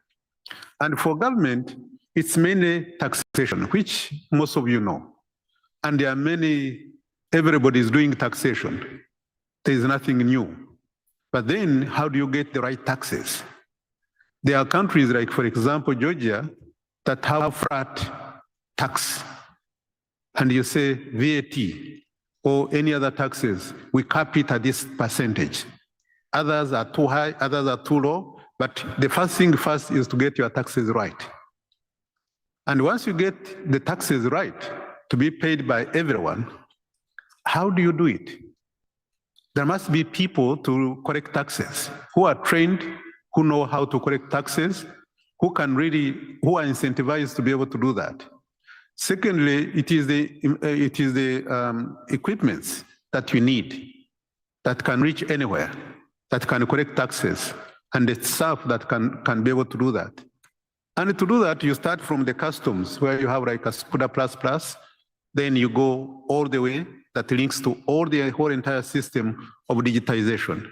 Because with digital system, then everybody, knowing that everybody has a tax identification number, and you know what they do, and you can track the income properly, then you know that the chances are that everybody is going to pay what they are supposed to pay, depending on which tax. If it is property tax, you know the land, you know the value, you know everything. And if you put a technology, you can imagine now nobody, at least you can collect as much as you can. So the digitization becomes very important. The technology becomes very important. The equipments that you use also become very important. Education is one of the most important things. And there are many countries that have what they call taxpayers' day, whereby you also have to acknowledge and award the companies, individuals who are paying taxes the best way accordingly by the law, so that they have an incentive that this is really their resources are being appreciated. But at the same time, it is how you use those resources that also encourage. If you use those resources, you build roads, you provide water, you provide electricity, you provide other needs of the community, they can appreciate that actually what the money is doing is quite useful. But then there are also some mistakes that we make. And when I'm telling you the mistakes we make, I also made them. When I was there, sometimes there are political considerations. Sometimes you provide incentives. You have an investment code that is saying, there is one company I won't say, but where you provide incentive for 7 years, and you say tax waiver because you're going to employ so many hundreds of thousands of people. You're going to produce at this level. You're going to do A, B, C, D. You have a whole checklist, but you never take the time to go and check whether those jobs were created and what kind of jobs are they, and whether this company has paid this much which it was supposed to pay. And then after 7 years, it changes the name and it comes with another name and wants the same incentives again. And then you find there's a whole problem. And then you find other companies which are saying, okay, for us, a big chunk of our work, I'm an international company, but a lot of work is being done by our sister companies. And then they say, you need to reduce by about 5 to 10%, because this is the work that is being done by another sister company, which you don't know, which you don't know what it did, which you don't have any proof, you don't have anything. Lack of transparency. So, and then when you talk about in the informal sector being formalized, also you have to be very careful, because the informal sector, these are small companies that are many. And if you don't help them, if you want more money, you have to assist them to grow, so that as they grow, they can actually produce, they can employ people, you tax the people, you tax their income, but at the same time, they also get more income. That's when you can start now charging them as you go on. But if you start punishing them when they are still infant, they will never come up. And then you find that you are only relying on less than 50% of the companies, of those that are supposed to be paying taxes, because they are the only ones you can see the income. And then you find that actually you are constraining them, and that one affects the whole growth of the economy. So it's very important to say which companies, how do we help them to grow? And then from there, then the tax will come in different ways. But you need to help them to grow. Then, so the investment code has to be very careful, really. First of all, is to track everybody who is in business, what kind of business, which ones need help, what kind of help. The investors from the country and from abroad, how do we encourage them to invest? And then you look, of course, the whole entire system. So there is a way technology helps in terms of making sure that everybody pays what they are supposed to pay, and then also to prevent the leakages that are going on, the illicit financial flows, as you say, and also looking at the standards in terms of the work that we are doing in terms of the global, the companies which are based there, and to make sure that we have the same rules, rather than just signing with each of the country that for companies that are in your country should not be taxed in another country the same way, this and that, but you can have one global rule that applies to everyone. And that's just for the companies. But then for the companies which are working from the private sector, they have the same problem as government. At least the government has access to those cheap resources, although it's not enough. But how about the private sector? From my understanding everywhere, if there is no capital market which provides long-term resources, then definitely the companies will struggle. They will just borrow from the commercial banks. The commercial banks cannot get a higher rating than your government rating. Imagine some of our countries which are not rated. I mean, the price becomes always consistently very high. Others are borrowing at 2%. Your country, in terms of your local currency, if you go to the, I don't know how many of your commercial banks are lending below 15%. Some of them can go as far as 20%. Okay, how much profit are you going to make to be able to pay back the loan and then make a profit and then grow your company? That becomes very difficult. And that is one of the reasons why, because some of the governments were not being rated. Currently, we have 19 countries that have never been rated since independence. So that gives you an idea.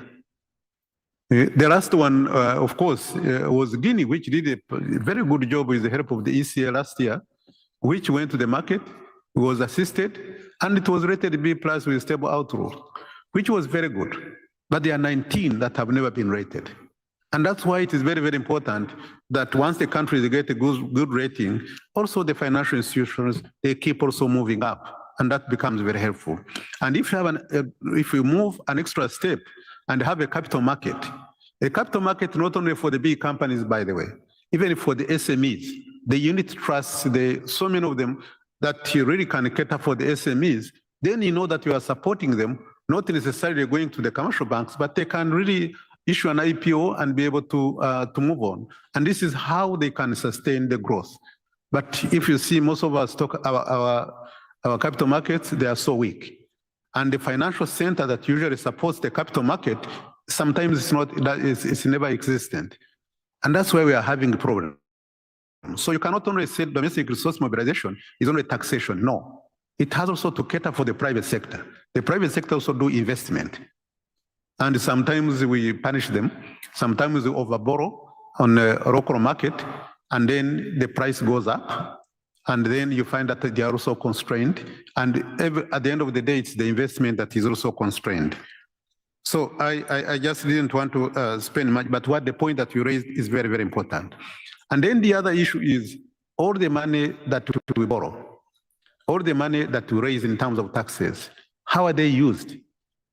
I think this is a long topic that I could say, and I could really tell you from our own experience, where the Ministry of Planning would make their own plan, finance, and then you approve the budget by the parliament, and when you go to implement, then it becomes a problem. You find that there is some of the resources have not been used. There's always an excuse of how the money was not used for what it was supposed to use, for some of the corruption that goes on into the whole implementation, of the misuse of the resources, especially when it comes to those that are borrowed resources. It's not, you are not supposed to borrow for consumption. Usually that's the wrong decision that you could ever have. Whatever you borrow should be in line with your long-term objectives of the government. And then you should be borrowing for investment and not for consumption. And you should have a clear legal process on how you manage your debt, whether it is a debt unit or a debt agency that has all the tools. Most of them, they use two of them, either use the Commonwealth one or use the DM first that is produced by the UNCTAD. And that one helps you in terms of understanding all the debt that you have, whether it's brought by the government, whether it is state-owned enterprises, whether it's the short-term that you borrowing that you use, whether it is guarantees, everything is well compiled. And then it should go by the law of the government, which is designed, which is in the budget law. And within that budget law, there has to be the role of the parliament in terms of approving. It must be very, very clear. And then what you cannot borrow for, what you cannot exceed, and accounting, making sure that there is nothing left out, so that you don't have a shock of one of your public company finding is over indebted without you knowing about it. And this has to be approved by the, of course, parliament. So there has to be a process, and then there has to be a limit. There has to be a discipline in terms of how to do that. But also in terms of implementation of your own government programs, there has to be a different way of doing things. You have the ministries, maybe you know yourselves, government's ministry that don't work together. My ministry don't touch it, and another one doesn't touch it. You don't work together, and yet you are one government. So that becomes a problem. But at the same time, you don't have a structure on how you work with local government. From central government to the local government, there is a problem. There is linkages. Let me tell you one of the stories from my own country, Rwanda, which I used to have. We used to go to a district. I go there because my job requires that I do something in the district. Another day, another one goes there in agriculture, another one in environment, another one in health, another one in this, and nobody talks to each other. And you find the mayor is still running around without really having any control. And whatever we do in a district, we are not coordinated as well. So that becomes a problem, a very, very big problem. And also, we used to have what we used to do in terms of procurement and payment systems, which was not coordinated until we introduced the integrated financial management information system. That one now goes from the e-procurement all the way to that financing, up to the final payment. You can see it in the system. Whether you are an embassy in Russia or in Brazil everybody can see what you are doing. So once it is in the system, you can't cheat. It becomes very straightforward. So that digitization of also the government payment also becomes very important. But also, in terms of delivery, what was very useful, which I appreciated when I was still in government, was the performance contracts. The performance contracts where you sign, you agree, it is very clear, you sign for it. And actually, if you don't achieve it, you can fire yourself. It's very clear. And everything is published, it's audited by an international firm that comes and sees what you plan to do, what you did, and then from there, it will show you what you did not do. It's very, very clear. But before that, it depends on who can defend himself or herself better. And that one is very dangerous because you don't achieve your objectives. And this one is done in a transparent manner. So if you don't do that, then how do you deliver? So if nobody asks you questions, if nobody holds you accountable, then there's no way you can deliver. So that's the efficiency which I wanted just to say. And for Cameroon, in terms of the technology, I don't know if I understood your question very well. You are asking whether we are doing some work in terms of excellence centers or Cameroon, please. Merci, Excellence. La délégation du Cameroun avait demandé des clarifications qui pourraient exister entre les centres d'excellence technologique que d'aucuns appellent encore les pôles d'excellence technologique et l'innovation en Afrique, puisque nous en avons beaucoup parlé durant cette session. Et nous voulions savoir l'interaction qui pourrait exister entre ces centres d'excellence technologique qui, par ailleurs, pilulent dans nos universités et nos centres de formation, et que nous savons que la Banque mondiale finançait jusqu'à une certaine époque ces centres d'excellence technologique-là qui devraient permettre le relais, qui devait être le relais entre l'université et les entreprises en termes d'innovation, en termes de développement des brevets. Et donc, nous voulons avoir votre position sur cette corrélation-là. Par ailleurs, nous voulions savoir si la Commission économique pour l'Afrique menait une étude sur ces centres-là. Voilà, Excellence, le sens de notre propos. Merci. Yeah, thank you very much. And that's a very, very good question because we must know what we have. See, when we started the Global Digital Compact, I was the co-facilitator. And I learned so much because I'm not the expert in that area. And when you are not an expert, you learn very fast to catch up and be able to coordinate others.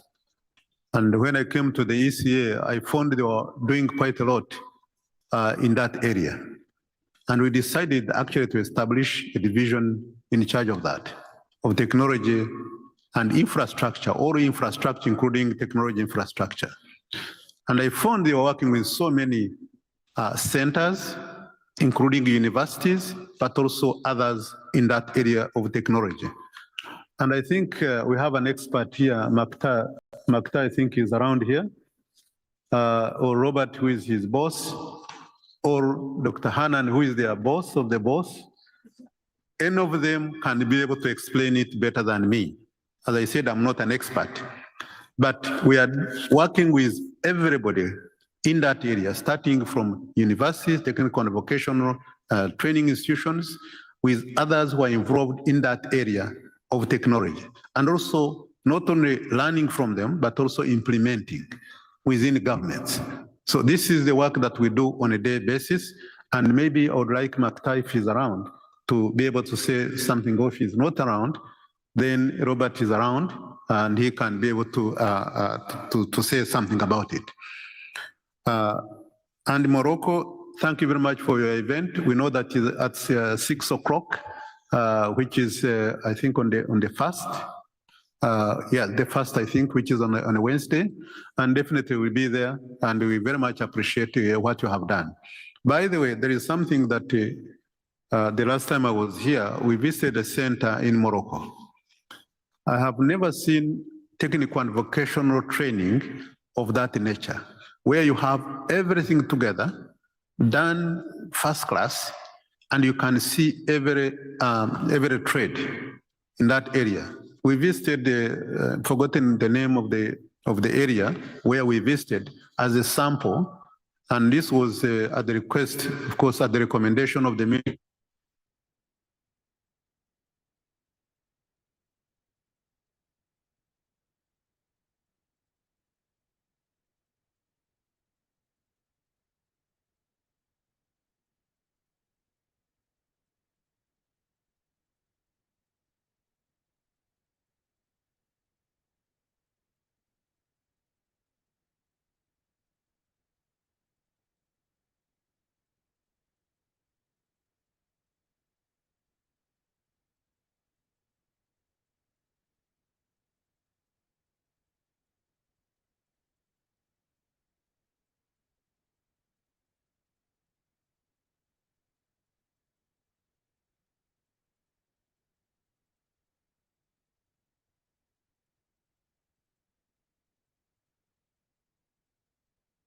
I don't know if, yes, Robert, I think that's what you are paid for partly. Yeah. Thank you, thank you.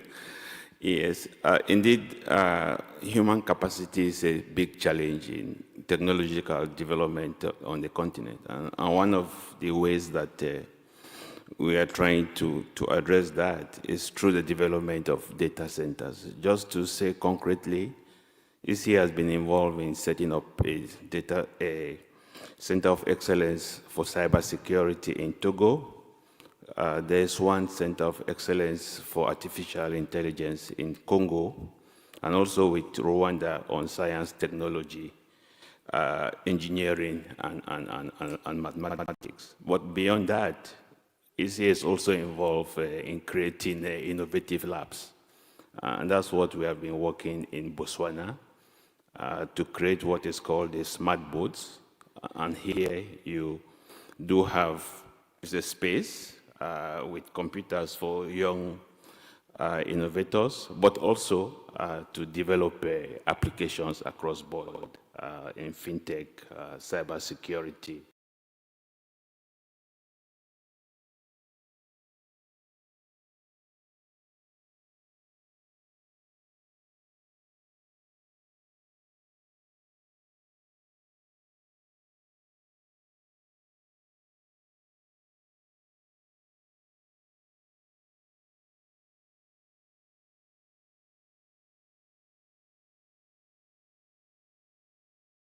The change where Africa is mostly using technology that is developed elsewhere.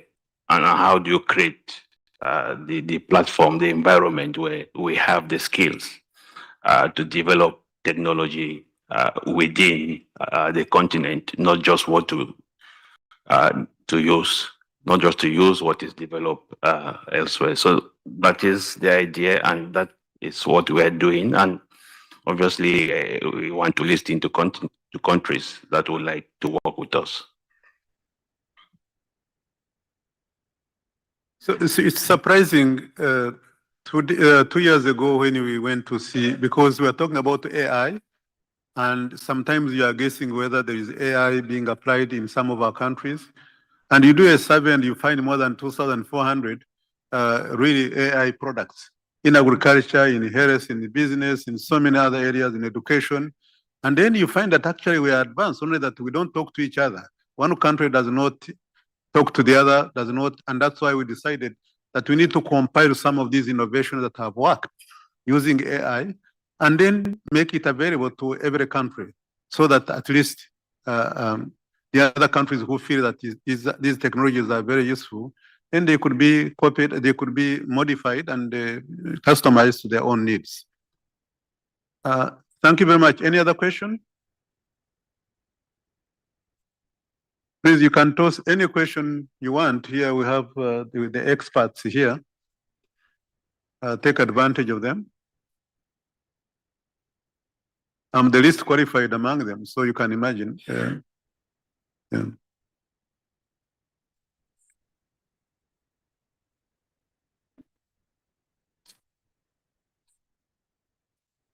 Okay, since there is nobody asking a question, either what we are saying is not very interesting or it is late in the night.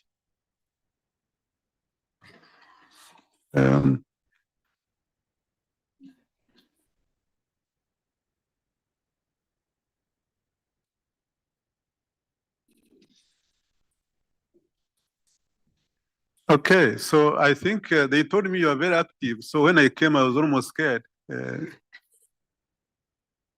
I don't know if you are doing this to make my life easier, but I really want to thank you so much for really the great work that you have done. And we always count on you because this development is for our own countries. You know, our own countries, and if we don't take this economy in your hands, then you know that nobody is going to come from outside and be able to do it for us.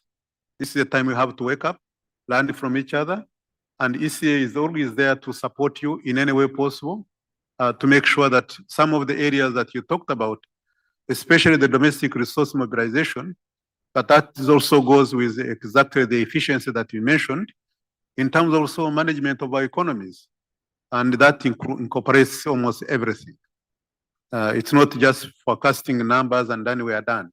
It is what we do there to make sure that we can generate these positive numbers depending on the investment that we make in the right way. For every country, if we can have the pillars of development and focus on them and do things right, I'm sure that will be very useful. And then make sure that we apply science, technology, and innovation in terms of doing it, and we are held accountable. And I think they can make significant progress and we can be able to compete. Otherwise, Asian countries have grown, they were at our level, but they have overgrown, they are no longer with us. But I think where we are now, given the challenges we are facing, should be a lesson for us. But I have no doubt that from what I have heard from your debates, I think we can make it, especially if we work together. Thank you very much.